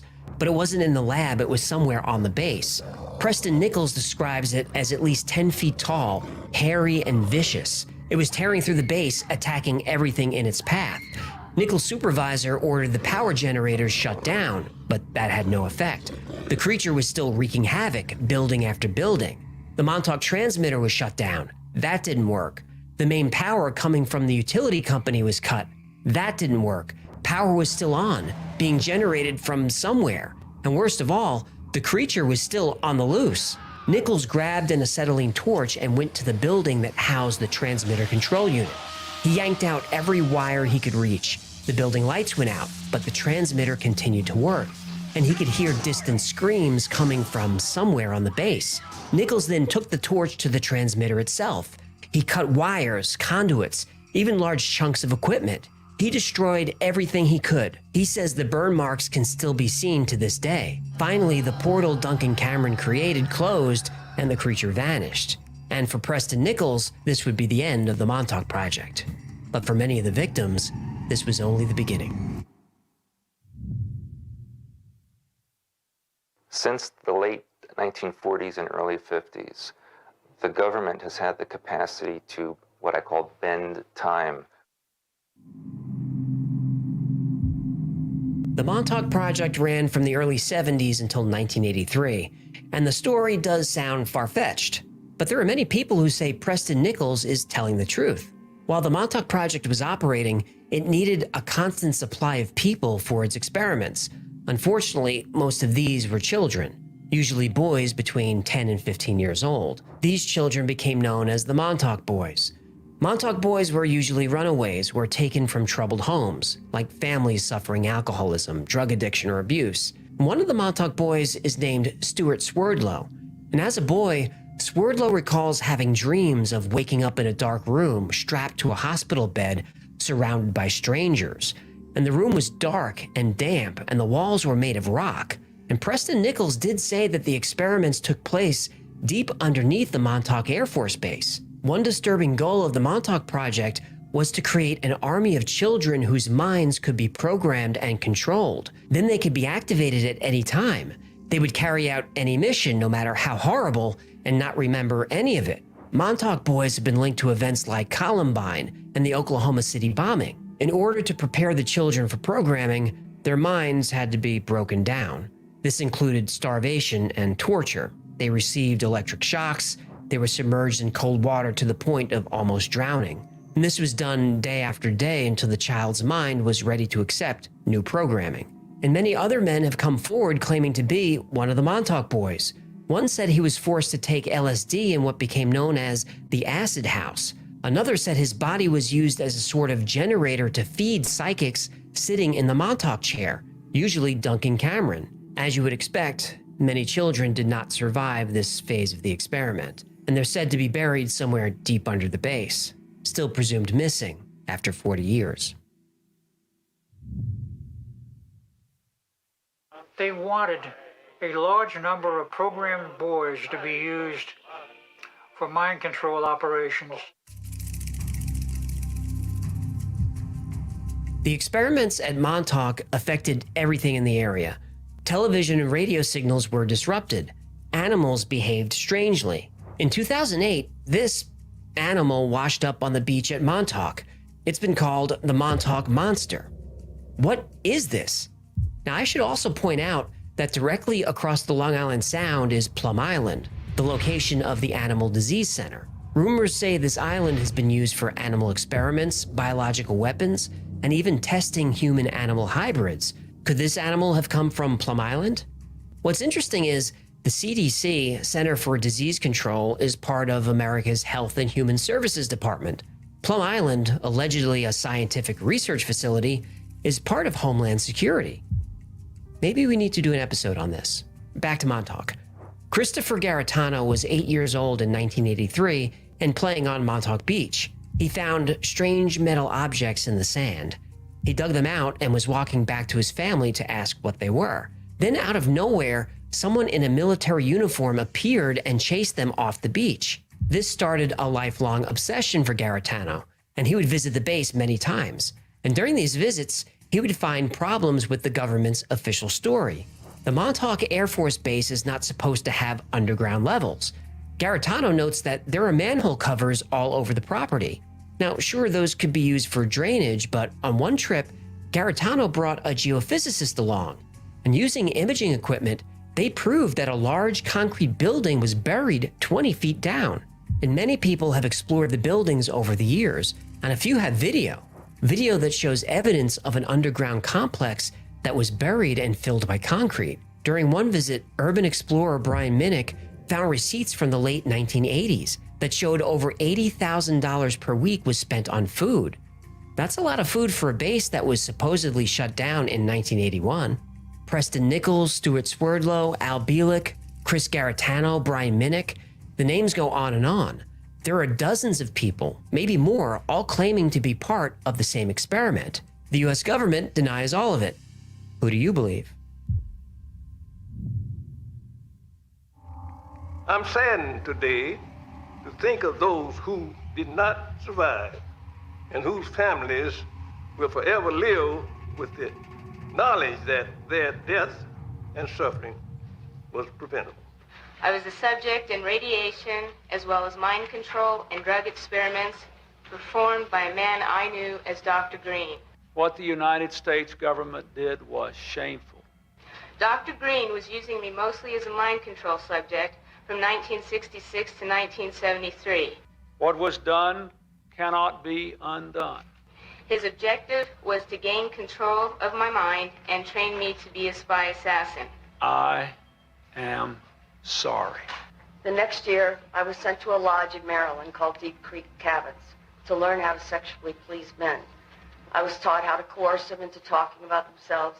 Only you have the power to forgive.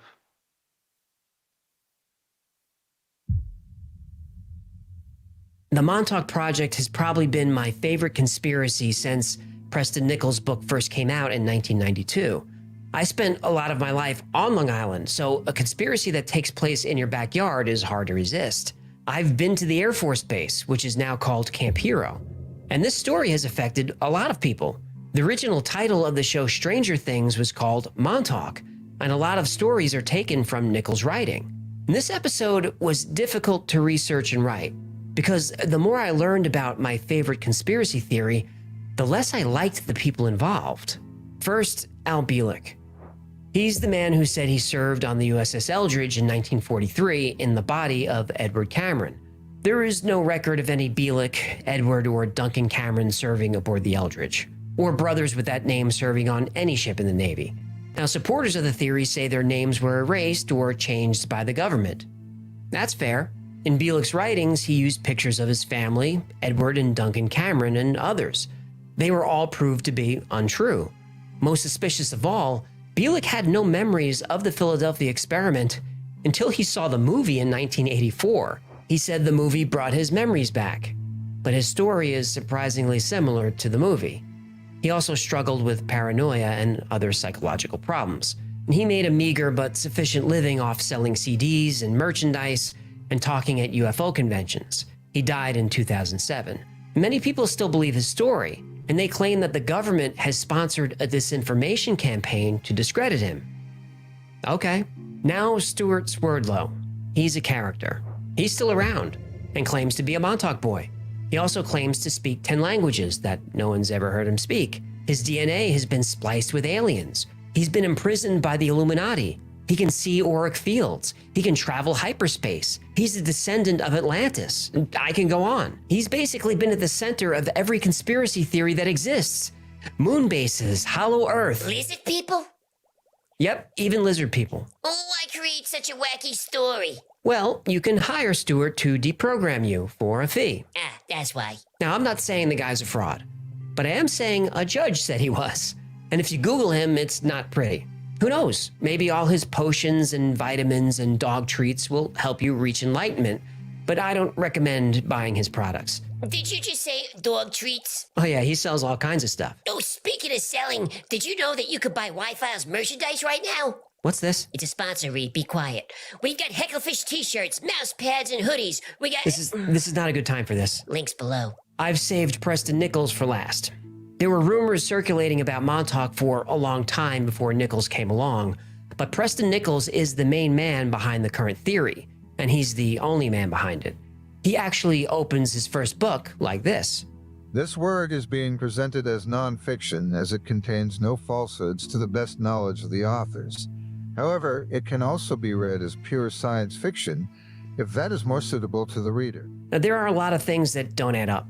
Nichols says the Montauk experiment took place 10 stories below ground, maybe lower, and that there are tunnels deep underground that connect to other secret locations in the United States. Now, that might work in some parts of the US, but it won't work in Montauk. When glaciers move, they pick up all kinds of sand, dirt, and debris, kind of like a push broom.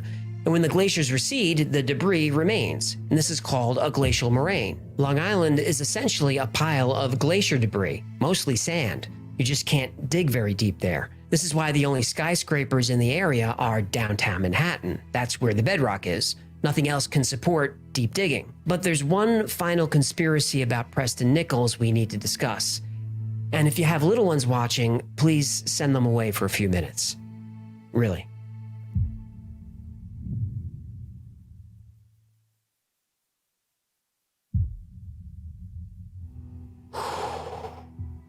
Okay. You might remember Preston Nichols used a deprogramming technique on Duncan Cameron. Well, Nichols describes this technique in his books, though it rarely makes it into the fun YouTube videos about the Montauk Project. To be deprogrammed, Preston Nichols has to touch you while you're in an aroused state. Now, I won't give the specifics here, but I think you understand what I mean. And Nichols deprogrammed a lot of young men, all the time. Preston Nichols had built a replica of the Montauk chair and research room. And eyewitnesses said Nichols would go into the room with a man, usually in his early 20s. There'd be some noise.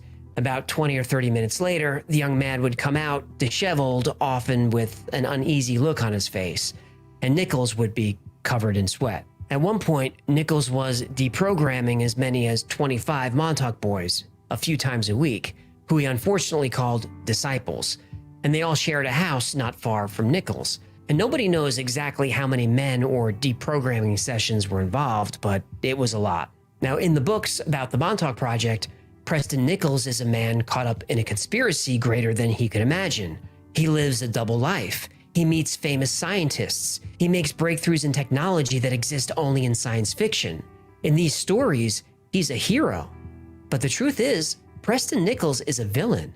Because of the proliferation of the Montauk Project theory, dozens of men, most of whom had a mental illness, addiction issues, suffered child abuse, or all of the above, believed they were part of this conspiracy. This delusion gave their lives meaning, and it gave them someone to blame that wasn't themselves or their families. And being a Montauk boy gave them a place to belong, a new family of people who understood the pain of what they were going through. And here was Preston Nichols to the rescue, able to deprogram them of all the negative experiences they suffered from the experiment. Preston Nichols took advantage of these young men for years, while other liars and frauds helped him weave a rich, complex narrative, a narrative that still continues. And this conspiracy is believable because the government has done most of the awful things Nichols claims, drugging people against their will, kidnapping, torture. They've done all of this and worse. The government also spent a lot of resources exploring psychic phenomena.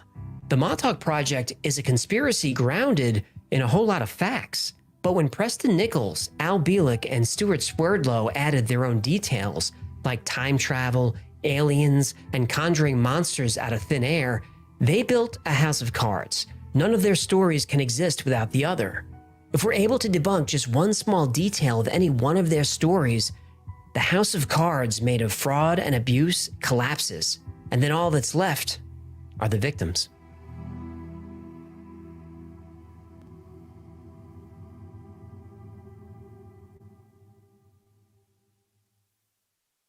Thank you so much for hanging out with me today. My name is AJ. That's Hecklefish. This has been the Y-Files.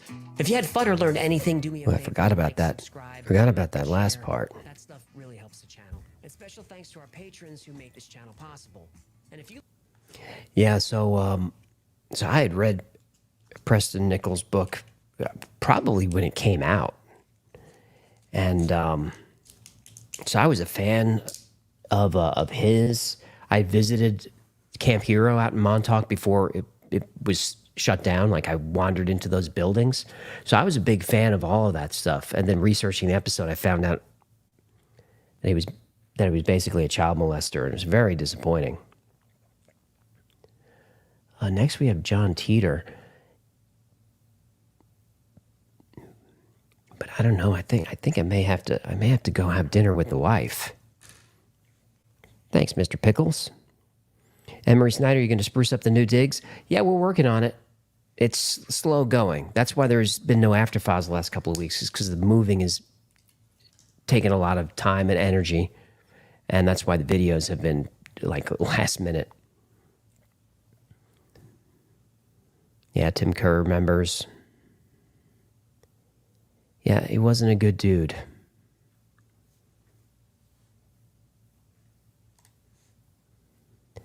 What's going on for super chats? Hecklefish for president? Okay.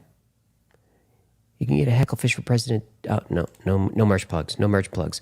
The Snail, thank you for the 12. You consider doing an episode on the Keys of Solomon. That'd be a good idea. We have an episode coming up on mysterious objects from the Bible. Maybe that can be a part of that. Thank you, Michael Rudd, for that. The Light Witch, your latest episode was incredible. The work you do is important. I appreciate that. Foxy Joe, I appreciate the super sticker. Paul, since you are Joe Rogan, you should have Rogan on your podcast. Gino could probably make that happen. You know, assuming Joe was in town for a fight or something, I bet Gino could make that happen. But we don't ask Joe for a lot of favors. You know, Gino's known him for years and years, and everybody's asking Joe for something. And Gino doesn't like to do that. I don't blame him. Hello, Agent Chat. Thanks for streaming today. Missed the After Files last week. Thought we'd have to call Pleiades to find you. No, I'm good. But I appreciate you looking out. There's a secret spaceship. Thanks for a great show. Have you done a show on Jonathan Reed and his alien contact or Billy Meyer? I haven't covered them yet. Good topic. Good suggestions.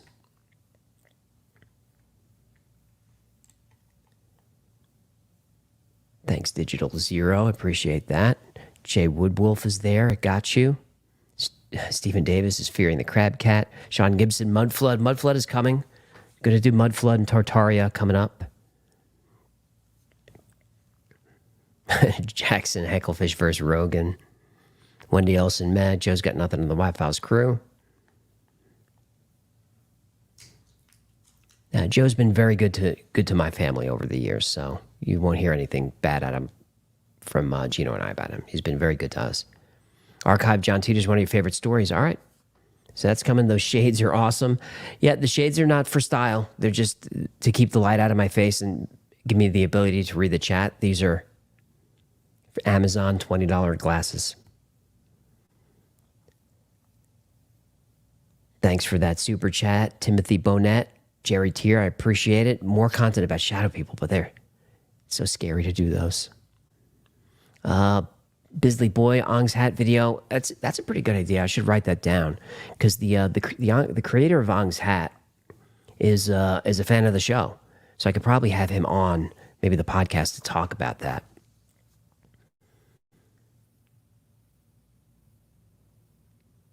All right, B. Wallace, you like John Teeter?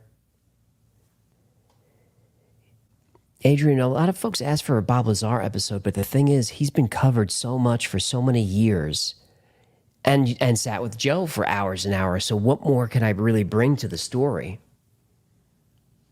You know, so if I can't bring something new, I would rather not even do it than just rehash it. But if I can find something new, then I'll do it. Ted is asking if we covered Solar Warden. We did. I did a whole episode on Solar Warden. That's the secret space program. Visitor, what is the name of the podcast? If you mean the Y-Files podcast, it's called the Y-Files Operation Podcast. And it's not new. It's been there almost since the beginning. What will be new is the long-form storytelling and then conversations. But we're still working that out. And no, I'm fine. This is my Saturday chill energy. The After Files, it's amped up. It's just, I amp it up. Penny Kane, are you tired of explaining your glasses yet? LOL. I'm not, because even though there's, 10, 11,000 people in here, and we've been consistently around 9, 10, 11,000 the whole stream, it's not the same folks. So questions are going to come up over and over again. I don't really mind. It's like, what was that? Everyone asking Jen how did they get through the Van Allen belts? That was trying her patience. But look, it's not the same thousands of people on there. Jimmy Spite, I'm down for Mr. Ballin versus the Y-Files. I don't know about that. I've got skills, but John is a Navy SEAL. So I don't know about that. Akasha, I covered Phil Schneider. Look for the Dulce Bass episode. Very, very interesting guy. Very dark end to his story.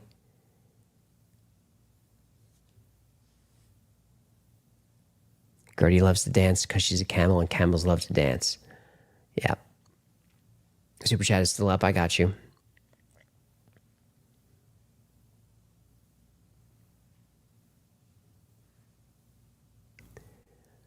What do we got here? Where is...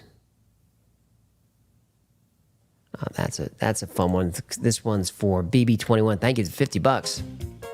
I get pretty freaky.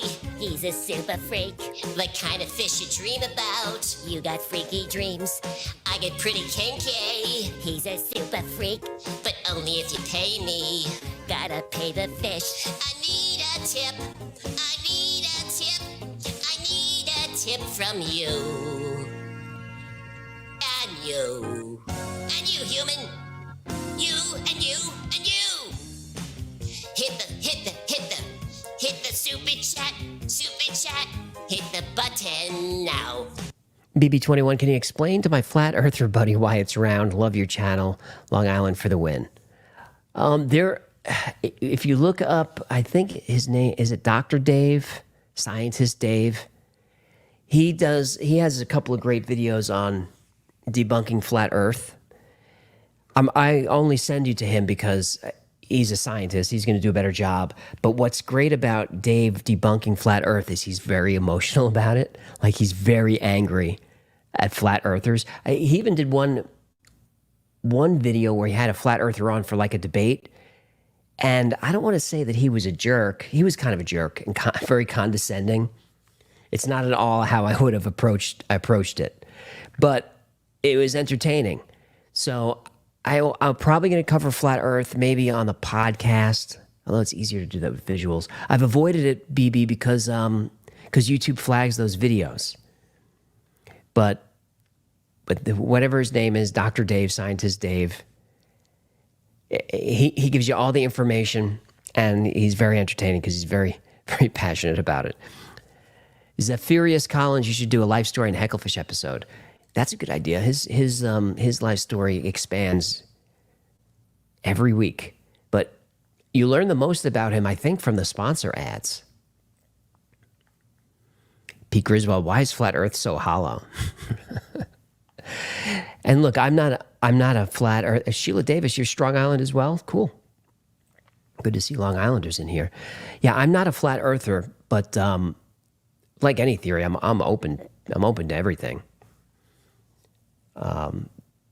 Yeah, I'm not a flat earther, but YouTube flags all those videos.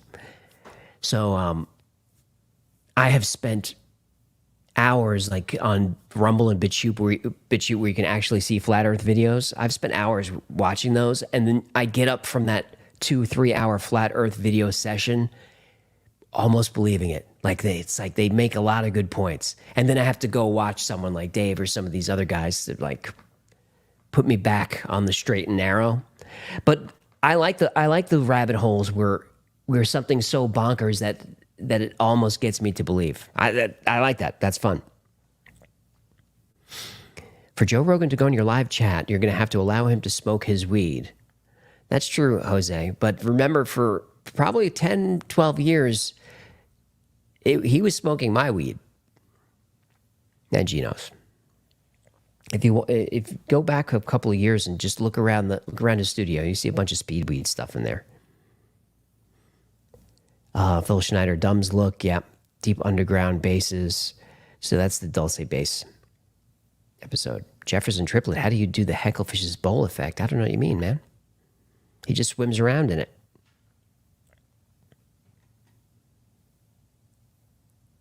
Small Town Girl, yeah, the Moonfall movie wasn't bad. I know that was a bad movie, but I thought it was fun. But disaster movies, I like disaster movies. So even bad ones, like Deep Impact is not really known as a good movie, but it's fun to see this, to see like the what happens to the earth when something bad hits. That's fun to watch.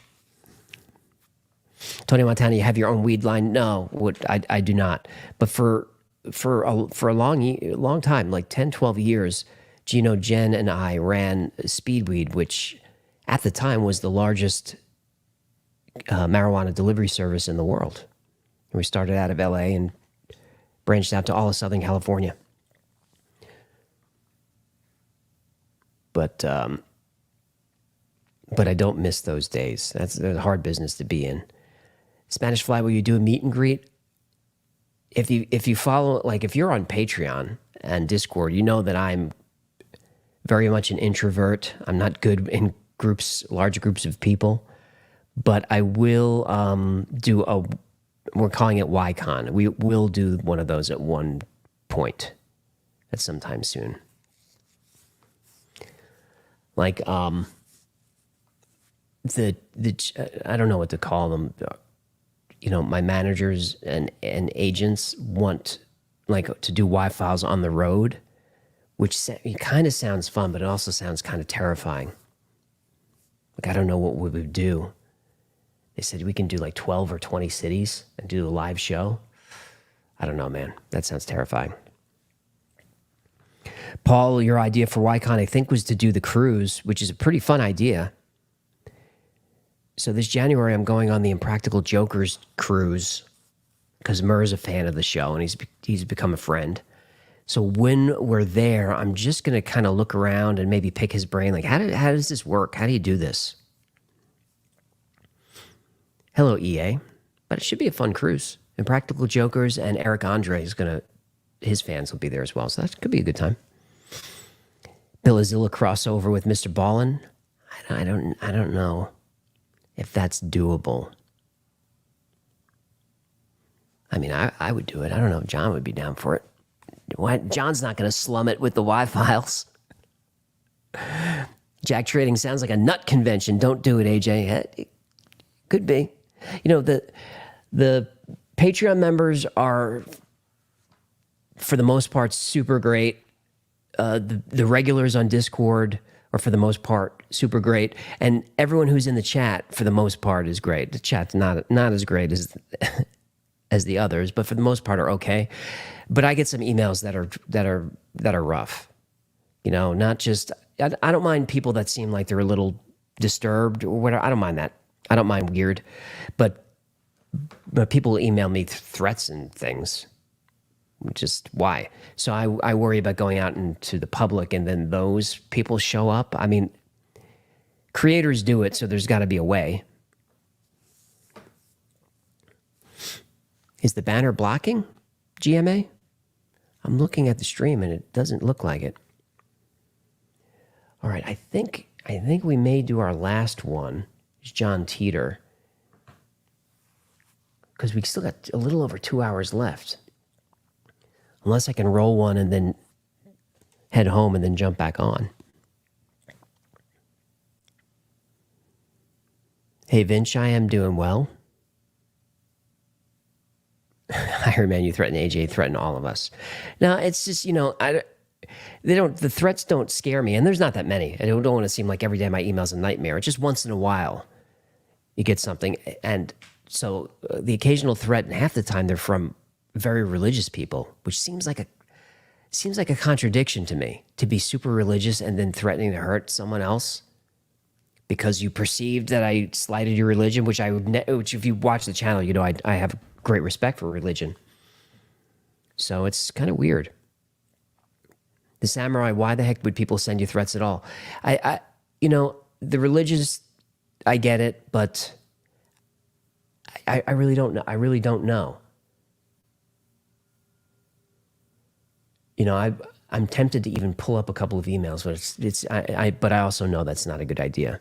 I'd have to prepare for that and make sure that I don't dox anyone, because I don't want to do that. Because even though it's irritating to get threats and hate mail, I'm also very aware of where it comes from. It comes from a person who has a difficult life and a lot of anger issues, and they're venting and they're lashing out at a person that they feel like they know, like Paul said with parasocial relationship. So I get it. So I read it, and I never get frightened. I rarely get angry. I mostly am like disappointed, like, oh man, I could feel how miserable you are.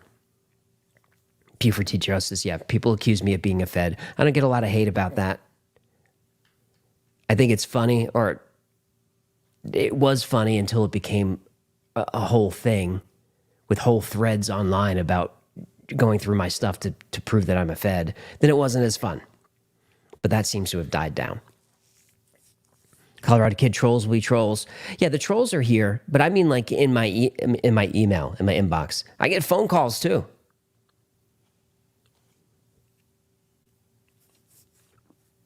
Love to just watch 2012, says Brenna. Yeah, that's another bad movie with great disaster scenes. I mean, I've used clips from 2012 in some of the videos because it's just got great disaster scenes. Danny Stormer, AJ is an empath. I don't think I am. I don't think I'm an empath. But I'm aware of human psychology. Like if you send me an email that's like 2 paragraphs long, whether you're emotional in it, by the time I get through the 2 paragraphs, I pretty much have you sized up. I'm not a genius. Anybody could see it, but you can size someone up who's in pain. And look, that's a person who's not just sending me hate mail. That's whoever they're watching online is getting emails like that. Fizzgig, I thought I was a dedicated fan. You are. Charles thinks I'm a cool dude. I'm all right. I am far from perfect. I have a lot of improvement. A lot of self-improvement to do. Tommy Cunningham, AJ, why were you trying to fist your coffee cup? I was just disappointed that a fan sent that in. They made a Wi-Fi's coffee mug and sent it in, which is very nice. But if you follow the After Files, you know that we only do fistable coffee mugs on this channel. So I was just very disappointed. Just reading the chat. Hit the like button, Lizard Peeps, yeah. Code Dow 26, what's your zodiac sign? I'm a Pisces. Tom Pronto, any religious person who shows hate of any kind is a fraud. I agree with that. Lindsay, am I married? Sorry to disappoint you. You flirt, but yes, I'm married, and you see her on the show sometimes. Thank you, Dana Wade. Very nice. Okay, Lucia wants teeter. Wants enough flap in the yapper and wants some teeter. Yikes. Sounds like someone combs their hair with a brick. Okay. And maybe I may have to head home for dinner. All right, so if the credits just roll, that means I'm on the road. And maybe I'll come back and see it in a little bit. I'm just thinking, is that a good idea? You guys really want to see my room in my house? This is our future. The United States of America endures a second civil war, killing millions. Immediately after that, a world war begins. Nuclear weapons are used. Billions are killed. The aftermath leaves the earth in ruins. Electric grids are down. Food becomes scarce. Disease is rampant. Society breaks down. Then in 2038, all computers go offline. Civilization is set back several hundred years. The world enters a second dark age. Only by changing events in our past and present can we avoid this nightmare of a future. In 1998, in a small town in Florida, John Titor was born. In the year 2036, John, a temporal soldier, would be sent back in time. His mission? Save the world.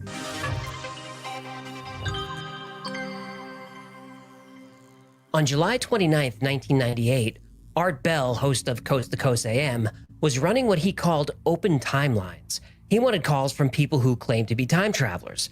Obviously, this brought out plenty of kooks. But then a fax came in that felt eerily real. Dear Art, I had a fax when I heard other time travelers calling in from any time past the year 2500 AD. Please let me explain. Time travel was invented in 2034. Offshoots of certain successful fusion reactor research allowed scientists at CERN to produce the world's first contained singularity engine. The basic design involves rotating singularities inside a magnetic field. By altering the speed and direction of rotation, you can travel both forward and backward in time. Time itself can be understood in terms of connected lines. When you go back in time, you travel on your original timeline. When you turn your singularity engine off, a new timeline is created due to the fact that you and your time machine are now there. Some interesting outcomes of this are: 1. You meet yourself. I have done it often, even taken a younger version of myself along for a few rides before returning myself to the new timeline and going back to mine. 2. You can alter history in the new universe that you have just created. Most of the time, the changes are subtle. Sometimes I'll notice car models that don't exist or books that come out late. Unfortunately, it was also discovered that anyone going forward in time for my 2036 hit a brick wall in the year 2564. Please pray that we discover the reason why there is no apparent future after 2564. A few days later, a second fax came in. Dear Mr. Bell, I'm glad you're back. I faxed this information to you the day before you left the air. As I said then, I am a time traveler. I have been on this world line since April of this year, and I plan to leave soon. Typically, time travelers do not purposely affect the world lines they visit. However, this mission is unusually long, and I've grown attached to some of the people I have met here. Anyway, for my own reasons, I have decided to help this world line by sharing information about the future with a few people, in the hope that it will help their future. I realize my claims are a bit difficult to accept, so I will send the following once I know you have received this fax. A few pages from the operations manual of my time machine, and a few colored photographs of my vehicle. If you wish to contact me, I will be happy to share with you the nature of time, the physics of time travel, and some of the events of your future. Art Bell didn't hear from this person again, which was too bad because he offered to show proof. Everybody who heard that broadcast wanted to see a working time machine, learn the science behind time travel, and know events from the future. 2 years later, they would get their wish. A little over 2 years after the time traveler sent faxes to Art Bell, a user who called himself Time Traveler Zero and later John Titor created an account on a message board called the Time Travel Institute. On November 2nd, 2000, he submitted his first post. Greetings. I am a time traveler from the year 2036. I am on my way home after getting an IBM 5100 computer system from the year 1975. My time machine is a stationary mass temporal displacement unit manufactured by General Electric. The unit is powered by two top-spin, dual-positive singularities that produce a standard offset Tipler sinusoid. I will be happy to post pictures of the unit. Now, before we get into it, I have to be fair and say there were plenty of people on the message board who were skeptical, who wouldn't be. But John Titor was very specific and seemed to have very specialized knowledge. First off, a Tipler sinusoid or Tipler cylinder is a theoretical method of time travel outlined in a paper by Frank Tipler in 1974. So we're off to an interesting start. But what about the IBM 5100? Why would anyone with the technology to travel through time need a computer that was, in 2036, about 80 years old? Well, John Titor said the 5100 was needed to debug legacy computer programs in 2036 because Unix has a problem in 2038. Well, that's true. Remember the Y2K scare? The fear was hardware and software that measure the year in 2 digits would freak out when the year changed from 99 to 00. Now, the world didn't end as some people anticipated, but Y2K did cause some sporadic problems. Something similar is going to happen in 2038, and it could be worse. Unix systems measure time in seconds. A Unix timestamp is the number of seconds since January 1st, 1970. So the Unix timestamp 1 minute after that date is 60. The timestamp 1 hour after that date is 3600, and up it goes. As I write this, the Unix timestamp is 166-413-1870, so about 1.6 billion seconds. Without getting too geeky, a 32-bit integer can only go as high as about 2.1 billion. The official last date that a 32-bit system can recognize is Tuesday, January 19th, 2038. After that, things could get interesting. Ooh, interesting is never good. It's not. And the way to solve this is by upgrading systems to 64 bits. And how far in the future does that get us? Well, the max 64-bit number is about 9.2 quintillion.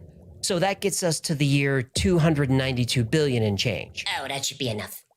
It will be. So what does an old computer have to do with this? Well, John Titor said the IBM 5100 could help them debug legacy code.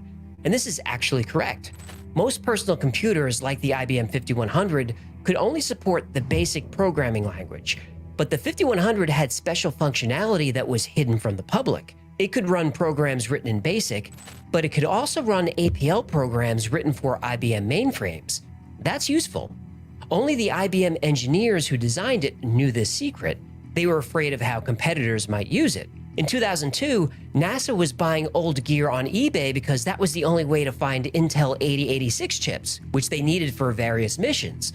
So this is something that happens. So John Titor's first post contained a lot of sound science and information that wasn't well known at the time. But he was just getting started. John Titor was very active on the message board. He would answer any question anyone had. He just wouldn't talk about things like the stock market or who would win the Super Bowl. He said he wasn't interested in helping anyone get rich, and even if he was, he couldn't remember who won a Super Bowl 35 years ago. But John Titor also said that predictions like that could be wrong because he was from a different timeline, which he called a world line. How he explained it was, imagine a cone where the diameter of the cone is how different the destination time is from your own. You enter the time machine at the tip of the cone.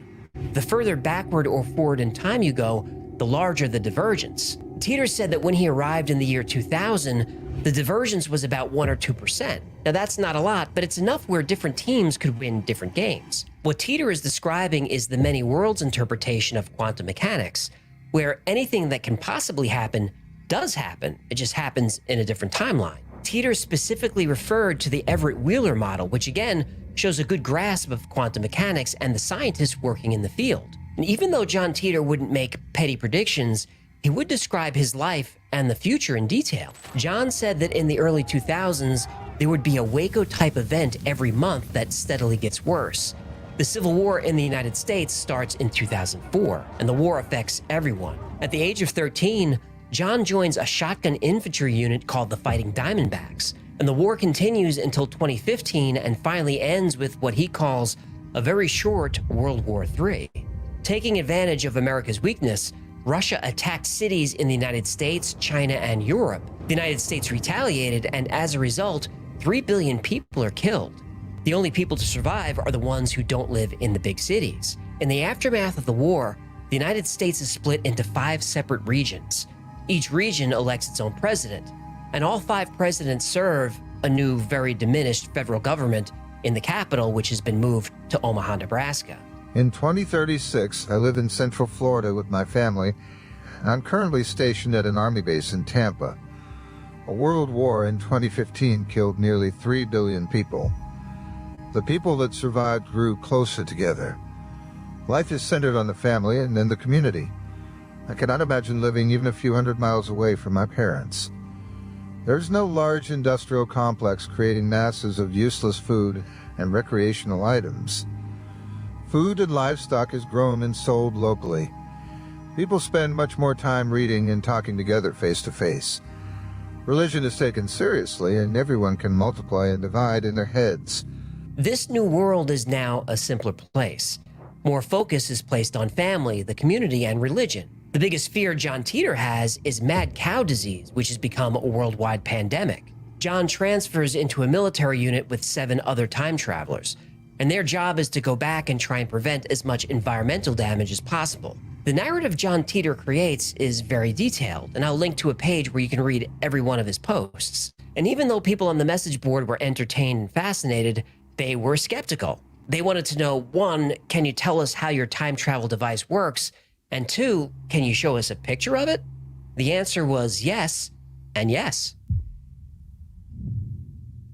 John Titor posted diagrams of his time travel device, pictures of the operator's manual, and even pictures of the device itself. According to John, time travel is discovered in 2034 by scientists at CERN. Using this breakthrough technology, General Electric actually creates working time travel devices.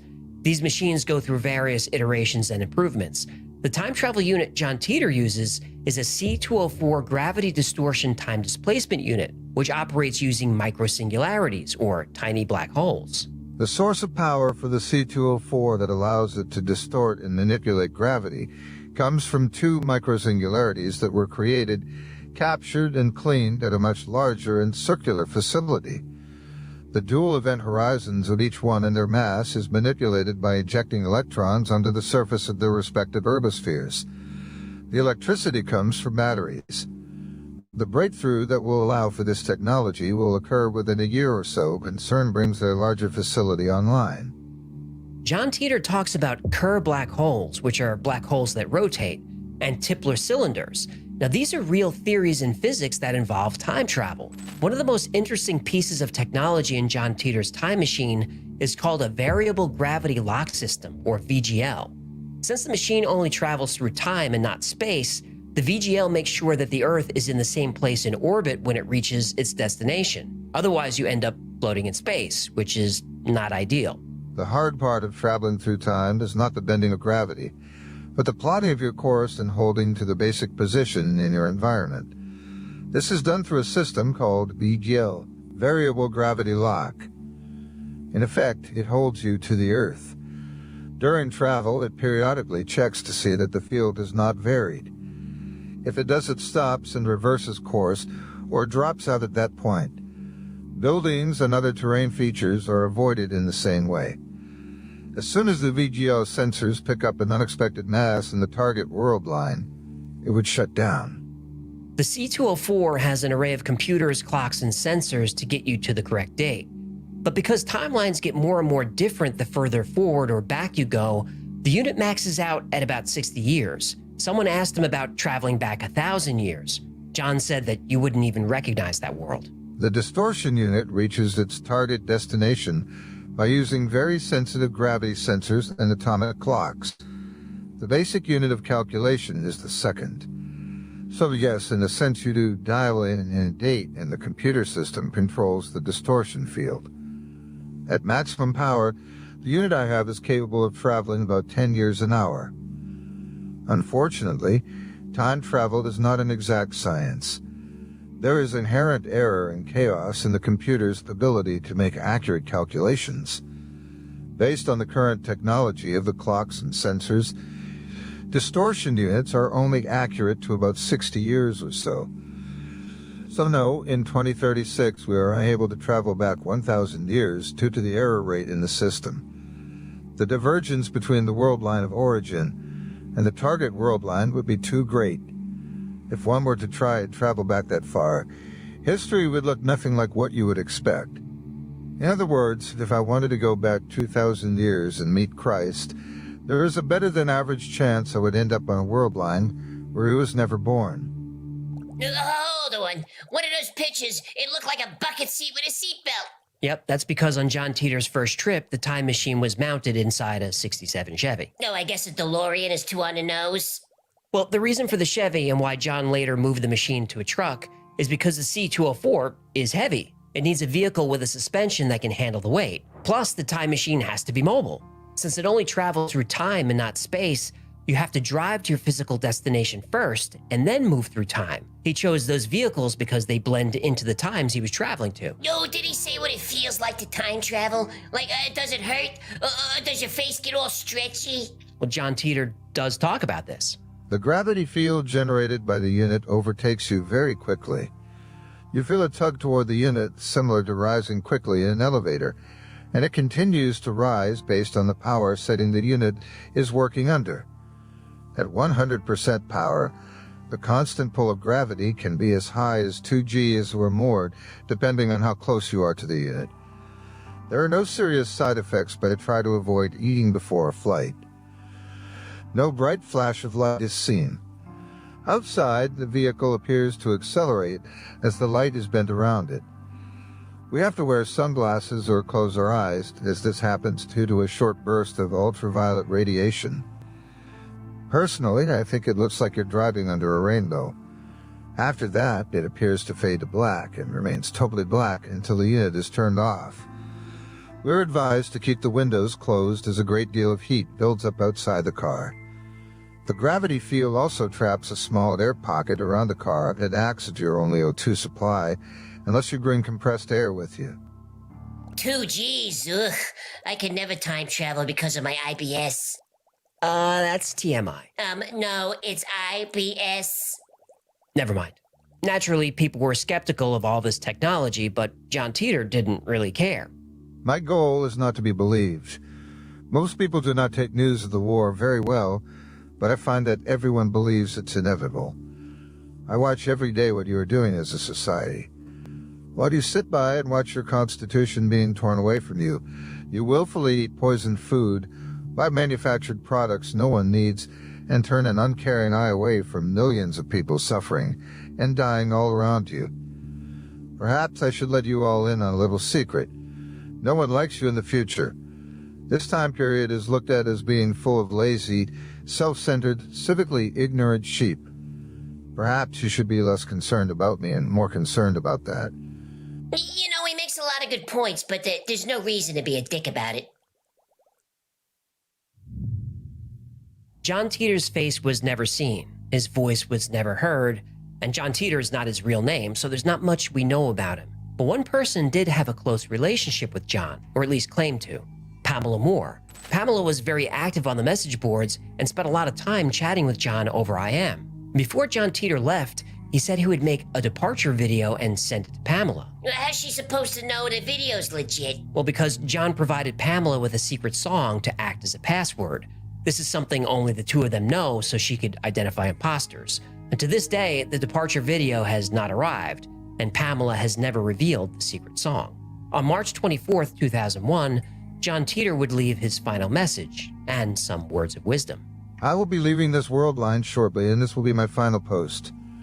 There are only a handful of people who will know exactly when I will be leaving, and I'm sure they will let you know when I'm gone. In the last few days, I have found your choice of topics quite interesting. And from an objective viewpoint, I think it collectively answers one of your own questions.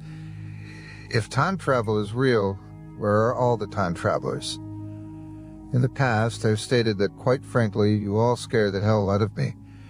And I'm sure other temporal drivers would feel the same. But now I have an expanded explanation. A while ago, I related an experience I had with my parents while we were driving down a highway. Every now and then, we would pass someone who was in obvious distress with their vehicle. I was amazed that so many people could pass them without stopping to help. Their explanation was fear. The risk of helping someone was too great, And with today's technology, it probably had a cell phone anyway. If they didn't, the walk to a gas station would be good for them and teach them a lesson for running out of gas. This is why time travelers do not show themselves. In trying to help you, we put ourselves at great risk, and there's really no point to it. I already know you won't pay any attention or believe me because we've already been through it on this world line. Besides, I think the walk to the gas station will do you some good. I also want to thank Pamela for helping me with the email and everyone else who asked intelligent and insightful questions. I have learned a great deal. My parting thought revolves around something JC has been harping on since day one. No, I do not have a secret agenda, but I've been paying a great deal of attention to your world line. My interaction with you was not a direct mission parameter, but it was a secondary mission protocol based on standing orders given to all temporal drivers. That secondary objective is basically to gather as much information about a world line based on a set of observable variables when we first arrive. Your world line met those conditions. What amazes me is why no one here wonders why Y2K didn't hit them at all. Bring a gas can with you when the car dies on the side of the road. Farewell, John. And John Titor was gone and hasn't been heard from since. But that was really just the beginning of the legend. When the John Titor story first landed in 2001, it was a sensation. But as the years went on, we've been able to see the accuracy of John's predictions. John predicted a civil war in the United States that would begin in 2005. Obviously, that didn't happen. But you can make the case that America has never been more divided than it is today. Thanks, Twitter. 20% of adults in a recent survey said they believe a civil war is likely within the next 10 years. That's a high percentage. And John Titor predicted a nuclear war in 2015, and that too didn't happen. But considering current world events, the last time we were this close to nuclear war was the Cuban Missile Crisis. I actually think we're in more danger now. He predicted there would be no Olympic Games after 2004. Now, he was wrong about that, but there were no 2020 Olympics. John Titor did get a few things right. There was a mad cow disease outbreak in the early 2000s. It's America's first confirmed case of bovine spongiform encephalitis in 6 years. BSE is mad cow disease, a potentially deadly brain-wasting infection that can be transferred to humans. When John Titor was posting in early 2001, most people were still accessing the internet with a dial-up modem. John said in the future, the internet would look more like the current cell phone system. That's exactly right. He said that in the future, the entertainment industry would be decentralized, and anyone would be able to create video which could be watched by many people. More people watch YouTube than watch the networks or even go to the movies. John Titor was right again. He predicted breakthroughs in high-energy physics at CERN. In 2013, the Higgs boson was confirmed. Stephen Hawking originally thought that everything that enters a black hole disappears forever. Titor said that Stephen Hawking made a mistake about this. Stephen Hawking did later change his mind. Now, many of these predictions could be dismissed as educated guesses by someone who was intelligent and knew a lot about science and technology. But there's no denying that John Titor was right. As for the predictions John Titor got wrong, true believers, and there are still a lot of those, always fall back on the many worlds theory. Sure, many of John Titor's predictions were wrong in our timeline, but they came true in other timelines, and there's no way to prove this wrong. But if you look closely at the John Titor story, you do find inconsistencies. You also find convenient coincidences. And because of these problems with the story, many believe that John Titor was a hoax. And if that's true, then who was the real John Titor? Well, there are a few suspects. Whenever anyone does a story about John Titor and who he actually may be, there are a few names that always pop up. The first is Joseph Matheny. He's described as a writer and transmedia artist, and he's mostly known for Ong's Hat, which was one of the first alternate reality or real-time interactive games. And Matheny makes a good case. He said that he, along with 3 other people, developed the John Titor story as a fun experiment to see if they could develop an internet myth. Mission accomplished. Matheny won't divulge who the other 3 people are because they're pretty high up in the entertainment industry and have reputations to protect. But a lot of the story tracks. Matheny says the time machine we see in the fuzzy photos was created by a prop designer who's worked on major movies, And John Titor fans have been able to identify pieces of the time machine that are actually real things. Matheny says the reason the messages often have different tones is because they were written by different people on the team. Matheny was responsible for character development. And the reason that John Titor's story is so similar to John Connor's is because it was intentional. Now, I've heard and read some interviews with Matheny, and at first I was skeptical. Initially, I didn't think he had the tech or science background to flesh out the details in the John Titor story. I was very wrong. Matheny was involved in tech since the 80s. He worked with Adobe and Netscape in the early days and holds a few patents. Also, his game Ong's Hat had references to theoretical physics. He had the tech chops and a track record in creating online myths. He could have definitely pulled this off. Still, I'd love to see hard evidence. Matheny won't provide any. And when asked, he gets pretty annoyed. He says, believe him or don't, he doesn't care. I think that after 20 years, he's sick of people asking him about John Titor. But there are more people to look at. The other name that comes up in the John Titor story is Larry Haber and the Haber brothers. Larry Haber is a Florida-based entertainment attorney. He claims to represent John Titor's mom, Kay, and the Titor family. Hey, how does a lawyer sleep? I don't know how. Oh, first he lies on one side, and then he lies on the other. Good one. Now, I've seen and read a number of interviews with Larry Haber. He definitely does not have the technology or science background to create John Titor. But his brothers do. Richard Haber is an IT administrator, and Maury Haber is a very senior cybersecurity professional. Maury also has a lot of experience writing about technology. And if you go down the John Titor rabbit hole on YouTube, you'll eventually run into a channel called Hoax Hunter, run by John Rasmus Houston, and I'll link to his channel below. Now, John has done a ton of research on the subject. He's tracked P.O. boxes, he's done text comparisons of Maury Haber's writing to John Titor's posts, he's tracked all the usernames from John Titor's message board. I mean, this is exhaustive research. He's convinced that John Titor is actually Maury Haber, who eventually enlisted his lawyer brother to represent the story. Now, what does a lawyer get when you give him Viagra? What? Taller!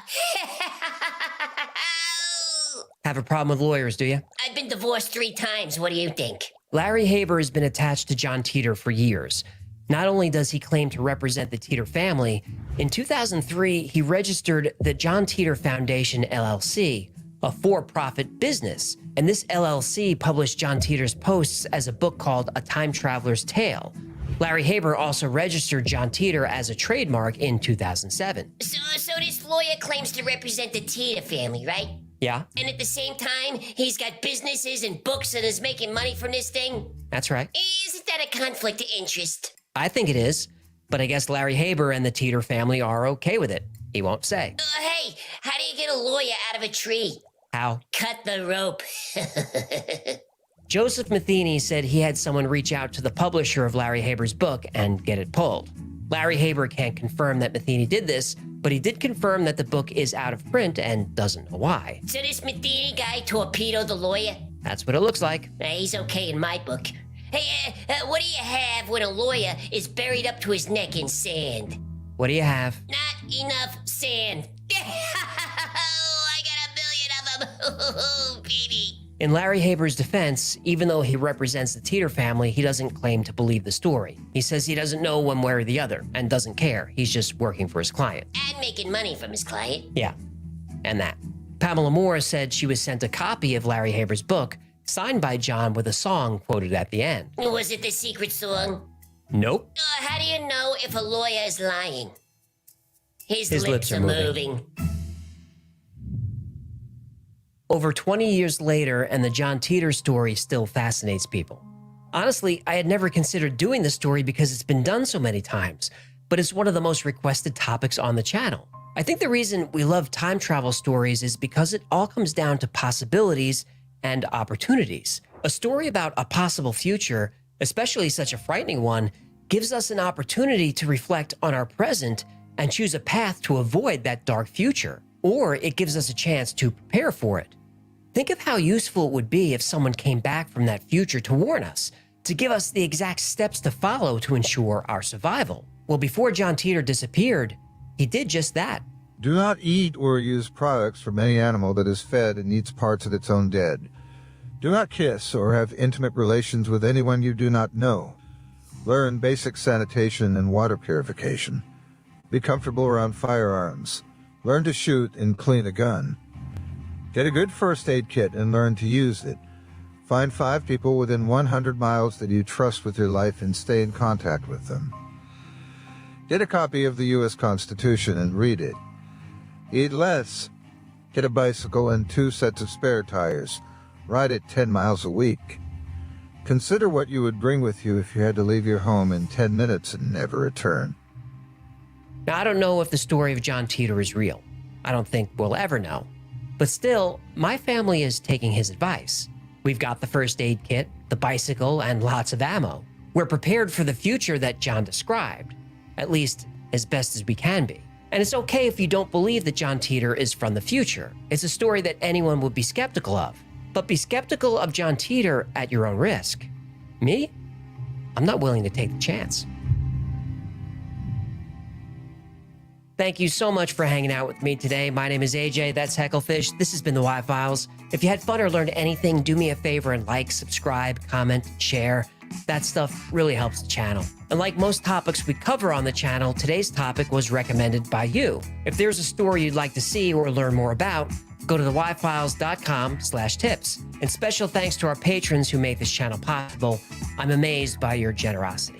And if you'd like to support the channel, consider becoming a member on Patreon or grabbing something from the Y-Files store. Or make your friends jealous with a Hecklefish t-shirt. I don't know if your friends will be jealous, but they will have questions. That's gonna do it. Until next time, be safe, be kind, and know that you're appreciated too. Yeah, I'm still stuck here. I'm still stuck here because there's an event at Allegiant Stadium, so the whole area is just cars. So I can't even get out yet. I guess Art knows about life after death now. That's scary, but that's sad. F in the chat. I'm here. Thanks, Cake.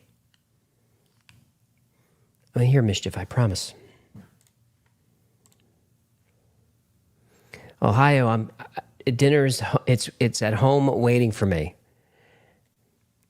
But I walked out to get in the car and just cars everywhere. So I can't even really get out of the lot. So I called Jen and she said, "Yeah, you may want to wait a half hour or so." So maybe we can just finish up the playlist.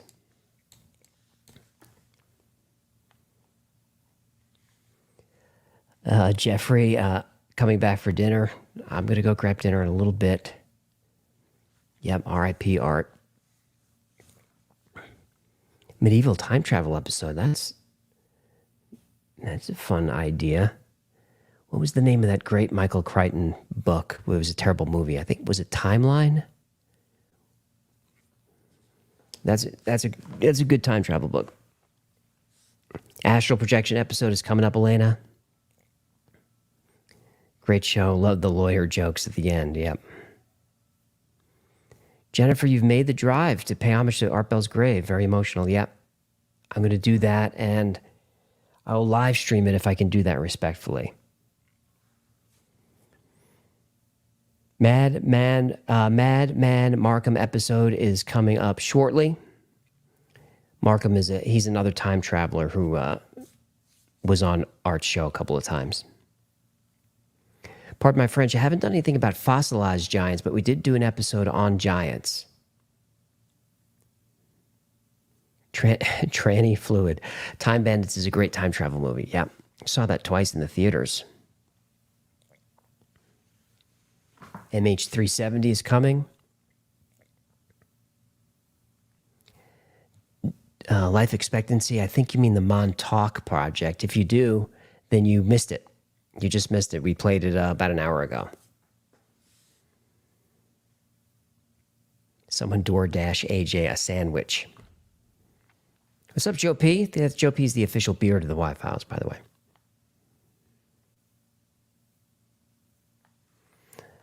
All right, let's see. Anything going on in the super chats? 9 of 10 likes the channel. I appreciate that. Appreciate the support from you, 9 of 10, and from everybody super chatting today.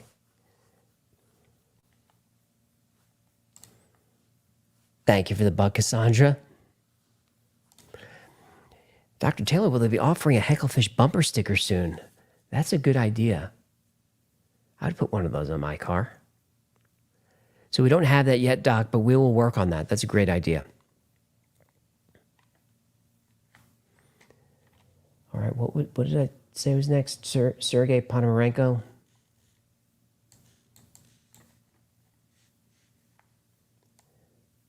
Well, let's do it.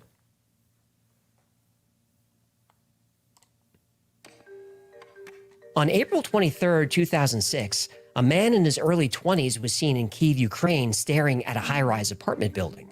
Witnesses described him as looking confused and anxious. They thought he might have been a lost tourist. The man approached 2 police officers and nervously asked for directions to a place that didn't exist.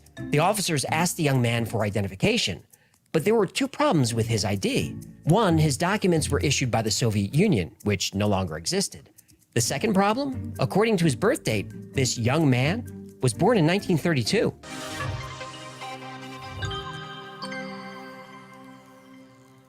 In 2011, a Russian documentary called The Time Traveler told the story of Sergei Ponomarenko, a man who seemed to be slipping in and out of time.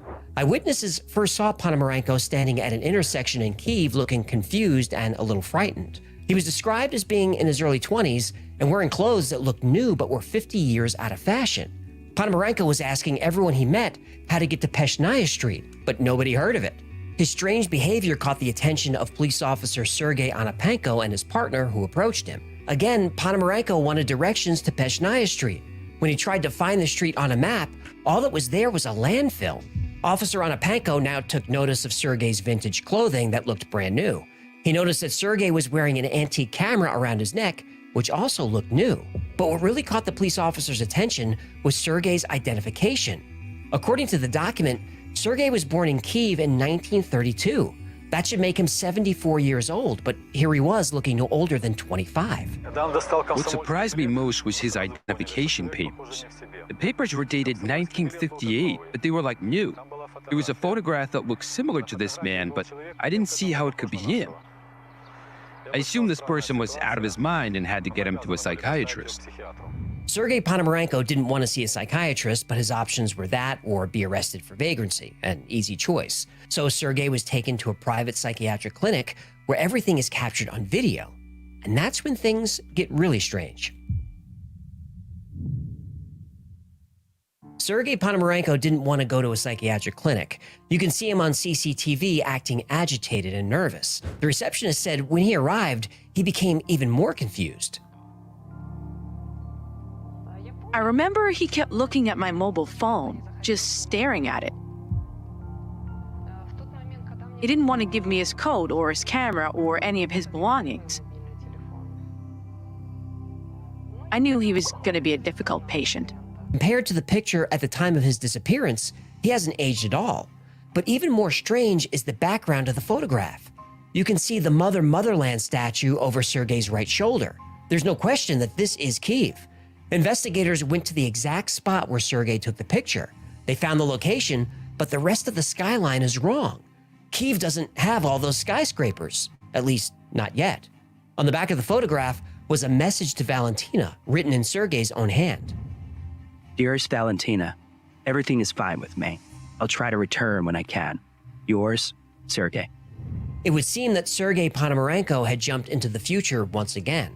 But considering how big Kyiv looks in the photos, and given what the city has endured recently, there's no way to tell just how far into the future Sergei's traveled, but it's obviously pretty far. As of 2011, when this documentary was released, Sergei had not reached out to Valentina, nor was he spotted anywhere in the city. So if we're going to solve this mystery, we're apparently going to have to wait a long, long time. The concept of time travel has been a staple of science fiction for a long time. In 1770, Louis Sebastian Mercier wrote the book The Year 2440, where the hero travels centuries into the future. A Christmas Carol, written by Charles Dickens in 1843, explored time travel in both directions. But the story that really kicked off the genre was The Time Machine, written by H.G. Wells in 1895. But those are works of fiction. Is time travel really possible? And if so, how? Well, we know that traveling into the future is possible. In 1905, Einstein published his special theory of relativity. Einstein described how moving clocks tick more slowly than stationary ones. The faster you move, the slower time moves. So if you want to travel 100 years into the future, what you do is take a spaceship that can travel at 99.995% the speed of light, then fly somewhere 50 light years away, turn around and come back. On Earth, 100 years have passed, but because you were going so fast, the trip only took you a year. Time travel. This theory has been proven in the real world. If you put an extremely accurate clock on a plane and fly it in the same direction that the Earth spins, when you land, that clock will be slightly behind the clocks on Earth. That's special relativity. In 1915, Einstein published the theory of general relativity. This describes gravity as a geometric property of space-time, otherwise known as four-dimensional space, and how space-time is like a fabric or continuum that curves around whatever matter happens to be present. A word? What's up? Obviously, I understand all this. Obviously. But maybe dumb it down a little. You know, not everyone out there is as smart as a goldfish. Well, general relativity is a lot. But for the purposes of this episode, it boils down to this. The higher the gravity, the slower time moves. This is called gravitational time dilation. Even dumber, please. Fine. Remember in Interstellar, there's that scene where Matthew McConaughey and the crew... All right. No, what? That's my McConaughey impression. Do you have to? What? I'm helping you dumb it down. You most certainly are. Anyway, when the crew lands on that planet near the black hole, the gravity is so severe that for every hour they're on the planet, 7 years pass on Earth. A less McConaughey example is GPS satellites. They're about 12,000 miles above the Earth's surface, so less gravity, which means time moves faster up there. Time on the satellites has to be adjusted to match the slower moving time down here on the surface. Otherwise, GPS wouldn't work. But all of that is about time travel into the future. What about time travel to the past? Well, that's a bit more theoretical and controversial. Not all physicists believe it's possible. Einstein's theories say it is possible, in theory. How it's achieved is by bending or warping space-time so much that you can take a shortcut from point A to point B, a shortcut that lets you move faster than light. And if you can somehow move faster than light and get space-time to wrap around itself like a cylinder, you can travel back in time, in theory. Your path through time like this is your world line, your path through time. You're going toward the future always. But what can happen here is that the space-time is sufficiently twisted so that you, while going toward the future all the time, yet circle back and visit an event in your own past. But doing something like this would require a tremendous amount of energy, possibly all the energy of an exploding star. Now, obviously, our civilization can't do this. But maybe a very advanced civilization could. Maybe that type of civilization flies vehicles like this.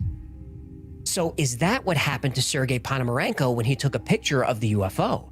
Did he somehow enter a wormhole or a tear in the fabric of space-time? Well,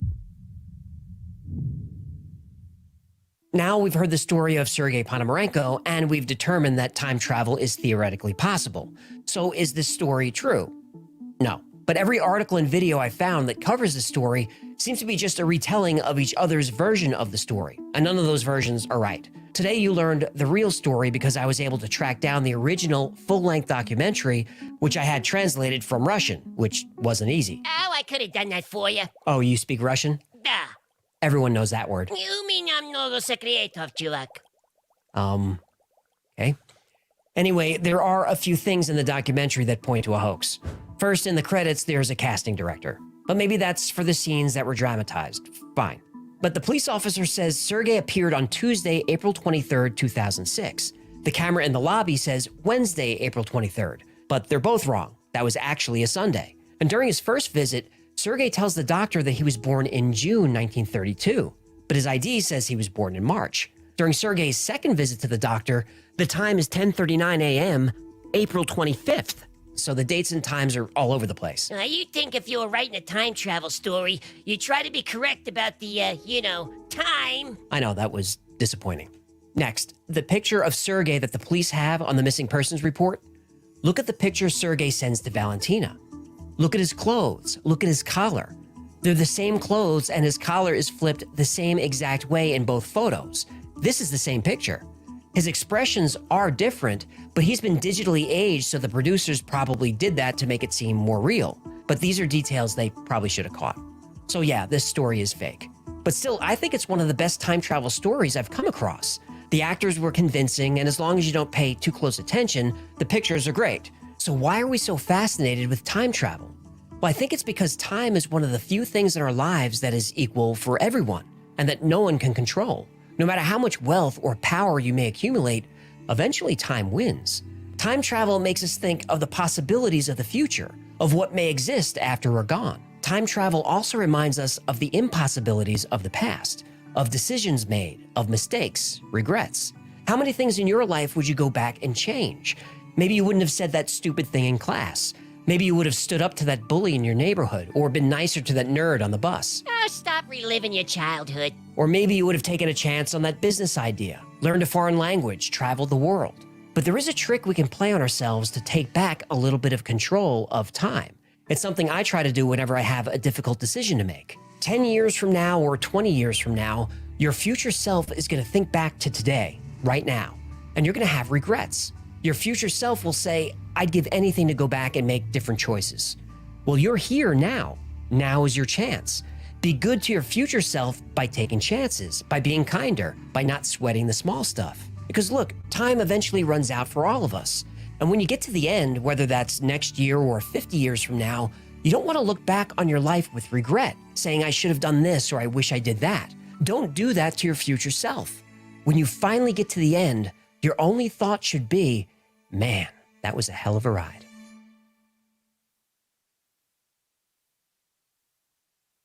Thank you so much for hanging out with us today. My name is AJ. That's Hecklefish. This has been the Y-Files. If you had fun or learned anything, join the ride. Subscribe, share, comment, like. All right, I think the coast is clear. Actually really helps. And like most topics. Quiet.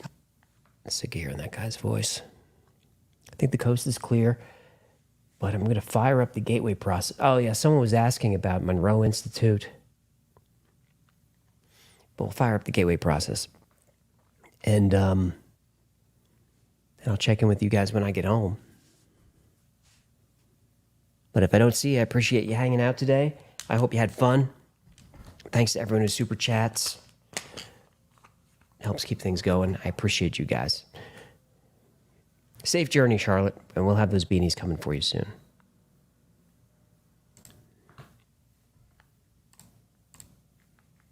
In other words, you can see and feel and understand these other states of reality. The United States military is always looking for new ways to create super soldiers. They use performance-enhancing and mind-altering drugs. They're currently experimenting with brain implant technology. They've even explored genetic engineering to try and breed the perfect soldier. But those are nothing compared to what happened in 1983 when Lieutenant Colonel Wayne McDonnell submitted a very unusual and detailed report to U.S. Army intelligence. It was called Analysis and Assessment of Gateway Process. This is a step-by-step guide on how to achieve an out-of-body experience for the purpose of intelligence gathering. But Colonel McDonnell's report went much further than that. An advanced Gateway participant can not just project their consciousness to a different place, they could pull their consciousness completely out of this reality. They could travel anywhere in the universe and at any point in time. The report revealed that our universe doesn't actually exist. It's a construct created by our mind. By using the Gateway process, you can exit the construct and see reality for what it really is. The 30-page Gateway report was immediately classified for one simple reason. Anyone can learn to do it. Even you.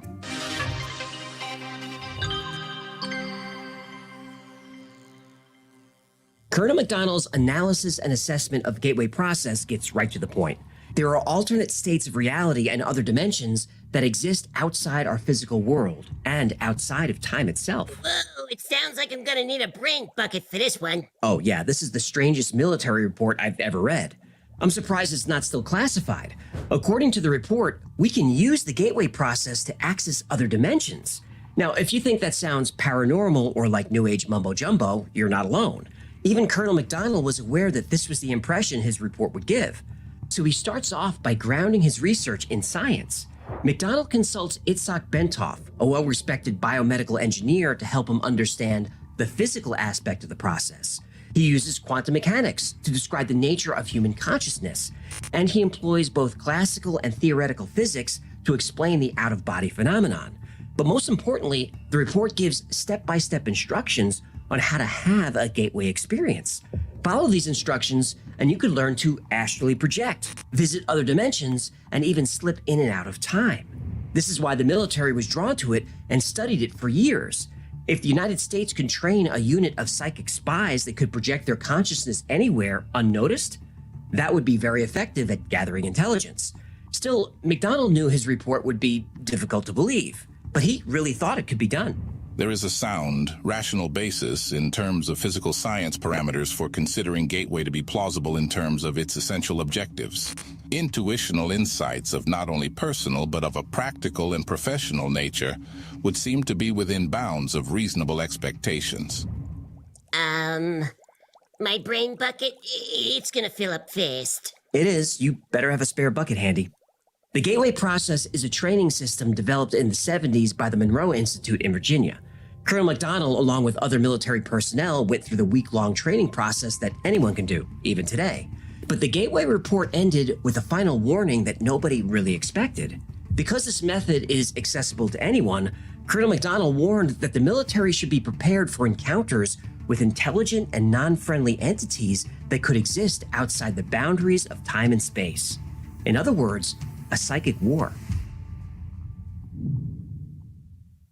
Even though anyone can learn the Gateway method, you can't just snap your fingers and escape reality. There is some foundation work you have to do first. Well, no matter what reality you're in, ain't no such thing as a free lunch. Right.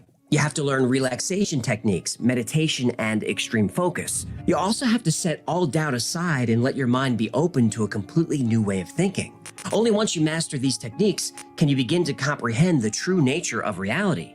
Your life, the earth, the universe, and everything in it is an illusion created by your mind. Solid matter, in the strict construction of the term, simply does not exist. Rather, atomic structure is composed of oscillating energy grids surrounded by other oscillating energy grids, which orbit at extraordinarily high speeds. There is no solid matter. Everything that exists is a form of energy vibrating at extremely fast frequencies, from the largest objects in the universe down to atoms and subatomic particles and everything in between. It's all energy.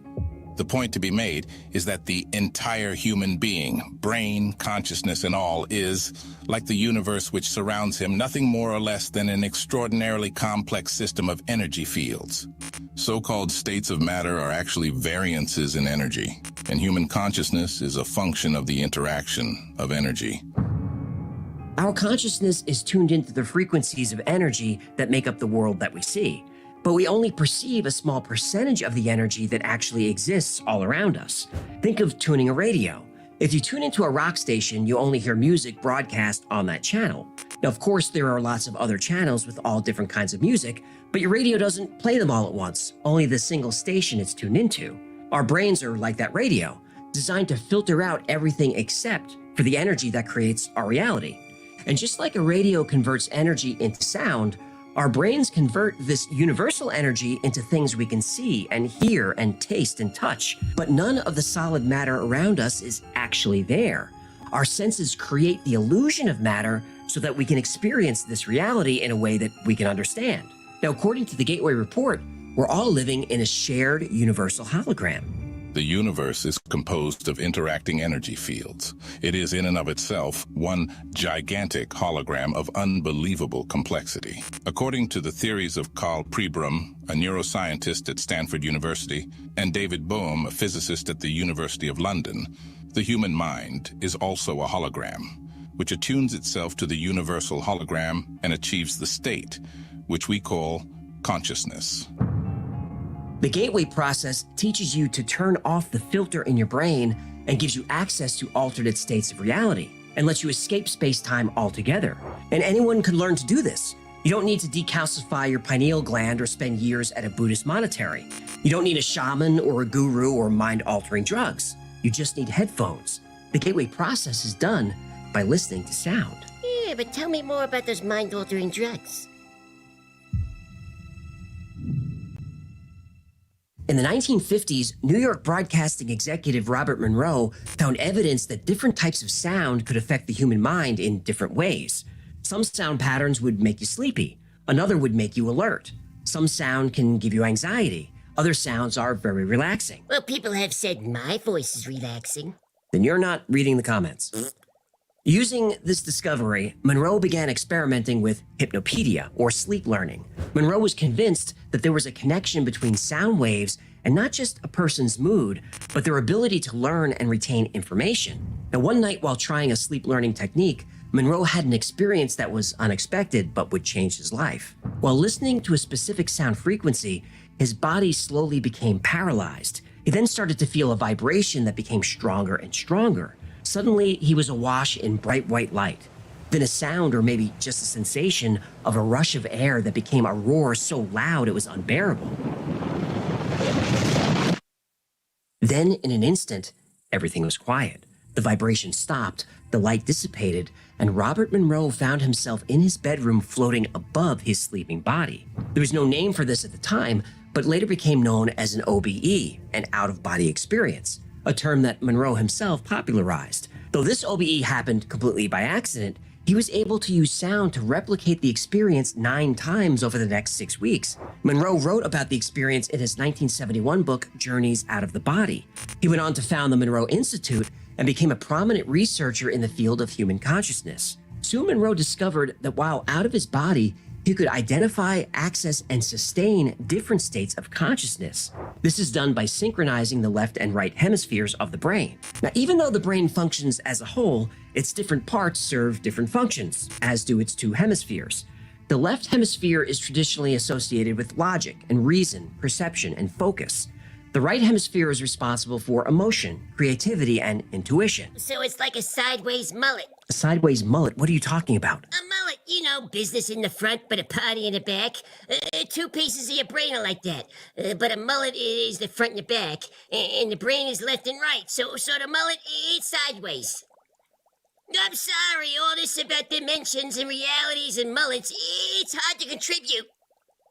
The left hemisphere of the brain tends to be more active in the beta frequency range of 13 to 30 hertz, which is associated with alertness, attention, and cognitive control. The right hemisphere is active in the alpha frequency range, 8 to 13 hertz, which is associated with relaxation, creativity, and spatial processing.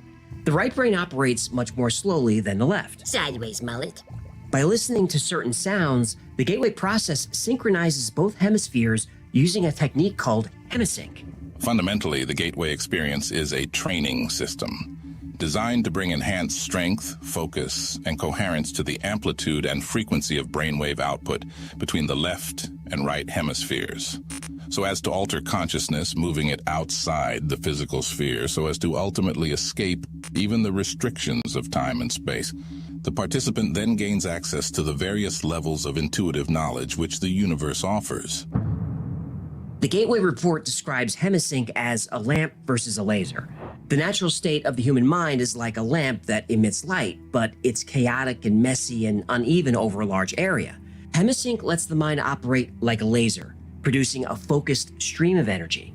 According to Gateway, when the frequency and amplitude of the human brain are brought into sync, it's possible to accelerate and raise the vibrational levels of the mind. As the mind resonates higher and higher, it can synchronize with the more complex energy levels in the universe. At these levels, the mind is capable of processing information in the same way it processes the energy of our current reality. In other words, you can see and feel and understand these other states of reality as easily as you understand this one. But you can do more than understand reality. You can learn to change it, control it, and bend it to your will, like Neo in The Matrix, or like God. According to Colonel McDonald's Gateway Report, Understanding how human consciousness could exist outside the physical body requires an understanding of holographic theory, or the holographic principle. Uh-oh, let me get my bucket ready. Energy creates, stores, and retrieves meaning in the universe by projecting or expanding at certain frequencies in a three-dimensional mode that creates a living pattern called a hologram. The report says that holograms are capable of encoding so much detail that if you made a holographic projection of a glass of swamp water, you could put the hologram, not the water, the hologram under a microscope and see microscopic organisms, actually holograms of microscopic organisms. Now this sounds nuts, but the CIA was onto something big. If you watched our episode on simulation theory, you'll remember John Wheeler and his delayed choice double slit experiment. The video has more details, but in short, Wheeler showed that particles seem to be able to change their state by going back in time. Now, Wheeler felt that the universe wasn't necessarily made up of matter and energy, but instead, the universe is made up of information. Our hologram uses this information to create our three-dimensional universe. And holographic theory is a well-established idea in theoretical physics and widely accepted by many physicists. I know it's a lot to wrap your head around, and I'd like to do a whole episode on this, so if you'd like to see that, email me or let me know in the comments. Anyway, in order to create our hologram from information, that information has to be exchanged. Particles can bounce off each other, can affect each other's speed, carry energy to each other, and that's how they exchange information. But here's where the Gateway Report goes a step further. It says that this information can be exchanged not just in our universe, but between dimensions, implying that there are dimensions of reality yet to be discovered. His theory raises questions about the interaction between human consciousness and the holographic universe. Like, can our consciousness, which is energy, also exchange information with other dimensions? The Gateway process says that yes, it can. But there's more. McDonald argues that human beings are not passive receivers of the information floating around the universe. We participate in this information. And by training the way we perceive and process the information that creates our reality, we can actually change reality itself. And this technique is called patterning. The technique of patterning recognizes the fact that since consciousness is the source of all reality, our thoughts have the power to influence reality if those thoughts can be projected with adequate intensity. Think about the concept of The Secret and the law of attraction, which says that we can make things happen by focusing our imagination on a desirable outcome. But how? How do we allow our consciousness to access this other information? The Planck distance is about 1.6 times 10 to the negative 35 meters, so really small. It's the smallest possible unit of length that has any physical meaning in the universe. At this scale, the laws of physics break down. But what if it's not the smallest? In his report, Colonel McDonald speculates that by using the Gateway process to accelerate brainwave frequencies, humans may be able to break the physical limitation of the Planck distance. McDonald suggests that consciousness could, for an instant, enter the space beyond human perception. He calls this clicking out of reality. It is true that when, for an infinitesimally brief instant, that energy reaches one of its 2 points of rest, it clicks out of time-space and joins infinity. That critical step out of time-space occurs when the speed of the oscillation drops below Planck's distance.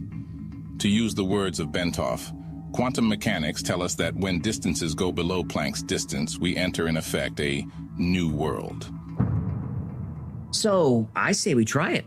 Grab some headphones and let's see what's out there. Okay, don't worry, we're not really going to escape reality, at least not today.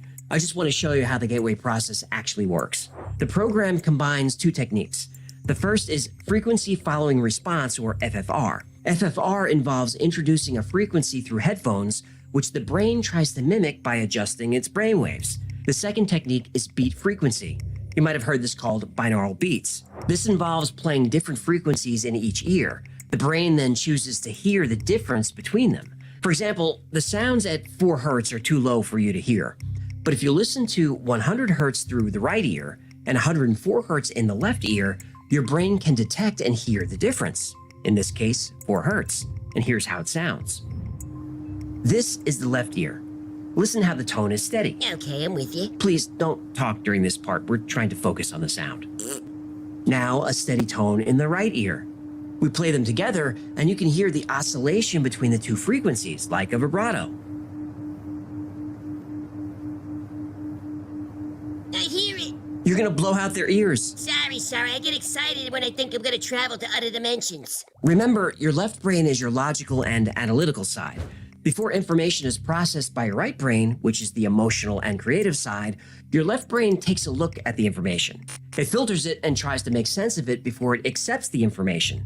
But your right brain will happily absorb any information thrown at it. Psychologists like Ronald Stone say that hypnosis is a technique that relaxes or distracts the left brain so that outside stimuli have direct access to the intuitive, creative right brain. That's why people under hypnosis are so impressionable. Their left logical brain is disengaged, letting everything through. So if one of those wacky hypnotists gets you to cluck like a chicken, it's because your left brain isn't keeping tabs on the information coming through and your right brain says, cluck like a chicken, you got it. Your right brain is always down to potty. It is. The gateway process relaxes the left brain through sound waves. When the brain is relaxed enough, the amplitude and frequency of brain waves can be pushed higher and higher, and the space between your brain waves gets smaller and smaller. And when the distance between your brain waves drops below Planck's distance, it clicks out of space-time. Up to this point, our discussion of the gateway process has been relatively simple and easy to follow. Easy for you to say, sheesh. Now the fun begins, as the almost continuous click-out pattern establishes itself in continuous phase at speeds below Planck's distance. But before reaching the state of total rest, human consciousness passes through the looking glass of time-space after the fashion of Alice, beginning her journey into Wonderland. But where is Wonderland? Well, everything is energy, right? Look at McDonald's drawing. This represents our brainwave or energy wave or consciousness, whatever you want to call it, it's all the same thing. The middle of the wave, where it spends most of its time, is our reality. But at the bottom and the top of the wave, in that brief moment, just before the wave changes directions, it isn't moving at all. It finishes going up, it stops, then goes down, stops very briefly, and then back up again. It's at that point where the wave changes direction that it clicks out of our reality and, according to the Gateway Report, joins infinity and the absolute. Energy in this state of inactive infinity is termed by physicists as energy in its absolute state, or simply the absolute. Between the absolute and the material universe in which we experience our physical existence are various intervening dimensions to which human consciousness in altered states of being may gain access. Since the absolute is conscious energy in infinity, that is without boundaries, it occupies every dimension to include the time-space dimension in which we have our physical existence, but we cannot perceive it. Look, I know it's not easy to follow, but think of it like this. The top layer is our reality, everything that we can see and touch. That lays on top of these other dimensions, whatever they are. And all those dimensions and everything lays on top of this thing McDonald calls the absolute. The absolute is everywhere, but we can't see it. But everything happens inside it. So the absolute created our world. But who created the absolute? Well, isn't it obvious? You did. So, how's your brain? It's goo. I'm on my third bucket. I know, I told you this was a brain buster. So the absolute. Let me try to keep it as simple as I can. I'm gonna need a glass absolute after this episode. Pour me one too, would you? The absolute is a conscious energy field at rest. Ah, real simple. No, it really is as simple as that. The absolute is an energy field that sits there doing nothing. But layered on top of that energy field is the energy field that makes up our reality. And in between those, other dimensions. But the absolute is us. We are the ones who created it and everything else. Not one of us, all of us. We're born into this reality with our own individual consciousness. We live out our time here on Earth, and then our consciousness returns to the absolute, where it came from. According to the Gateway Report, we return to this collective consciousness, but we also retain our individual identity. So, immortality in a way. Colonel McDonald sees the absolute as what many people might consider God. The concept of visible reality, that is the created world, as being an emanation of an omnipotent and omniscient divinity who is completely unknowable in his primary state of being. The absolute at rest in infinity is a concept straight out of Hebrew mystical philosophy. Even the Christian concept of the Trinity shines through the description of the Absolute as presented in this paper. McDonnell also includes evidence of the Absolute and the universal hologram in Eastern religions. He quotes Tibetan teachings and ancient Hindu texts. The Colonel then goes on to describe the nature of Absolute itself and how it's come to self-awareness, how it relates to all belief systems and all religions, and how no matter what you believe, we're all the same. In order to attain self-consciousness, the consciousness of the Absolute must project a hologram of itself and then perceive it. The Absolute is the actual agent of all creation, all reality. And the eternal thought or concept of self, which results from this self-consciousness, serves the... What? What happened? Serves the what? Well, that sentence is at the bottom of page 24. The document resumes on page 26 with a whole different topic, and then Colonel McDonnell wraps things up. So where's page 25? CIA says they don't have it. They don't have the page that will unite the world, huh? Nope, and they say they never did. That's a bunch of bull. For 18 years, people have been pressuring the CIA for the missing page. FOIA requests have been made, petitions have been created, all trying to get the CIA to release page 25. The CIA insisted they don't have it. Sure they don't. But in 2021, Vice published an article about the Gateway document and mentioned the controversy around the missing page. A few days later, the Monroe Institute released the complete report, including the mysterious page 25. What's on it? Well, I've linked to the complete document below, but the gist is this. McDonnell says that no matter what religion or culture you're born into, the Gateway process could be a valuable tool, if not the most valuable tool ever designed, to help a person truly understand themselves and the nature of the universe itself.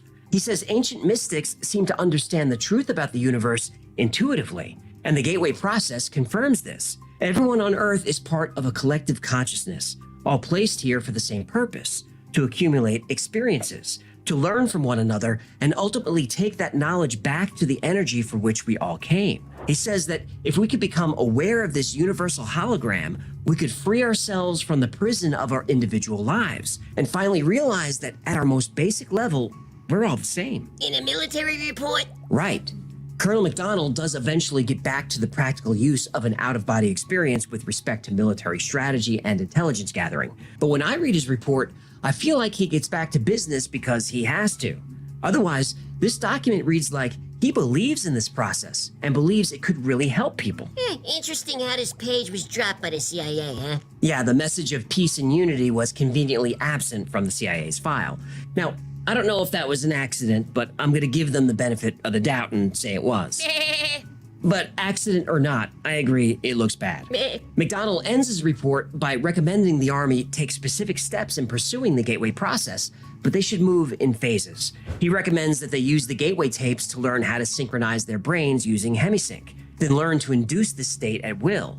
And once trainees can do this, they should learn to achieve an out-of-body experience for remote viewing. He even gives some practical steps on how to verify the information being viewed is accurate. He encourages anyone learning the process to pursue self-knowledge and remove any personal prejudices that could be blocking their progress. The ultimate goal is patterning, that the military should learn to adjust reality for what he calls practical applications. Well, that doesn't sound good. It doesn't. When you read the Gateway report, you get the sense that Colonel McDonnell could be trusted with this knowledge, but the United States military, I don't know about that. Now, you could say the U.S. only uses its military power for national defense. You'd be wrong, but you could still say it. Either way, I don't think any military or any government could be trusted with the Gateway process. My hope is that as soldiers learn to access these different states of consciousness, they learn, as McDonnell did, that the true nature of the universe is unity, not conflict.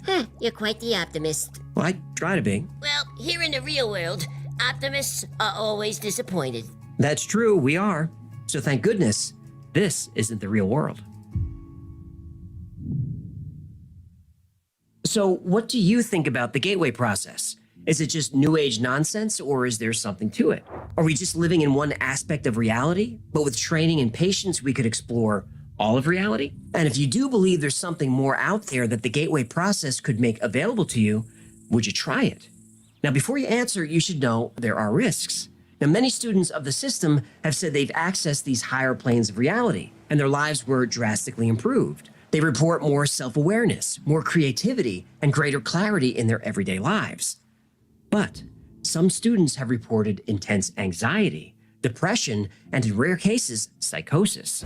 Whether you believe in the gateway process or not, creating altered states of consciousness is absolutely possible. But when you do that, there is the potential to become detached from this reality. You could become untethered and lost, unable to find your way back. These negative outcomes are rare, but they do happen. Still, McDonald recommended that the military pursue the gateway process. Now, I don't want to reveal too much information, but Colonel McDonald is still around. He's in his 80s now and long retired, and as far as I can tell, he never wrote about the gateway process again. But I'd really love to pick his brain, to see if he really believes in the gateway process, to see if he's actually tried it, and if he did, what did he see? I'd like to ask him if he fears death, as many of us do, or if he's eager to rejoin the absolute and contribute his experience to our collective consciousness. And as he nears the end of his time in this world, does knowledge of the next world give him peace? I'd like him to tell me that he's been to the other side and there's nothing to be afraid of, that the gateway process is true. Our consciousness is infinite, and when we die, our energy returns to the absolute. Now, I'm not religious, but this sounds a lot like heaven and God. Now, maybe not a man in the sky with a boomy voice and a white beard, but God in the sense that we all come from the same source. So in a way, the gateway process could prove the existence of God or the afterlife. But people of faith don't need proof. But scientists have no use for God. They want evidence. They want scientifically provable truth. So as you're watching this right now, you might lean more toward science or more toward God. But wouldn't it be amazing if they're actually the same thing?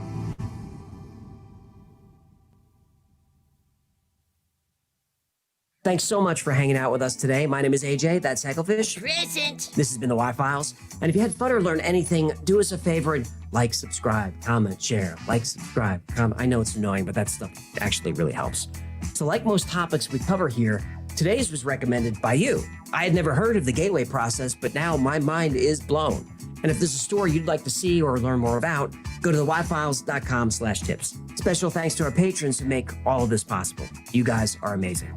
And if you'd like to support the channel, consider becoming a member on Patreon or grab something from the Y-File store. We're doing Sideways Mullet t-shirts, right? We're not. Somebody's gonna ask for one, I'm telling you. Well, we'll see. I'm telling you. That's gonna do it. Until next time, be safe, be kind, and know that you are appreciated.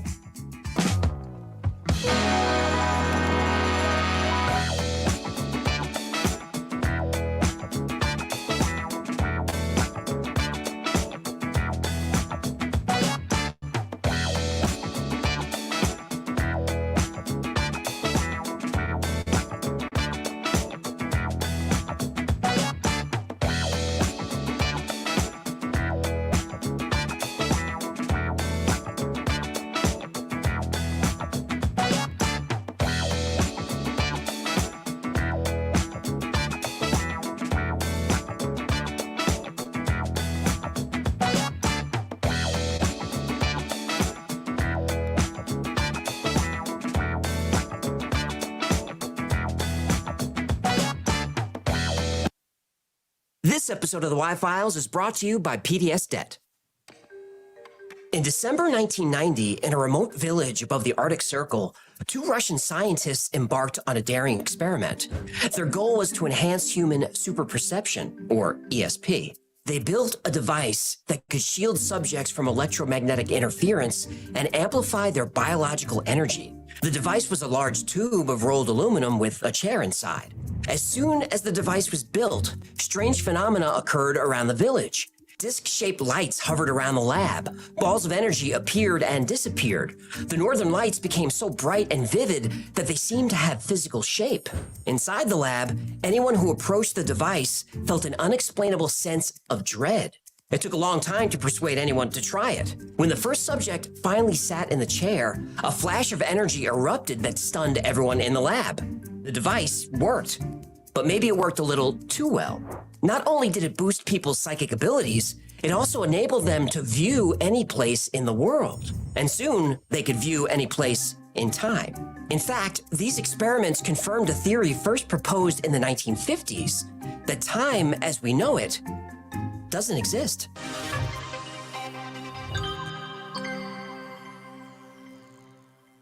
And when the crab cat arrives, all guppies tremble at this. Wiki's log. I've been 2 weeks on duty. The solitary life was a welcome respite, but my old ways have begun to beckon me back. Did you just fin dial me? Yeah, human. I'm glad I caught you. Look, I need an advance on my check. I gave you an advance when you hired those Estonian mercenaries. I know, but... And I gave you an advance to buy that land in Scotland. I know. And I gave you an advance to rent that submarine. Well, that was work-related. So this would be an advance on an advance on an advance. I'm good for it. Are you? I've got a ton of past due bills here. Credit cards, personal loans, collections. I mean, who buys a fake passport with a credit card? I wasn't thinking. And what's this one from the Spearmint Goldfish? That was work-related, too. Look. Being on a run is expensive. I got safe house bills up the wazoo. I'm constantly underwater. It's hard to keep up with the payments when I'm constantly in the wind. Can't run away from debt. Oy, tell me about it. So about that advance. Okay, one last time, but you've got to call PDS Debt and let them help you with all of this. I gather from your affable yet professional demeanor that they are today's sponsor. Yep. PDS Debt rolls all your monthly payments into one low 0% interest monthly payment. Everyone with over $10,000 or more in debt qualifies. Yeah, but my credit score isn't so good. Most companies don't look at Lake of America as a reputable lender. Well, there's no minimum credit score required. They take bad and fair credit. And you can save thousands in interest and fees and pay off your debt in a fraction of the time. Oh, I like the sound of this.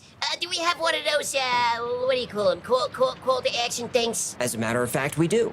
PDS is offering a free credit analysis to watchers of the Y-Files. Just complete a quick and easy debt assessment at www.pdsdebt.com/files. That's PDSDEBT.com/files. Hey, you're pretty good at that. You should host a show for a living. I host this show. No, I mean a real show. This is not a professional operation. Great. Very supportive. You know what? Okay, gotta run. It's time for my shift. Well, hang on. You have an important letter here from a Ramona? Ramona. That doesn't ring a bell. Well, she says she wants to talk to you about her son, Jeffrey, who was born this past April. April, hang on. 7, 8, February, March, April. Oh, no. What? I'm really gonna need that advance.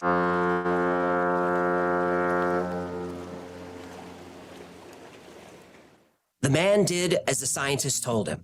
He stared at the curved wall of the aluminum chamber and tried to picture the ancient symbols that he studied before entering. Whoa, wait a minute. What chamber? What are you talking about? Well, I'm talking about a study done in 1990 using a Kozyrev mirror. Then why not just say that? Well, I was trying to paint a picture, theater of the mind. Theater of the mind? Yeah. Okay. Stupid. Okay, that's enough. Just tell the people what's happening. I'm trying to tell them, but you won't let me tell them because you keep interrupting. The man had trouble concentrating. The more time he spent in the chamber, the more he felt an overwhelming sense of fear. It was instinctual. It was primal.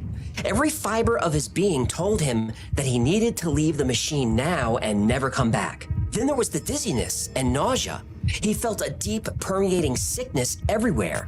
Dr. Trevomov and Dr. Kaznachev, the scientists in charge of the experiment, told him this was common and that if he could push through it, he would be okay.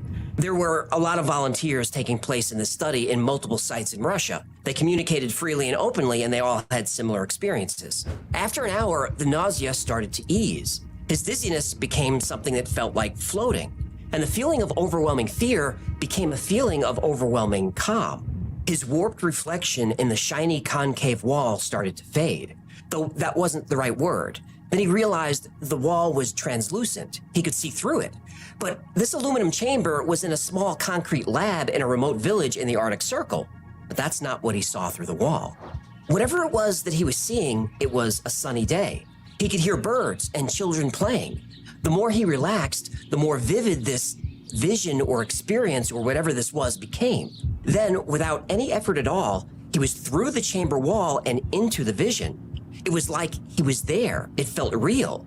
And even though he knew this was impossible, his instincts told him he was there. Next, he found himself floating behind a child, maybe 5 or 6 years old.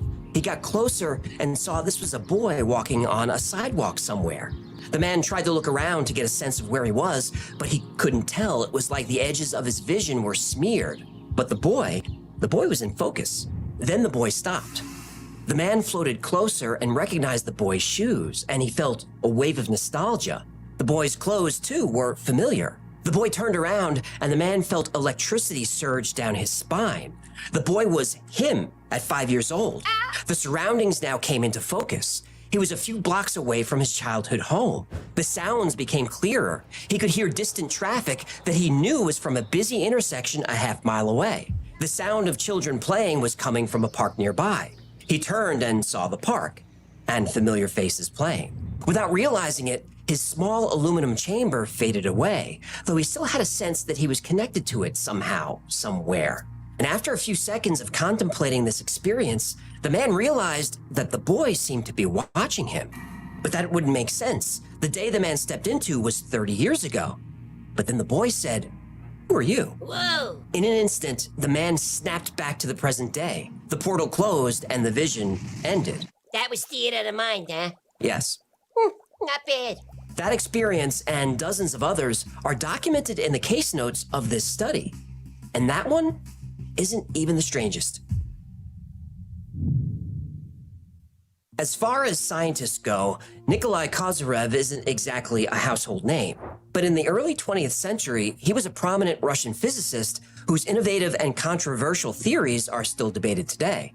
Kozyrev made discoveries in astrophysics that were at first rejected but later proven true. In 1958, he reported volcanic activity on the moon. At first, this claim was dismissed by the scientific community. Later, the Apollo lunar missions proved Kozyrev was right.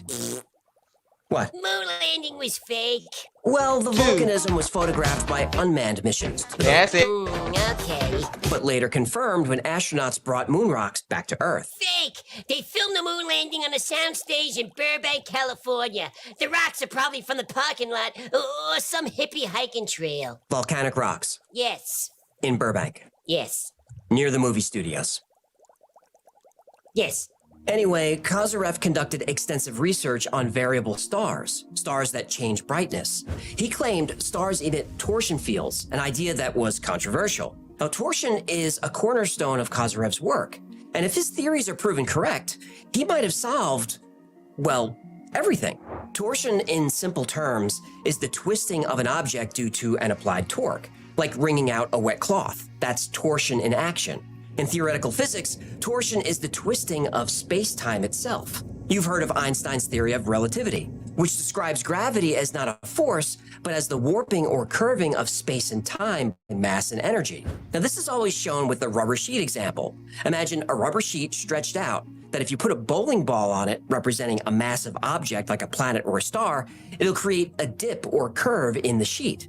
Then if you drop marbles onto the sheet, representing smaller masses, they roll toward the bowling ball. That's general relativity. Now, the Einstein-Cartan theory upgrades this theory with a new feature, torsion, where the rubber sheet or space-time can be completely twisted. And to understand torsion, imagine you're holding one end of a slinky. What walks downstairs alone or in pairs and makes a slinkety sound? A spring, a marvelous thing. Everyone knows a slinky.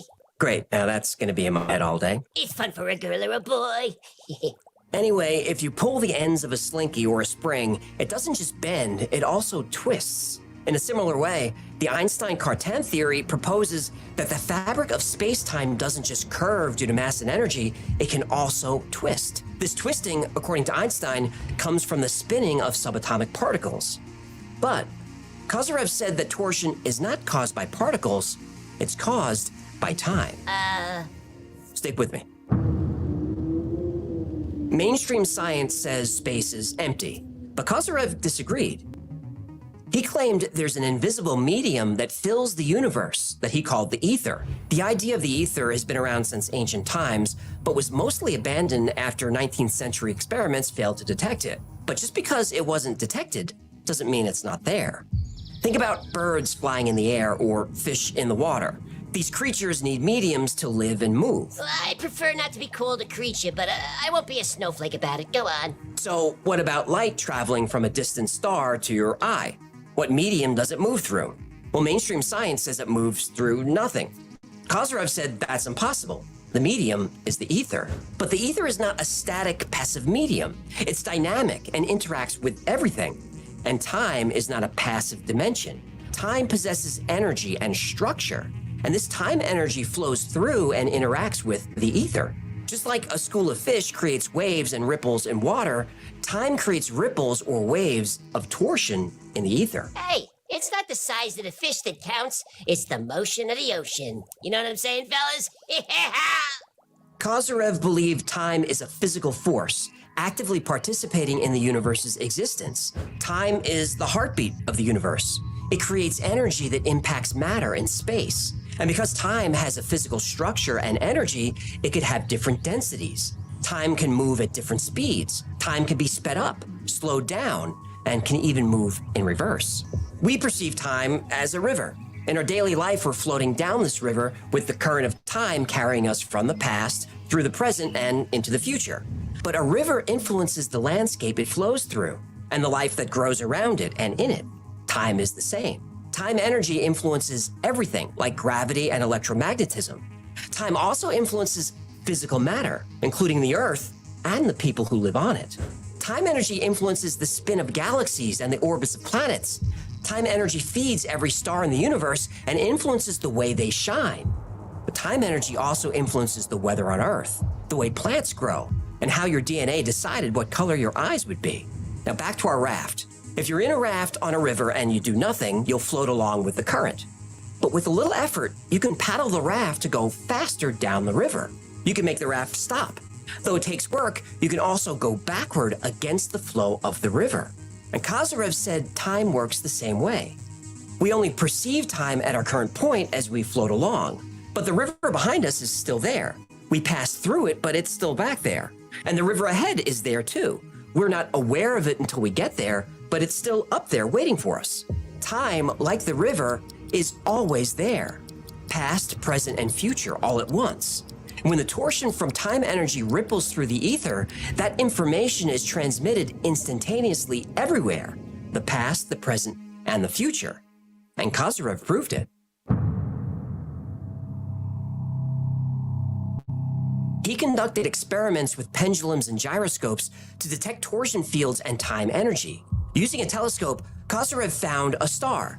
The light from the star is really from the past, right? The light from a star 10,000 light years away takes 10,000 years to get here. Fine. Kozyrev detected torsion from that star 10,000 light years away. So that torsion was also from the past. Next, Kozyrev calculated where the star was at the current time. He detected torsion there too. In fact, the reading was much higher than the previous test. This means not only is torsion real, it moves much faster than light. It's instantaneous. Kozyrev went a step further. He calculated where the star would be in the distant future. He detected torsion there too. Kozyrev concluded that all time is simultaneous and infinite, that past and future are just metaphors. There is no past or future. There's only now. He also believed an interaction occurs between time and the human brain. That's why there are concepts such as intuition or foresight. This is human consciousness tapping into time energy. But time can also be influenced by human consciousness, by thoughts and by feelings, which can affect the physical world. And because time is a physical energy that can be sped up or slowed down, time can also be concentrated and redirected. Kozyrev then unveiled a theory that shocked the world. He said a mirror can be made that can bend absolutely anything, including time. Time travel is possible through a mirror. And then he built a machine to prove it. Time, according to Nikolai Kozyrev, is energy. Light, which is electromagnetic energy, can be redirected with a mirror. Time energy can also be redirected with a mirror. Specifically, Kozyrev used concave mirrors. And throughout history, concave mirrors have been used to concentrate light. The ancient Greeks and Romans were familiar with this. They used polished bronze or silver concave mirrors to focus sunlight and create fire for various purposes. These mirrors, known as burning mirrors, were used to light ceremonial torches and even ignite sacrificial fires. Some mirrors were even used as weapons by reflecting sunlight onto enemy ships that set them on fire. During the medieval and Renaissance periods, concave mirrors were used by scientists and alchemists to study optics and the properties of light. Isaac Newton used concave mirrors to concentrate light in his telescopes. Today, concave mirrors are everywhere. They're used in optical equipment like projectors and headlights and searchlights to focus and reflect light. Concave mirrors are also utilized in satellite dishes to collect and focus radio waves for communication. Kozyrev said a mirror was capable of bending almost anything: microwaves, lasers, ultraviolet rays, and even particles from space. And time energy can be focused the same way. Kozyrev invented and even patented a device that would focus this energy. It was a thin sheet of metal bent into a spiral using geometry based on Fibonacci numbers, like most naturally occurring spirals are. A spiral, by the way, is the shape that results from torsion.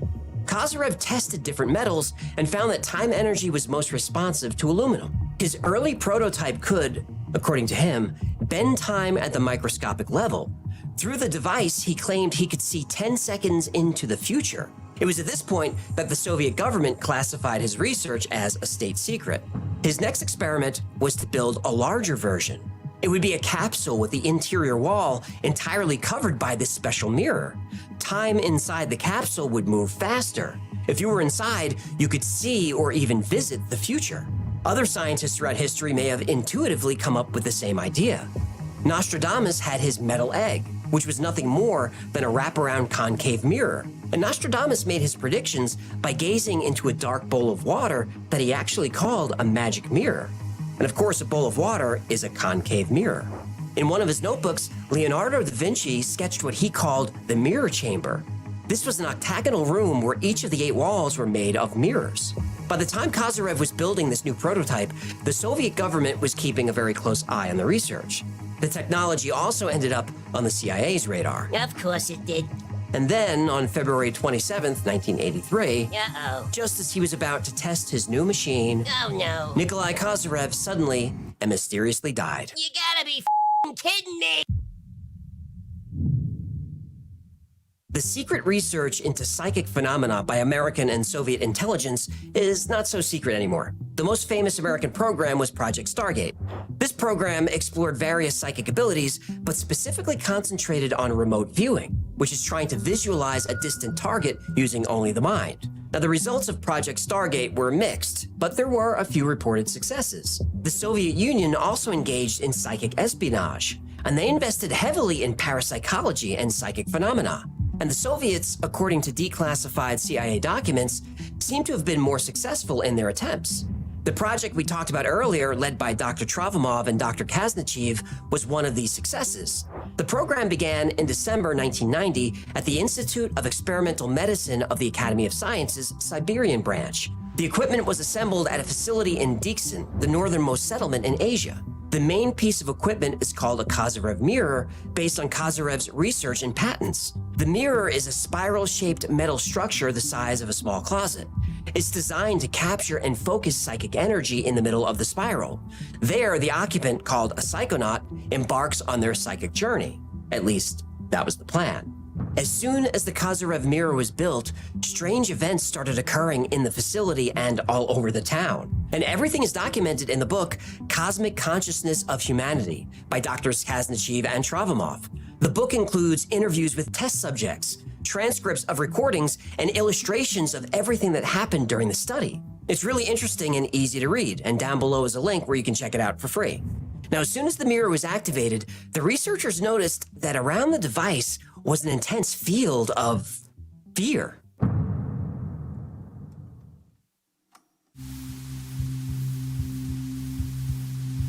December 24th, 1990, Tape 1. Having entered the room, we felt a kind of emotional pressure, but we kept talking as though we didn't care about it. We just couldn't keep standing around the mirrors. The fear was so strong, more like a wild terror that couldn't be explained. It seemed like a real thing you could touch. None of us had ever had such a feeling before. This feeling of instinctual dread was described by some as something almost physical that you could touch. I had an unpleasant feeling. I felt cold and dizzy. My hands were trembling and my head grew heavy. Even the air of the room seemed different. The fear was so strong, it felt like a substance. It came from the Kozyrev space and filled up the whole room. At the beginning of the experiment, nobody wanted to go near the mirror. Once we opened the door, we got scared. It was like coming into cold water. The shiver came up as we got closer to the mirrors. I felt my head grow heavy. As I approached, the fear grew so strong that I was close to running away.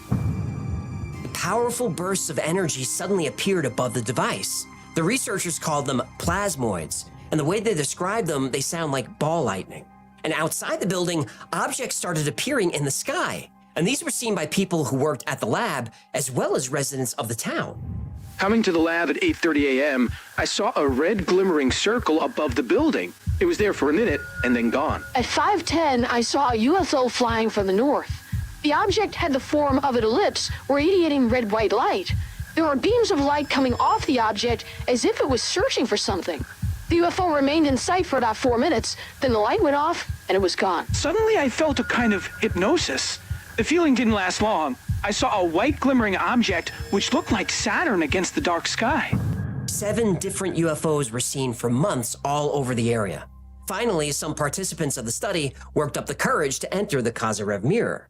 And that's when things get really strange.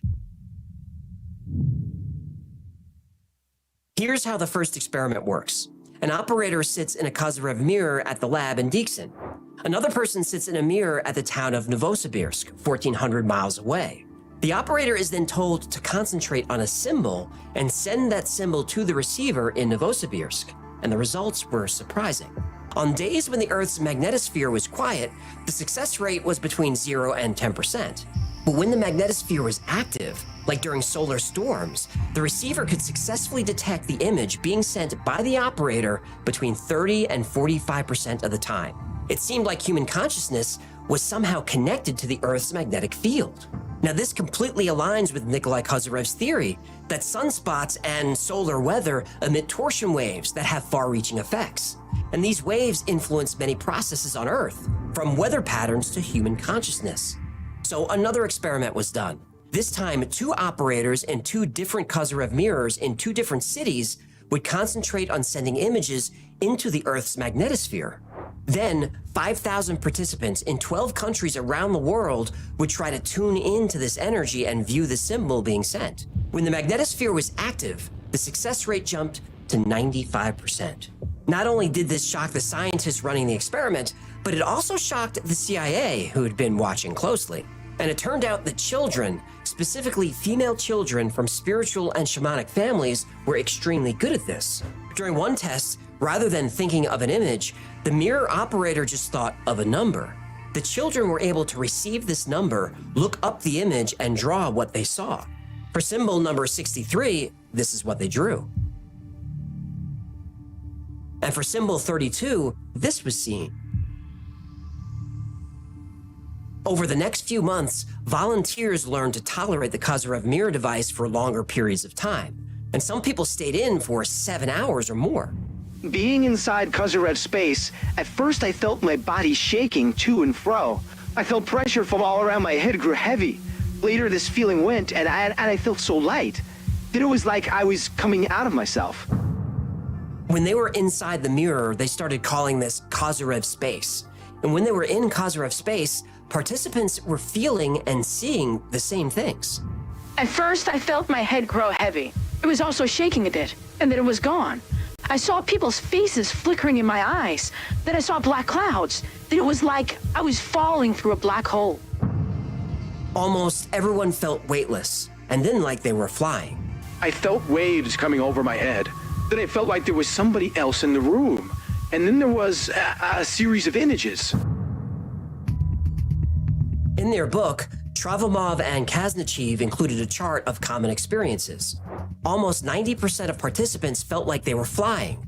Most saw outer space, celestial bodies, and even UFOs. During longer sessions, another strange phenomenon was common: visualization and the manifestation of symbols. People started seeing symbols hovering in the air, and they're described as swirling and floating around the room. And each symbol emits an eerie glow like neon. But people weren't seeing these symbols in their minds.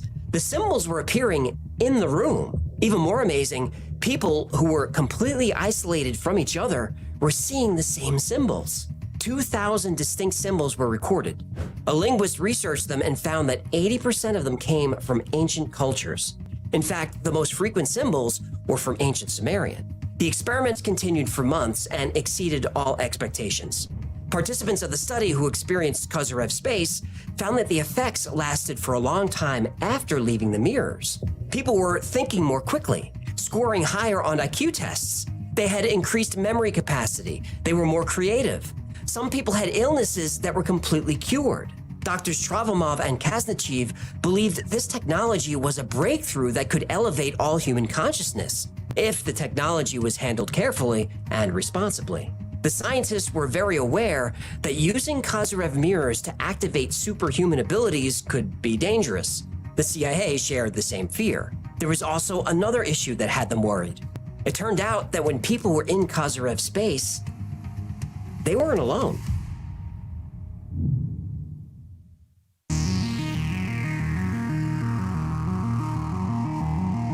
The more time people spent in Kozyrev space, the more they realized they were all having the same experiences. 75% of people saw UFOs, 70% saw extraterrestrial buildings, and 68% of people felt the presence of intelligent entities in Kozyrev space. They started calling these entities the observers. I felt a kind of discomfort, which then turned into fear. I felt I had something cold right on my neck. I had a feeling somebody was watching, so I was afraid to open my eyes. This observer could physically interact with people within Kozyrev space. I closed my eyes. I wanted to sleep, but all of a sudden I felt somebody touching my hand. My body shivered with fear. The observers were consistently described as humanoid, but not human. They were very bright, like made of light. No one was able to make out any features. Being inside Kozyrev space, at first I felt nothing at all. In a few minutes, I saw a human shape. It was white all over. In 30 seconds, it was gone. On a few occasions, an observer actually communicated. Between the mirrors, I felt my head jerk, and something appeared. I was asked, "Who's that man with you?" I explained that he was a scientist. Then I asked them, "Who are you?" No answer came. I asked them, "Can you be seen?" And I saw human shapes. I saw shining lights. I heard a voice asking me, "What do you want?" I answered, "I want to meet you." I only remember one word of the answer: League. Most participants found communicating with the observers to be an unpleasant experience. I saw a device with lights and an egg-shaped object. This ran in my mind. Come up. I answered, "I don't want to. I have fear of you." Then it was gone. I saw a face. It wasn't that of a human. I got scared. I was dizzy. I felt my head rolling around slowly. There were flashes of light. I asked who was there. The answer was, "I have no face. I am nothing and everything." Then I saw the eyes. The eyes were not very kind. A few people saw more than UFOs in the sky. They saw UFOs from the inside. I saw a light on which I could manage to get to a flying craft. It was a black hemisphere. I saw a few doors. I opened one door and found the beings looked human, but of smaller size. I asked them what they were doing, and they answered they kept watching us. I asked them where they were from. They said they came from a big star. And one observer had a disturbing prediction for Earth. My body got relaxed and light. As soon as I closed my eyes, I saw an object flying above.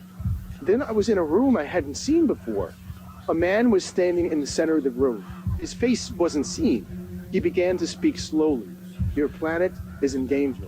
It is suffering. You have been in the mirrors too much. It's bad." Then he said, "There may be a disaster." I asked him when. No answer came. Now, it's unclear whether this observer actually saw the disaster in the future or was just saying that we're on a path to disaster. But time travel was experienced by over 40% of the participants. Now, most of those experiences were the person at various stages of their life. Some view their life like watching a movie.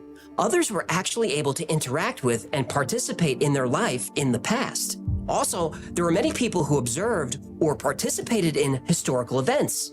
One woman remembers being an advisor to Genghis Khan. Another felt his consciousness transfer to someone in the Middle Ages. Another to the Roman Empire. Remember, Nikolai Kozyrev believed that time was energy, and he believed that time energy could carry information to and from the physical world. Information was specifically abundant when objects changed their state. For example, when water freezes solid and then melts and then turns into steam, this changing of state is very effective at encoding time energy. The site in Deakin was chosen for a few reasons, but one of those was permafrost. The researchers believed that when the water in the Arctic froze, information from that time it was frozen stayed trapped in the ice. And when the ice melted, that time energy was released. They thought some people may have tapped into this time energy, which gave them access to different points in time. Now, all this research is documented and available, and it's linked below.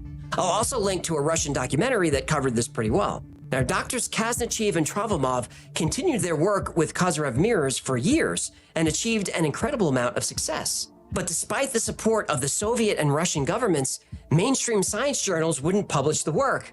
In the West, research into Kozyrev mirrors has been completely ignored by everyone. Except the CIA. Right. Within the past couple of years, the CIA has released a few documents showing that they were following this research very closely. And it's been alleged they've conducted their own research into Kozyrev mirrors. There's one last document in the CIA database that covers Kozyrev mirrors and the potential for this technology to unlock human psychic abilities and awaken human consciousness. But that document, despite many Freedom of Information requests, remains classified. The research done in Siberia in the 90s using Kozyrev mirrors is amazing, but is it true? Well, it's a difficult story to debunk. On one hand, mainstream science doesn't take any of this seriously. On the other hand, major intelligence agencies do. Dr. Kazanchev and Dr. Travomov published their research in detail. They've given plenty of interviews. They say all of this happened and they don't seem to be lying. And why lie? Remember, their early research was funded by the Soviet state, and lying to that government seems unwise. But if their technology works, why isn't it more widespread? You absolutely can buy Kozyrev mirrors. You can buy blueprints to build your own. The process is well documented. There are even a couple of patents. The materials are not that expensive. Still, it's a technology that's way on the fringe. Now, whether you believe in the Kozyrev mirror or not comes down to, do you believe Nikolai Kozyrev's theory about time energy and the ether? Mainstream science doesn't believe in anything called the ether. But if instead of ether, Kozyrev called it dark matter or quantum foam or emergent space, maybe more people would have accepted his ideas. Now, Kozyrev had a few ideas rejected by mainstream science that were later proven to be true. What if he's right about this too? But using a mirror to reflect time, that sounds very science fiction-y. And it was, until last month.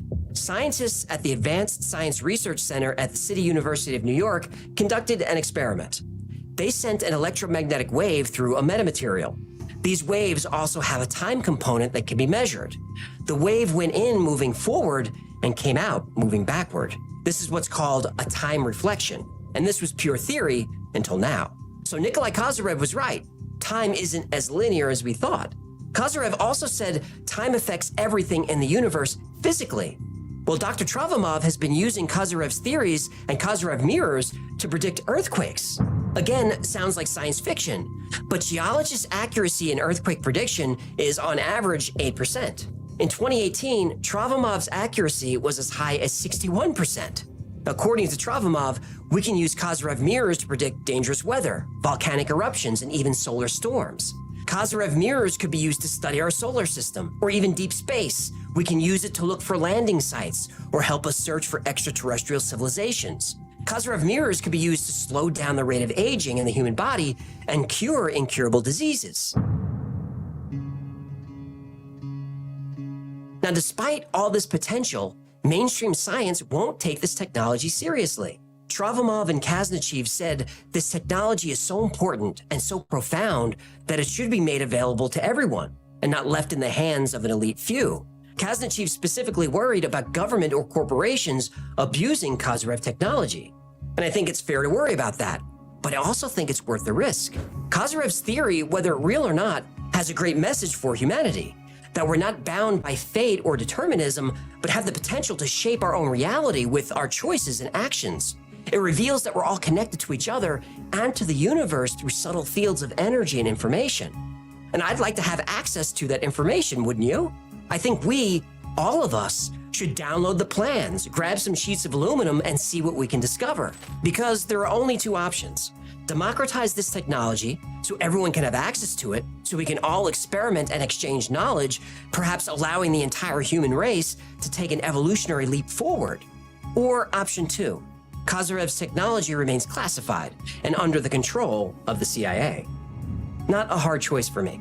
So I don't know what your plans are this weekend, but me, I'm going to Home Depot. Want to come with?